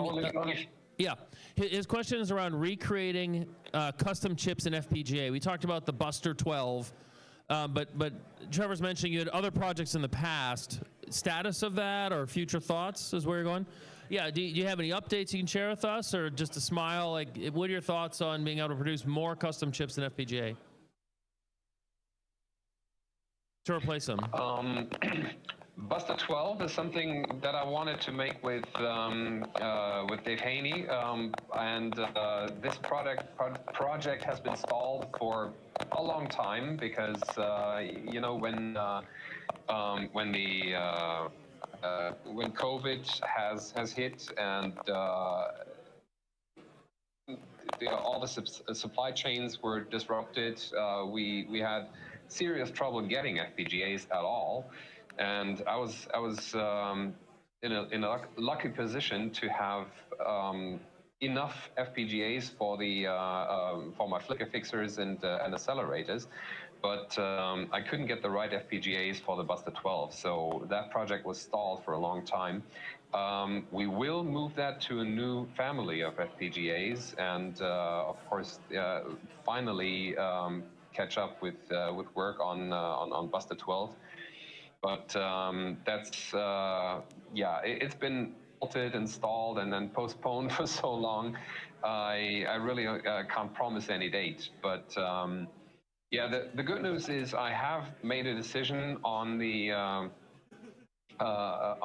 next FPGA family that I'm going to use, and Buster 12 is going to happen, but for other custom chips, I don't think it really makes sense to attempt to make drop-in replacements because there is no shortage. The Buster is something that is in high demand, and it's just not available anymore. But most of the other chips, I don't think that there is a supply problem. Okay, that's fair. Trevor has a follow-up.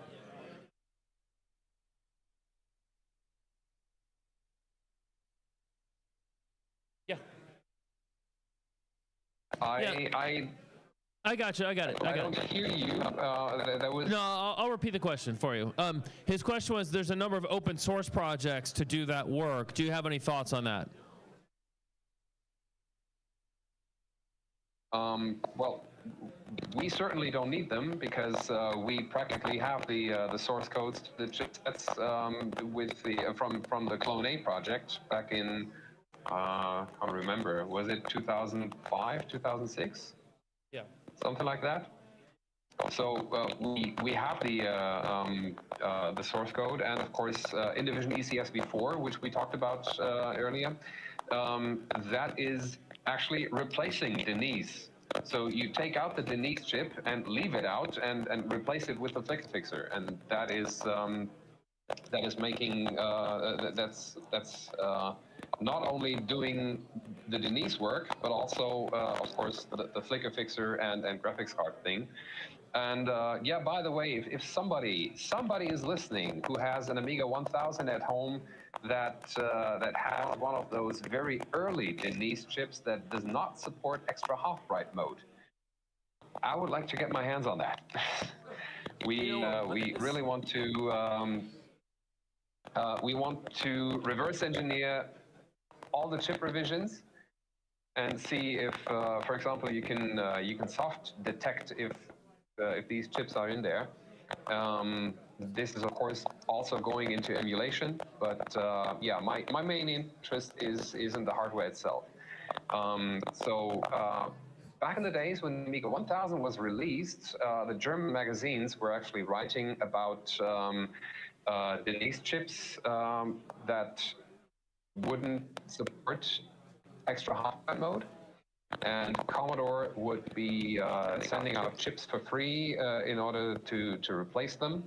But I have never seen one of those chips. They may be they might have been sold in the US only. So here's my call for anyone who's listening, either recorded or live in your at the venue. If you have an old Amiga 1000 that does not support extra half-bright mode, I'm very interested. Maybe just in the chip itself, I'm willing to trade, maybe pay for the chip, or even return it if you don't want to give it, if you don't want to remove it from your collection. So yeah, Just wanted to put that out there. So Jens, can you guess at a revision for that chip? What do you think it would be?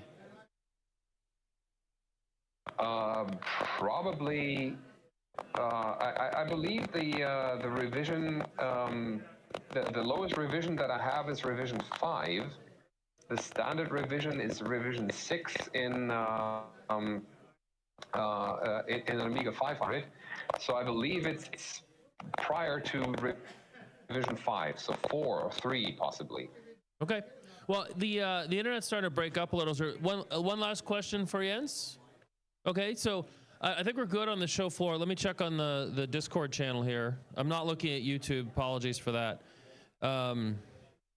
The question that was asked on Discord is the graphics card a future project, or is it something already available? The ECS V4, I think, is what Walker was referring to. You can buy that today, but the graphics card functionality is an update. Is that right? The frame buffer?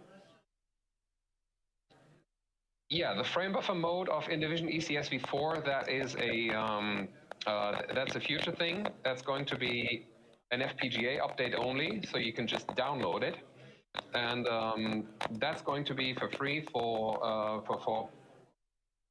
everyone the hardware already. We are still selling the hardware at the same price that we sold the version 3. But as soon as the graphics card mode is working, I'm going to I'm going to increase the price. Okay, so Chris Collins just says he has one of the Denise chips that you're looking for. He's got one. Wow, that's great. Yeah, well, my email address is widely known. Please contact me. I'll connect you with Chris so you guys can talk about it. Okay, I'm going to let you go because our network is cracking up. Great, Thank you so much for staying up late, right? What time is it there? Now,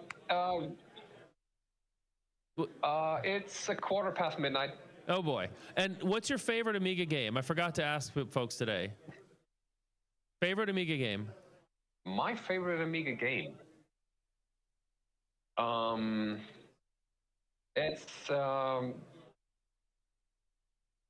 I really like International Karate Plus, the multiplayer mode.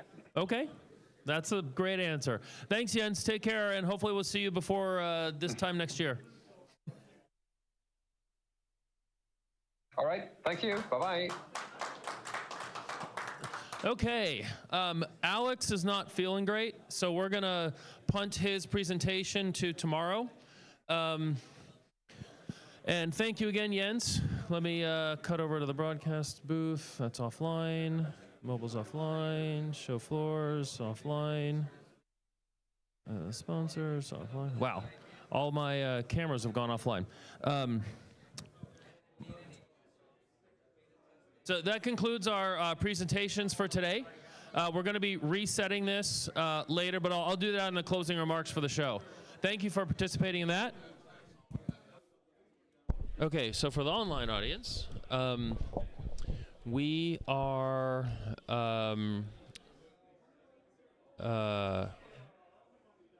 done with our formal presentations. As I said, Alex is not feeling great, so we'll try to do it tomorrow. I'm gonna need to do a few things, so I gotta find something for to keep it interesting. And also, sorry about the kerfluffle. We literally lost power to a giant chunk of the show floor that happened to take out our the switch that we use for our streaming. Actually, I am going to do something fun. Give me a few seconds. It'll have audio. I am going to fire up a game that is not yet released. The game's out, but this version isn't released. And I hope to talk more about it tomorrow and play a little bit of it. So give me a second. Let me go fire that up on my X5000. It looks super cool. And I'll let it run for maybe 3 or 4 minutes. And turn up 10, so I got some stuff to run around and do. But I'll give you guys something interesting to look at and then see if you can figure out what it is. I'll be right back.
strangest sound as dinosaurs transgress the ground.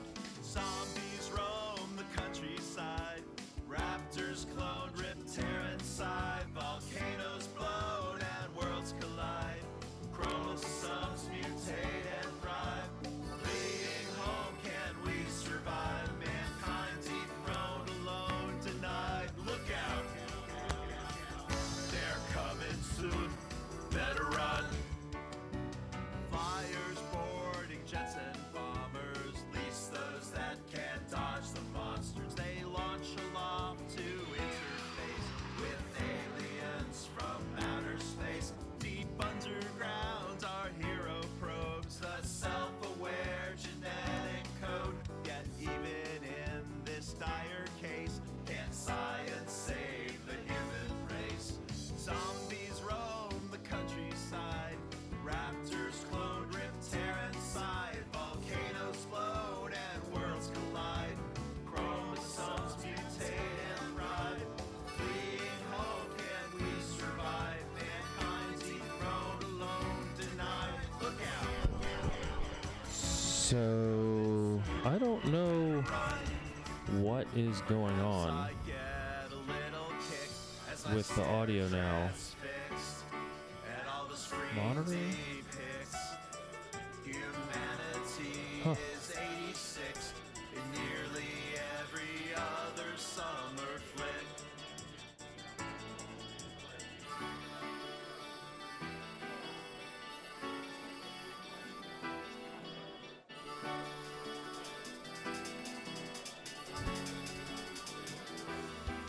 At last I feel the end is nigh. Can't Goldblum give it one more try? Will they bust through and eat our brains while twisters rage across the plains? Can Earth withstand tectonic Okay. stress to win this? Something very strange happened when we lost internet. I don't understand it. Or I pressed some strange buttons and still don't understand it. My GoPro broke, which is interesting. My security camera using the back broke, but I think that's a different problem.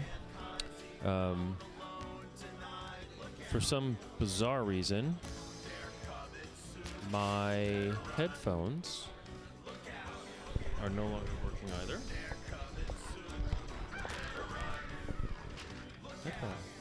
Ah. There we go.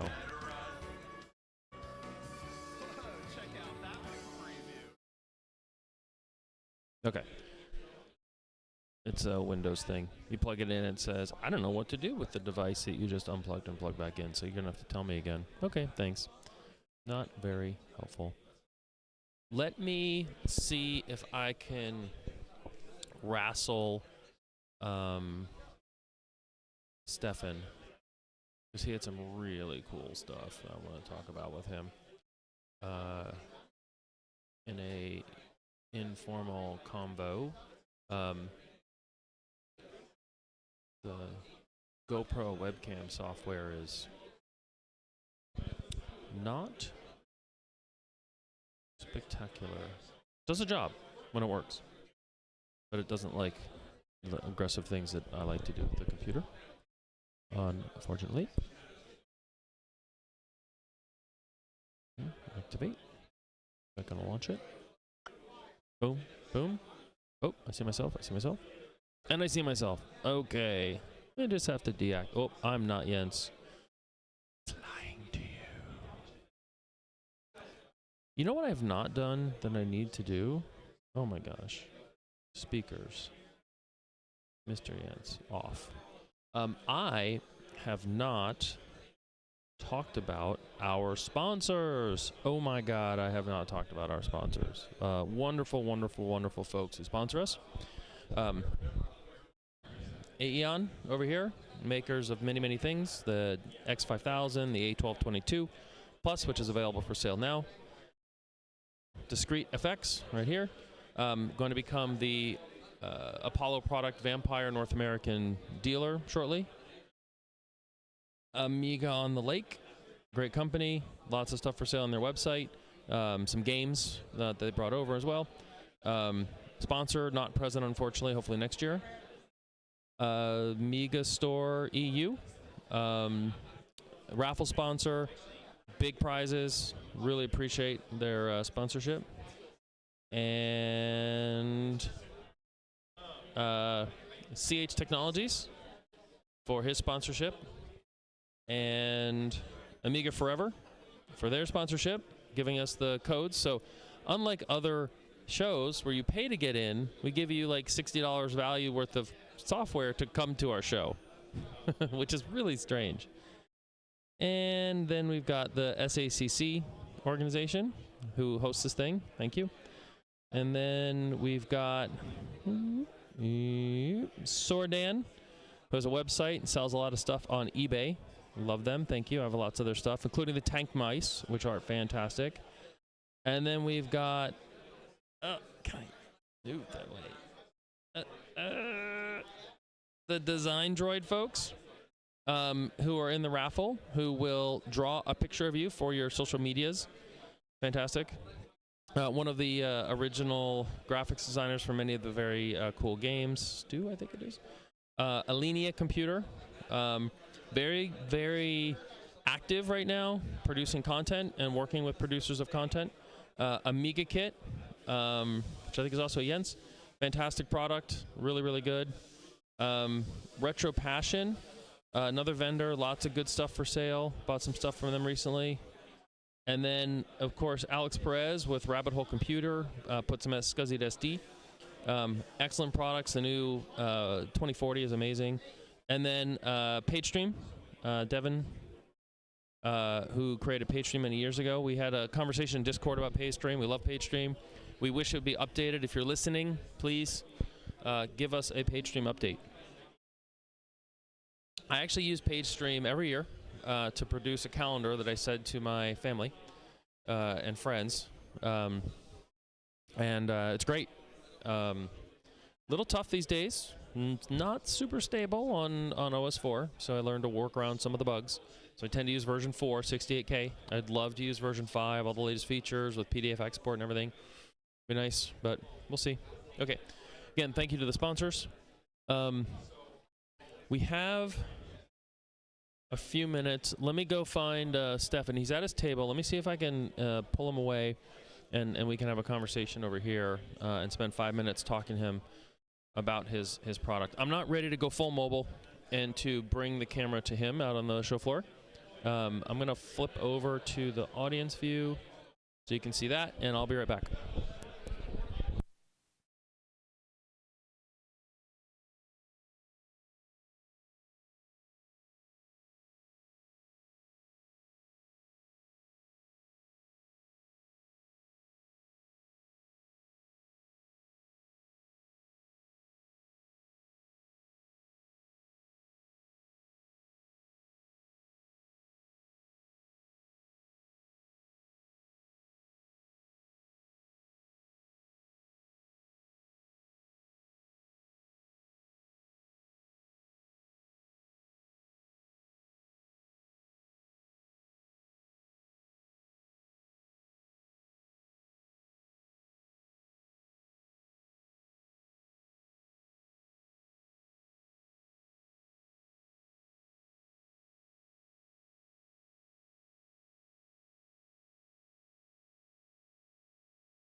Just getting some fun stuff set up. Let's see, is that working again? No, let me get that fixed.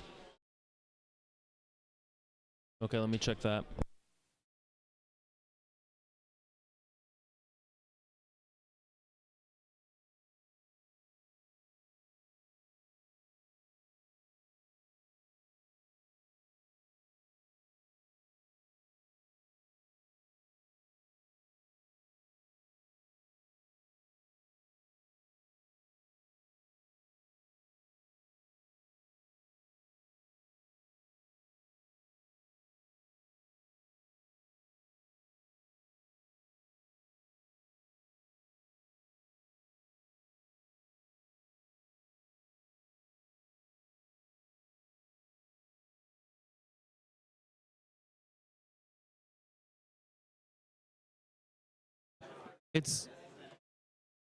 It's not live to the house, but I don't want to give you a body mic. You can just So we're not gonna. This isn't for everyone else. If you want to hear, sit a little closer. If you want to hear his presentation, I mean, I guess I could bring up I could bring up one of these guys if you want to hear a little bit. Do you want to hear him talk? Okay. I can't easily get that to there. So I can't put this camera on that in a trivial fashion. But at least you can hear Stefan and myself talk a little bit. It's a good volume. It's not too loud. Yeah, I don't really want to, call people over or anything for this one. This is more for our online audience as well. Let me switch to...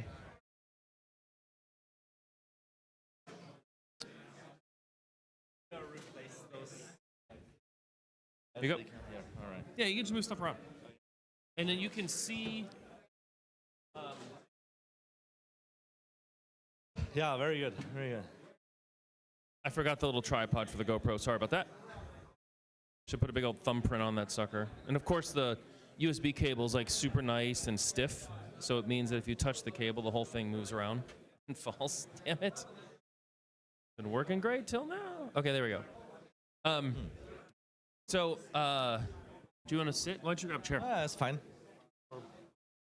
I understand. Let me move this.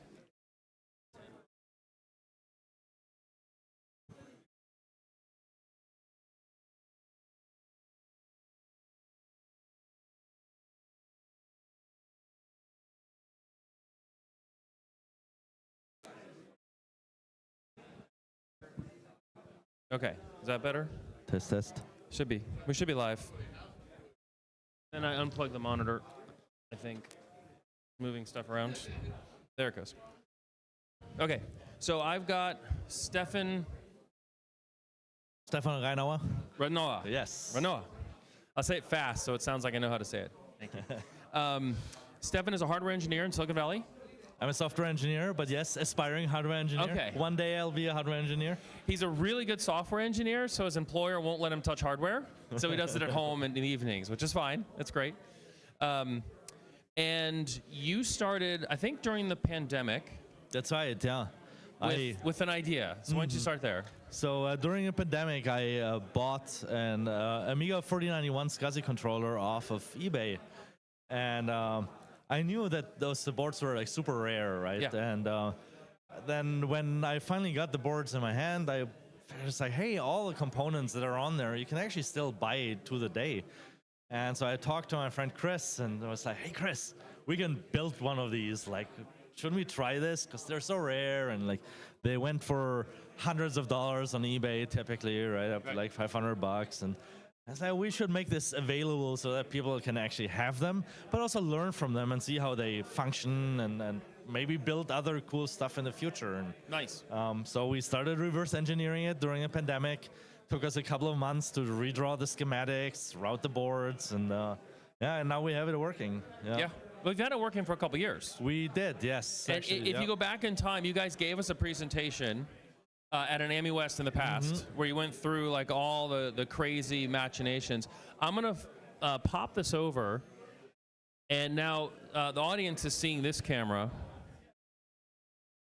See if I can move it into Spear. So this is the result of your work. So people have seen this before. It's not Right. like brand new at the show. You can go online and buy them. That is right, yeah. So we still have a little bit of a wait list at the moment. So we're doing a pre-order form. You can sign up online and pre-order them. And, Wait, are the boxes on your table empty? So the boxes on the table are a special for AmiWest. So what doesn't sell Like, here you is going to come- ship out. That Okay, is thank correct. you. Yeah, Thank you. yeah. But like I brought a couple, so if people make it all the way out here, they can buy some. And these are actually the ones that we have here are hand assembled by Chris and me. Wow. It takes about 8 hours to assemble each of the boards, and they're the same high level of quality and testing as the other ones that you would buy that have been made by Kavanaugh's. But these ones that are here are actually all purple. Unlike you have the the other purple ones ones, okay. that are normally you would get the black one. Yeah, I see. So the AmiWest special purple ones. That is right. So you were telling me that this is the clone. Is this like a accurate clone of chip placement too, or you modernized the chip placement, but it's got all the same hardware as the originals? It is.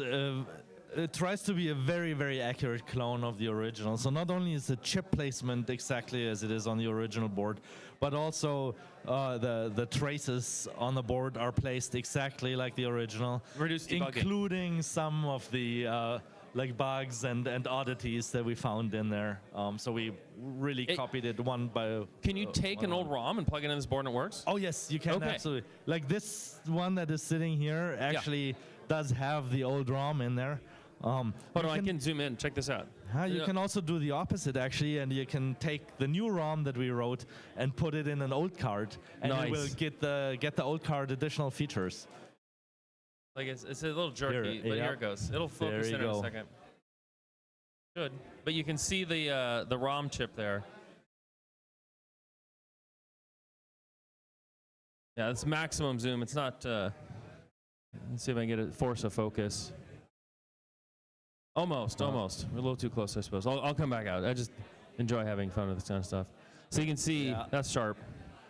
The original chips, and you reverse engineered and reprogrammed the what are these? Also the gals. These ones over here. There's 8 gals on there. Yeah. Here, you can see these.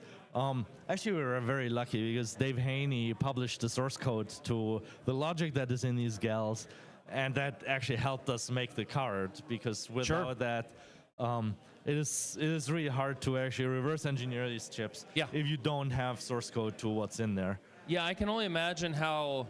Were you surprised as you started like, hey, let's do this, and then you started assembling knowledge and finding things, or did you email Dave and say, can you open source them, or they already been open source? They had already been open source. Okay. They're part of the Dave Haynie files. I see. And I knew this like when I got the card. Okay. And then like in addition to like knowing that that logic was already open, well, it was available. And then I looked at the other components on there. So like, hey, the components are available too. And so we went from there basically. Yeah. Wow. And it ships with this hole in the card. There's like a cutout, right? That is right. So there's this cutout in the card. I see this one is signed by Dave. Not at this time. It was signed before, right? Yes. And it's the Terminator. It is the Terminator. Not the robot. He'll be back. Yeah. That's right. So yeah, and this Terminator, like I designed a little 3D printable case.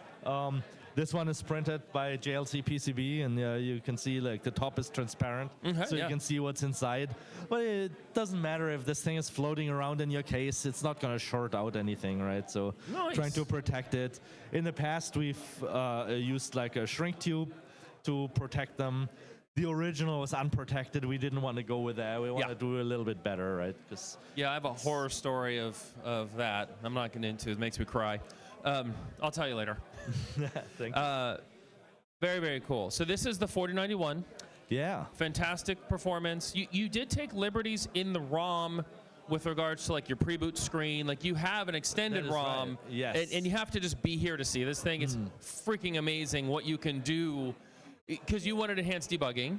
Yes. But it also gives the user tons of control, visibility, and what's happening on your SCSI bus. You Amazing. can see all of your configuration. You can see like what the devices are attached to it. You have a couple of configuration options. that are stored in the Amiga as like non-volatile RAM, if you have a battery installed, that is. One cool feature actually of the new open source ROM is that we added support for CD boot. And we're using the CD file system that is now part of Aros. Okay. So that enabled us to... Interesting. Initially, we were experimenting with the Amiga OS version, but it's hard to distribute that. But here, now we can like distribute the cards with fully like off-the-shelf CD boot enabled. Nice. Which I think is very cool. You just pop in your 3.2 CD and they install, no floppy disks needed, right? That's awesome. Yeah. So if I take your open source ROM and put it in the old card, I get all the same features. You get all the same features. I yes, like sir. that. It's just the poetry of it, of like it does both, like modernization, but also support the Bring old. That's some stuff back to the old cards. Yeah. That's fantastic. So and these are tested and work very, very well with the SCSI to SD products. From Rabbit Hole Computing. And thank you for putting one of these in our raffle, which is amazing. So you can choose. The way we set up the raffle this year is you choose where your raffle cards go. So it'd be interesting to go see how many are in that bucket. Yeah, I checked already. I took a sneak peek, and there's is there a few? Quite a number in there. Okay, good. Nice little popularity contest. Yep. So what else do you have for us? All right. So one of the things, we went from here. Yep. Let me remove this. We now have a smaller version of the 4091, the 4091 Mini, which for all folks that either don't need the external port or that maybe have a PCI-capable daughter board in their Amiga and want to use the extra space for another PCI card, this is the ideal solution where you can have your cool SCSI controller and have your cool PCI card right next to it and have both function. So this you would can pack more power into your Amiga. This would, until you blow up your power supply, this would be a different schematic because you move this, right? I mean, you made some small changes in this schematic. Yeah, we changed it. We changed the schematic is mostly the same. We added a couple of other features here. Actually, as you can see, maybe up here, there's two headers for the LEDs.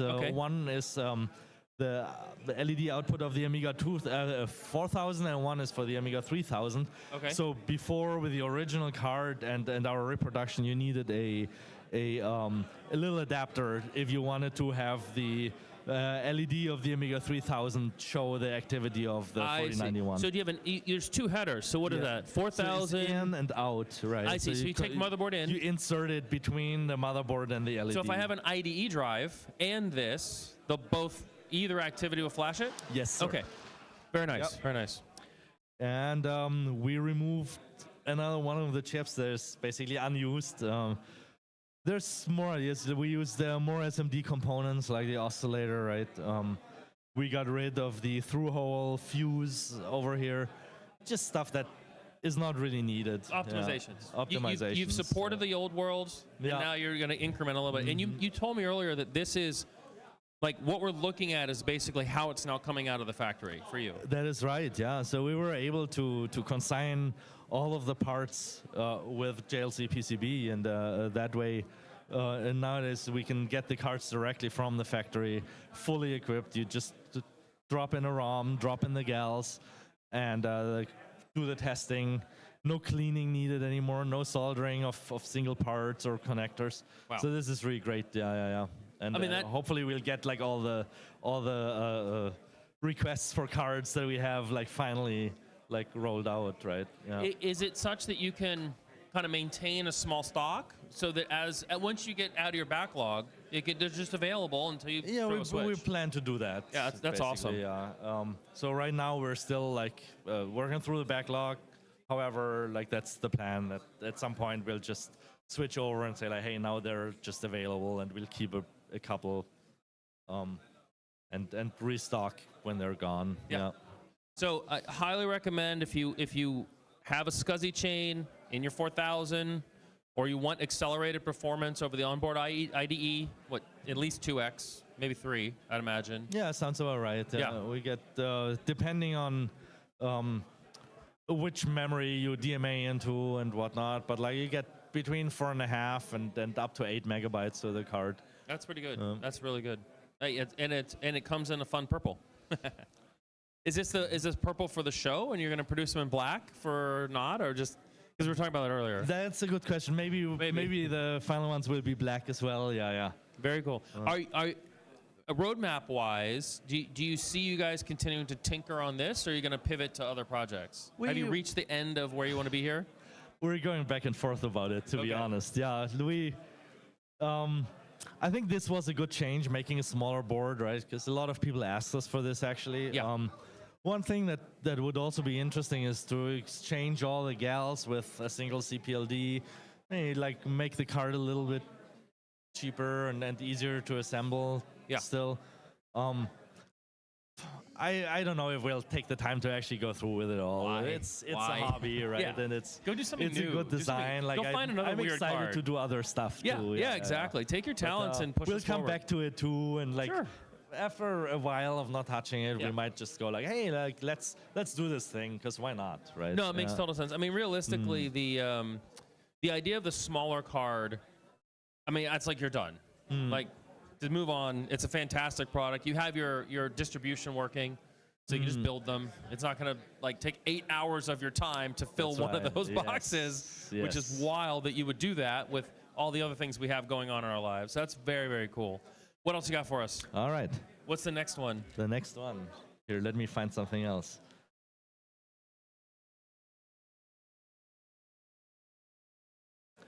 So this one is my personal favorite. This is very cool. Can we zoom in? Yeah, I'll zoom in on it.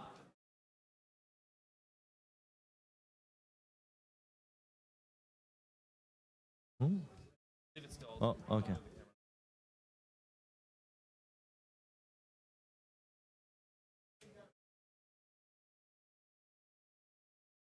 That's, I think, readable.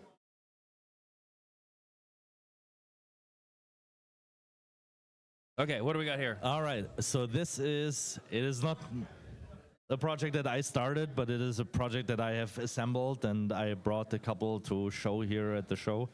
It is a reproduction of the Super DMAC, DMA controller of the Amiga 3000. And so, as you probably know, these chips are increasingly rare, and there's two versions of it, the Revision 2 and Revision 4. Yeah. Revision 4 goes for way too much money these days. So this one implements the capabilities of the version 4 in an FPGA, and lets you replace your DMA controller in the Amiga 3000 with this new version, making it accessible and available for everybody. Speed ups, bug fixes, or just implementation of what was there? Mostly, for now, implementation, what is there. It's still under development. So this one has a version 0.7 software on it. Oh, yeah. Oh, we should talk. Yeah. Yes. That's Fred. Yeah. How do you flash? Do you plug this into like a cradle to flash it? Is that how you update the FPGA, so or is this set? you need to power it to flash it, but like up here you see these pads. Okay, so you have like a press to do that. So I have like a little pogo pin connector that I push onto the pins, and it will then flash the device with a because you can using easily put a blaster. USB hub header right there or whatever. You got some room. That's very cool. Very cool. So Yeah. how do you? These are not for sale yet. General availability website kind of stuff. I have given some to folks here at the show. However, like they're still beta, and like if you just want like something stable, like wait a little bit. But like this is definitely coming. Do you have a thread on EAB like you did with the 4091 for this yet? I don't think there is one. Okay. There is a Discord channel around the development of it, and I recommend. And there's a GitHub project where you can follow the I was process. just thinking, how can people raise their hand? Because it helps to know, like, if 100 people say, this is really interesting to me, Right, it's right. a little more motivation for you. Money aside, but it's a little more motivation. Sure They're thing, helping yeah. people resurrect machines. Yeah. Yeah. So once it is more stable, we'll definitely figure something out there. I wonder if we have a cascading effect where people who go with this option, especially with bug fixes and other things you may do in the future, free up a Rev 4 that then get into the marketplace. So it's like a multiplier effect to get more and more machines in a better shape. Yeah. I love it. That could be cool, yeah. It's very cool. Yeah.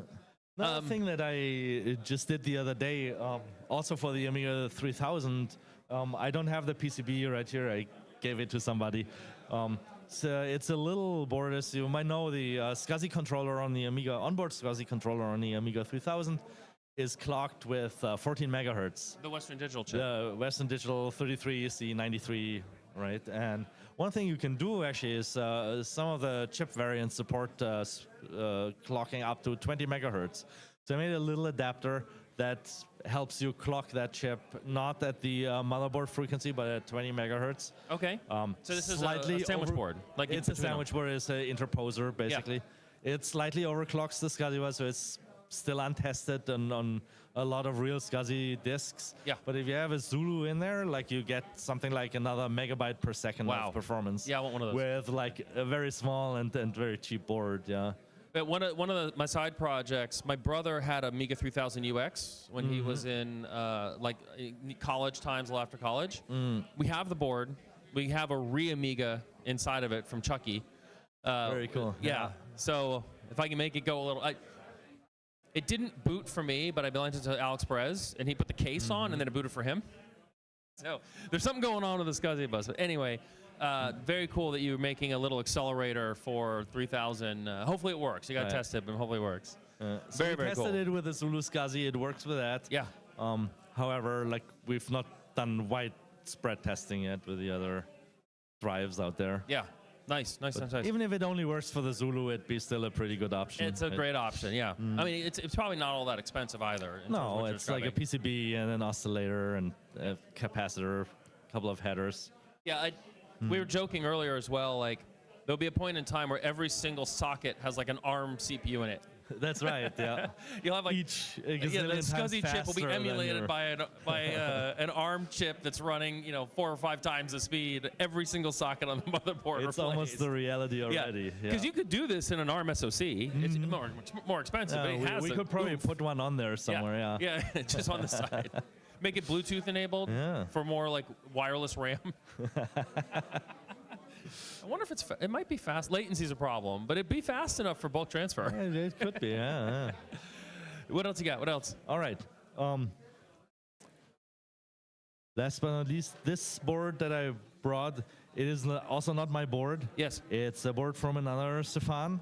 He's talking tomorrow. He is talking tomorrow. Yep, a preview of Alice. This is actually, it's a Denise board. I don't have an Alice. Unfortunately, the other Stefan sent me a couple of boards and they got stuck in transportation, so I don't have them with me at the show.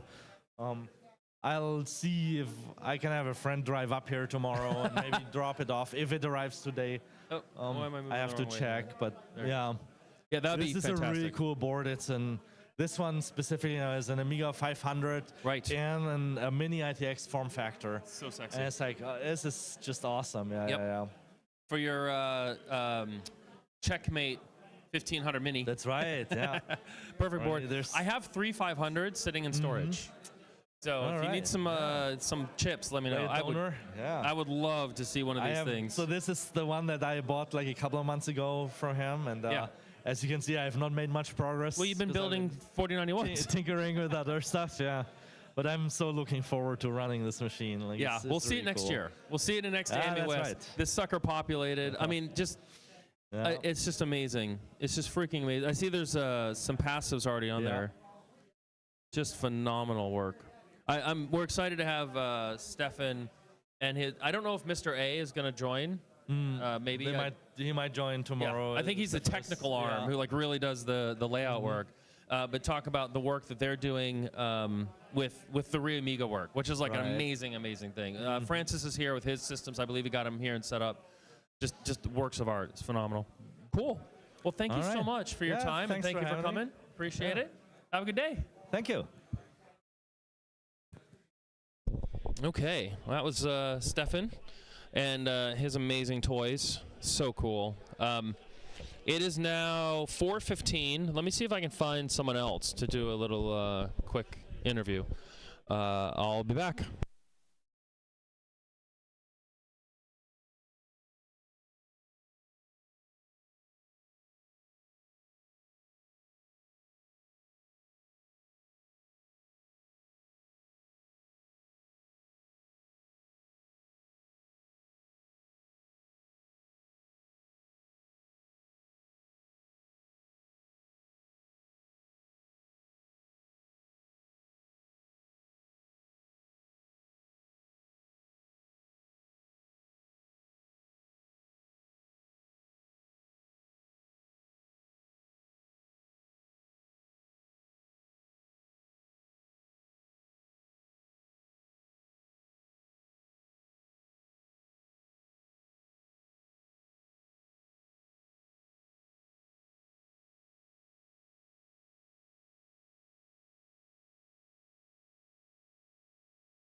Sorry about that.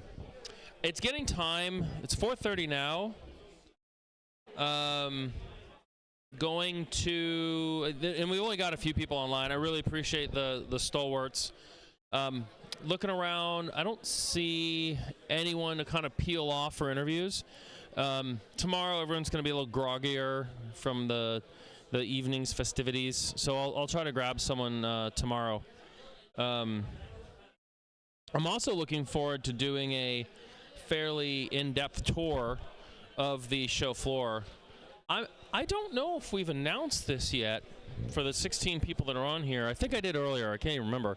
That we're going to dial into Amiga Bill's show, his Twitch show, live from the AmiWest show floor. So we are going to. I haven't figured out exactly how I'm going to do this. I'm going to mess around with this tonight, but I am going to put together a rig and I'm going to walk around the show floor and be live on Amiga Bill's Twitch stream. I think we're looking at 11:30 a.m. Pacific time, and I will do my show floor tour, talk to the folks live on Amiga Bill's Twitch. So I'm trying to think exactly how I can make it work for the people that are here, as well as for Amiga Bill in terms of where the audio gets routed to, where all the video is pushed, how to pull that off. I've got to figure that sucker out. But if I can make it work, it's gonna be pretty cool. Yeah. So AmiWest 2024 attendance. You know, everyone always asks how many people were there. I would say that it's a little bit lighter than I was expecting, based on the feedback we got and orders and whatnot. But the enthusiasm is through the roof, and we've had a lot of new people. I've been blown away with the number of first-time visitors. We have amazing exhibitors on the show floor showing off some really cool stuff. Like I said, 22 different people. Really engaging conversations, really innovative things. Dan Salvato's Game is here. Spectacular. Jerry's been over there for like an hour talking to him, play it. Can you see it there? No. Can't. Yeah, maybe a little bit. Just above the trash can when the people move out of the way, you can kind of see Dan and Jerry. The games competition is out there, super popular. The trophies are amazing. Let me go get a trophy. I'll do that. I'll be right back. I'm going to get a trophy.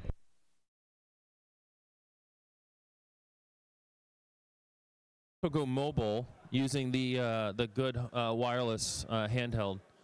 So I'm gonna go snag one of the trophies because we showed it earlier, but I'm gonna very, very carefully. Josh, can I borrow a trophy to show on the live stream? That's what happens when bunnies eat you. Clearly obvious. Oh, and Dan did bring his ACA 500. Donkey Kong was stalling out a little bit. Oh, wow, there's an LED at the top. Baller! Dan lent an ACA 500 to accelerate the gaming comp machine. Let's see if I can do this. Okay. Oh, yeah, that's gonna rock star. Hold on. Let me move a few things here. I do not want to drop this. My God, if I drop it, I'll be so sad. I hate saying it this way, but Jerry's kids do a great job, but not that Jerry. Let me get a hand free. Hold on one second.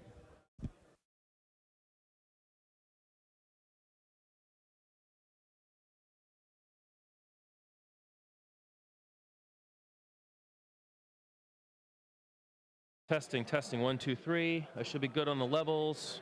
Bring it up a little bit. So this is the body mic I just deployed. I'm gonna flip over to the other camera. Okay, so I have with me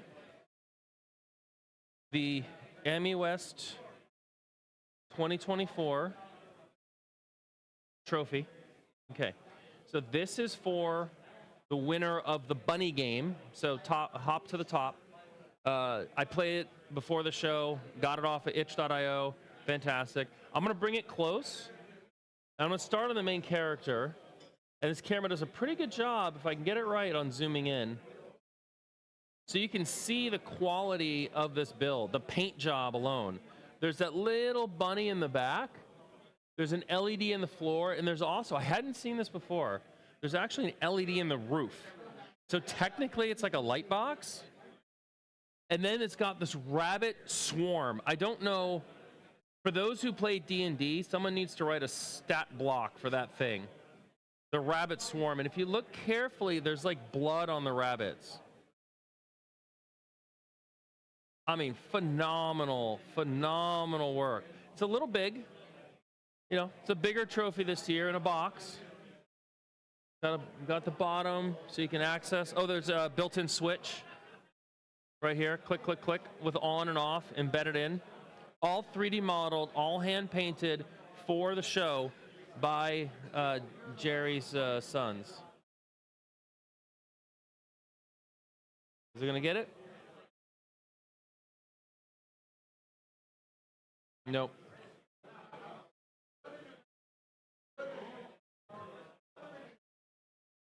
Let me try that. Oh, almost. Wow, look at that. Look at that detail. Oh, and you can see like the light flickering in the background. The upper light flickers.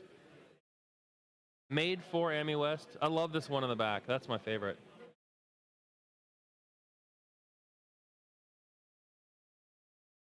Just hanging out. So if you haven't done it yet, you can go on to Twitch. Sorry, itch.io. Type Amiga. Type Pop to the Top, Bunny's Revenge, or Bunny's Revenge. Google Bunny's Revenge, and find the game. Freaking amazing. Freaking amazing. It flickers. Have you seen this? No. This is one of the I'm talking to Paul Arvendas. This is one of the trophies for the game competition. That's awesome. Who made this? A bunny swarm. Josh's, Jerry's kids, Jerry's sons. That's really cool. I mean, wow, all 3D printed. Some of it's resin, some of it's they got a bamboo. Yeah. You should see the other one too. Okay, I'm in the belly of the beast. I have no idea how much background noise there is. I haven't tested for that, so I apologize. Returning that. Okay. Just showing off the Bunny's Revenge one. So good. Okay, Dan, when it's time and your game is going to be here, you got to do a little secret collab for that trophy. Secret collab? Well, you know, like good assets, things you might not know about the game. Like you could, when it's ready, when you're showing up for that AmiWest. What you're saying is we want to do a game launch at AmiWest with the box edition. No. As the game competition with a trophy. Some of that. The trophy part in the game, yes. But we're not going to hold him to the launch here. But I think it'd be really cool if there's a little collaborate when you get there. Yeah, of course. Because, I mean, I think they've proven themselves capable of producing some pretty spectacular works. Yeah, the trophies are incredible. Yeah. Yeah, that'd be a lot of fun to do. Yeah, and if you're nice, I might make one for you. And even this demo, if you complete the demo, it tells you your stats at the end and your deaths and the time it took. Oh, already almost there. Yeah. So it's easy to turn into a competition. Yeah, I like it. I like it. Awesome. I'm looking forward to giving this a try myself. Yeah, just whenever you have time, you're welcome to sit down for 15 minutes. Go through it. Awesome. So cool. Lives. Yeah, right. All day. Yeah, until you get to the end. I noticed that you've been here for like an hour and 20 minutes at least. I've been here for a little bit. Amazing. Amazing. I'm going to look for something else to grab and play with. Awesome. I'm walking around the show floor with the body pack on. I can't see the levels. I don't know if it's freaking out because I don't have the volume up, so I apologize. Yeah, I saw it. I gave it to Stefan. Thank you. Hey. No, I'm good right now. We will soon. What can I grab? Some 3D printed stuff. We'll look at those tomorrow on Amiga Bill's stream. So cool. I don't know what that is. Looks like a Commodore 64, but the insides don't look normal. That's an Acorn. My God, slumming it. Yeah, whatever. Someone's Baller 4000. Just walking around talking to myself. Bernie's got 3.3, right? Alpha. Yeah. Are you working on this or just sitting here? Yeah. Who knows? Who knows? We gotta ask Brian. Let's see. Here's a 2000 HD for sale. Looks like a MorphOS box. Thank you for bringing MorphOS. Appreciate that. What do we got? This is awesome. This is Doug's table. You guys can't see this, so I guess you can kind of see it. I'm way in the back if you can hear me still. He's got the A500 Mini, the A400 Mini, the C64 Mini, and the G600 GS. Fantastic. We'll be by tomorrow on the stream. Gen locking. I've got my checkmate case. Got some work to do on this guy. Got an X5000 on the Aeon tables, the 3 books. Oh, I haven't looked at what's for sale yet. Because I do shit when I'm here. I mean, why not? What's that? Last one. What about last 3? Last 3. Very good. I'm so happy to hear that. What we're talking about, of course, is the 600 GSs. Matthew brought 6,000 of them to the show, and we have 3 left. I'm kidding. He brought slightly less than that, but we like to pretend.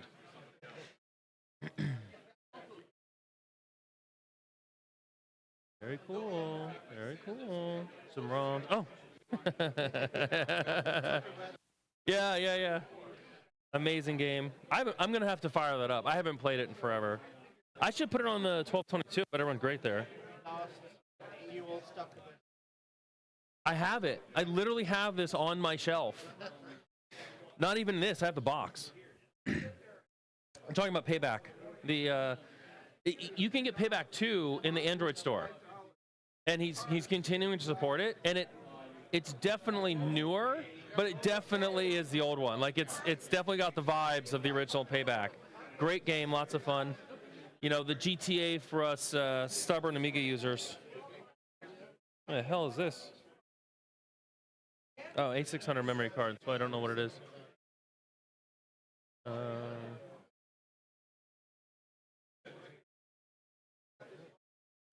Very cool. Stickers, gotta love the stickers. The boomerang joysticks.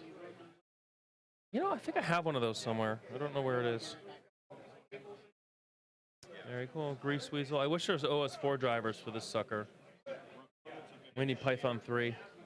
George. Where's my Python 3, George? Lots of clock port devices, little stuff. Let you know that keyboard doesn't work with X5000. Right? It does. You have to comment out in the Kickstart the boot keyboard HID. Oh, really? Yes. That's the only. I didn't know it did that until we were talking about it on Discord. We're talking about the Simulant keyboard.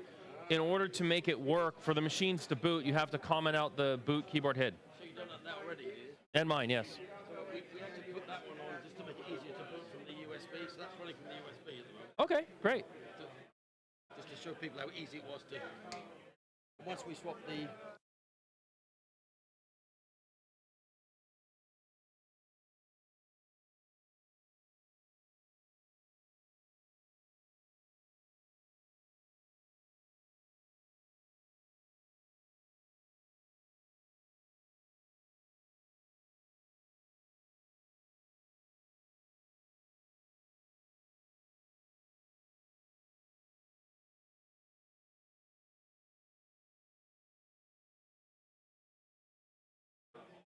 Back on. Where'd you work before? Blah, blah, blah. Oh, I want that so badly.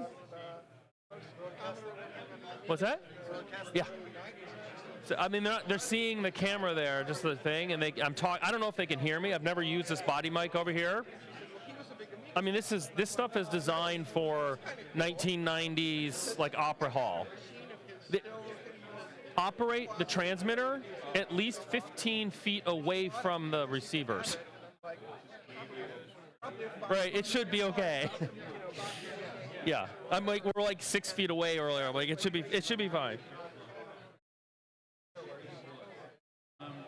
Oh yeah, this thing is a lot of fun. Some trivia. Yeah. You see this little calculator machine right up there? Yeah. Turns out that's the USB from the 60s. That's what the marketing people at Commodore gave to get business. It's actually an AM radio. It's a fake machine to radio. That's a good trick. USB sticks these days, that's what they gave back then. Yeah. Love it. It's a good trick.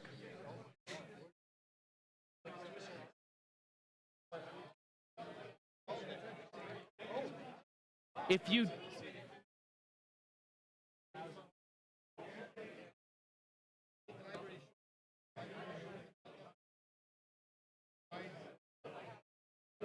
yeah,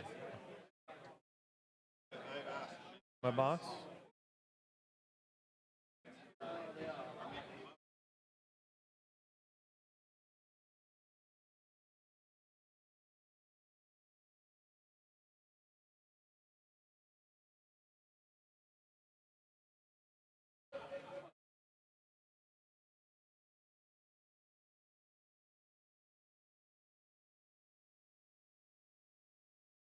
Oh, sorry.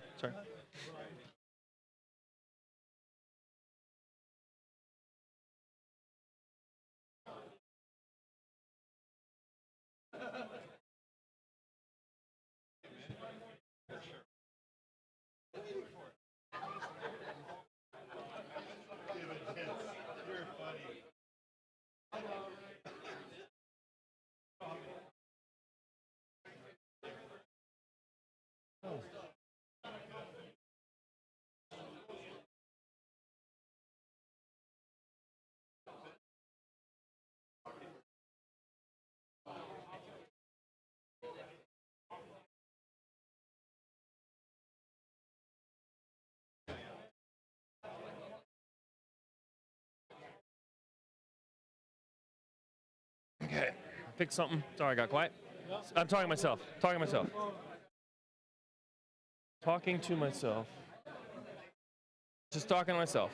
Lots of stuff. I don't see anything I can actually grab, but man, we're gonna have fun tomorrow.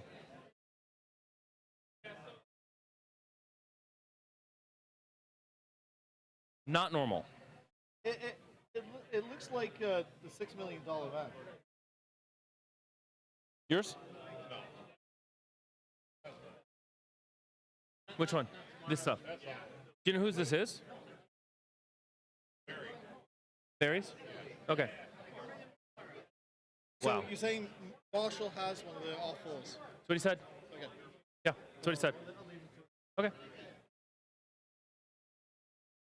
Is this your stuff? Yeah, it is. Where is it? In here? What? Where is it? Oh, yeah. And here. Very cool. Yeah,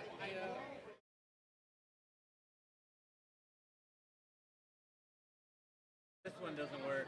I was trying to fix it here and diagnose it, but I have some diagrams. I have some too, but nothing showed up on the screen with that. I didn't have the right serial cable, so check the serial output. So. Got it. I've got a bad 4000 motherboard too. Yeah, I'm thinking at this point. Don't you need one of those? We just decided to test it without them. Apparently, it'll boot without the clock chip and this. And Paul was saying that those can prevent it from booting potentially. Did you talk to Chris? Did Chris pull these? Chris pulled it for me. Yeah. I gave him a board where there was battery damage in this area, and he spent like PTSD level hours to get that damn board working for me. Right. So he's very familiar with this cluster. Yeah. A lot of time. He saw a bunch of damage here after he desoldered that chip. Because it had been reworked before, apparently. Someone had already done work in that area. Yeah.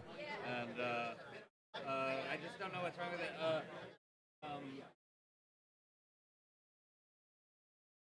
Zach was over here from, it was actually when he sold it to me, but he was just over here a little moment ago, and he did some weird banging thing while hitting the power button, and it got it to a white screen, which was the first time that ever happened, because before it was just doing the video thing, but then nothing else.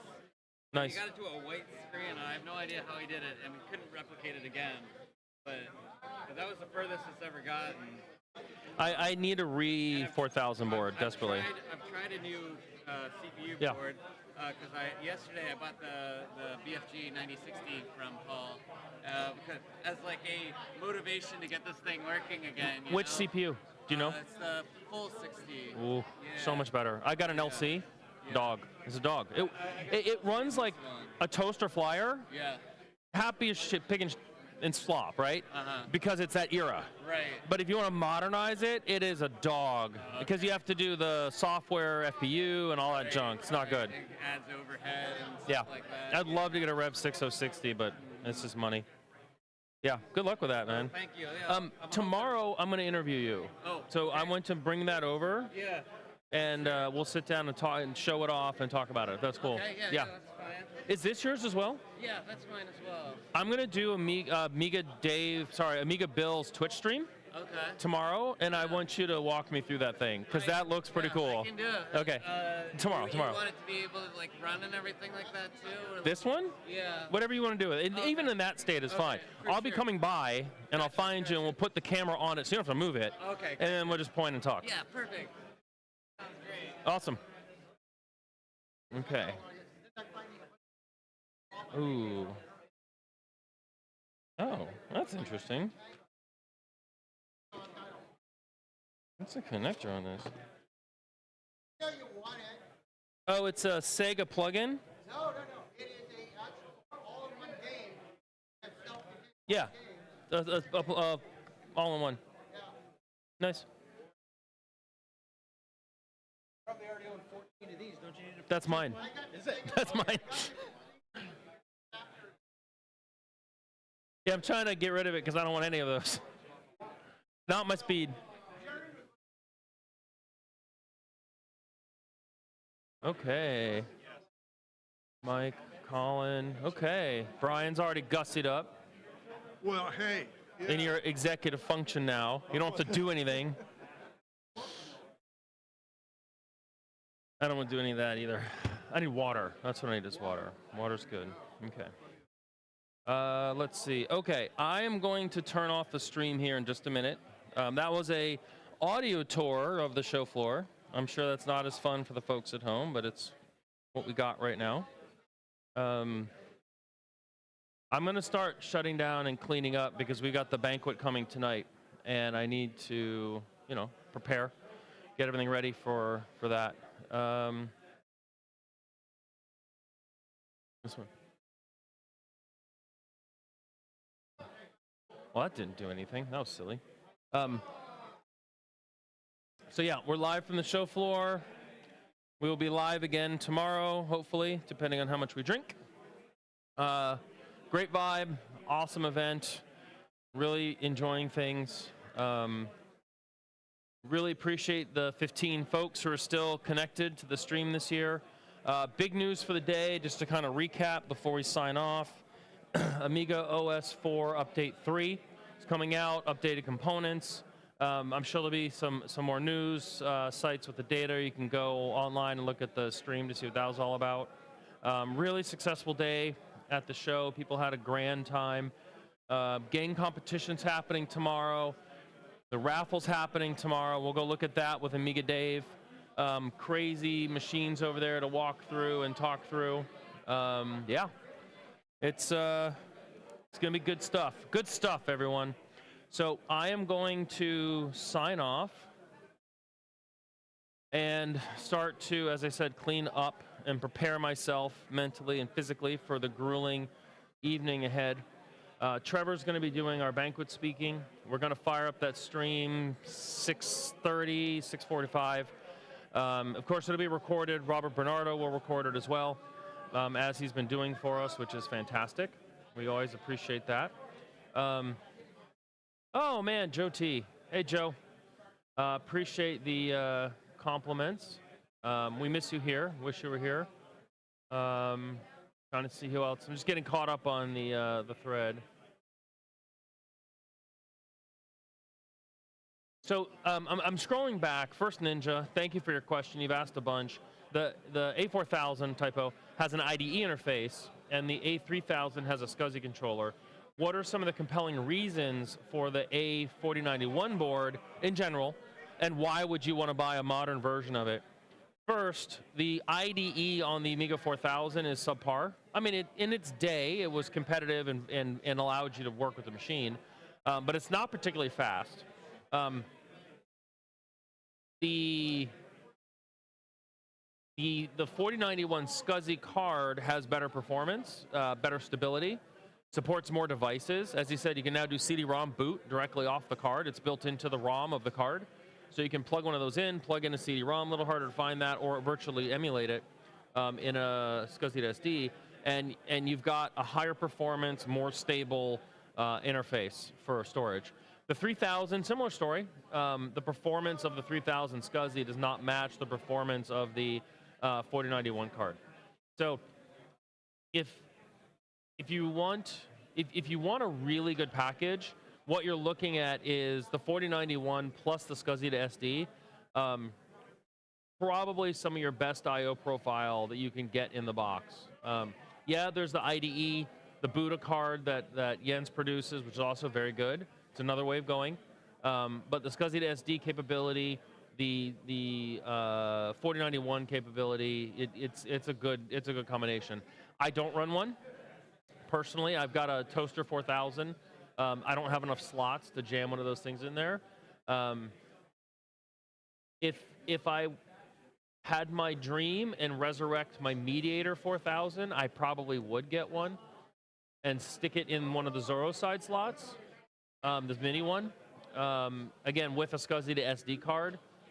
You want to back up the system, you pop the SD card out, read the files. You want to update the system, pop the SD card, super easy, all that kind of stuff. So those are some reasons I can think off the top of my head. Yes, Doug is here from Tenmark, Big Rich Lawrence. Yes, he's here. Going further back, when the update 3 for Final Edition is coming, it's going to be great for the X5000, yes. Final Edition, they don't have a release date. I was not provided that information. They wanted to let people know that it's under development and it's coming. The USB fixes alone are worth it. I can tell you the beta team is diligently working on it. Paul Kloster of Hyperion, who's kind of managing the side for releases and coordinating that, has been doing a very great job of getting it out there, pushing people to report bugs, getting translations done, all the things that need to happen to actually build it. And there will be more information forthcoming. Is it going to be in 24? I don't know. If you were to do a historical review of Amiga OS 4 releases, I would probably say I wouldn't hold my breath, but it's possible. We'll see how the beta testing goes, but it's great to see that it's happening despite all the other noise that's out there. Brings more compatibility, better tools to the 1222, improves the X5000s and all the other releases. So it's really great to see it's happening. There's the answer to that. I think the rest of it kind of got covered. Nicholas Mendoza asked if Steven's talk was recorded. It was. From yesterday. You can see it in the stream if you go back to our stream from yesterday. And Robert has already posted it to several places, including Amiga World. And then we talked about Jens. Okay, so I'm going to hit the stop recording button, and I'm going to press the end broadcast button in just a few minutes, or just now. And we will see everyone in about hour and 45 minutes.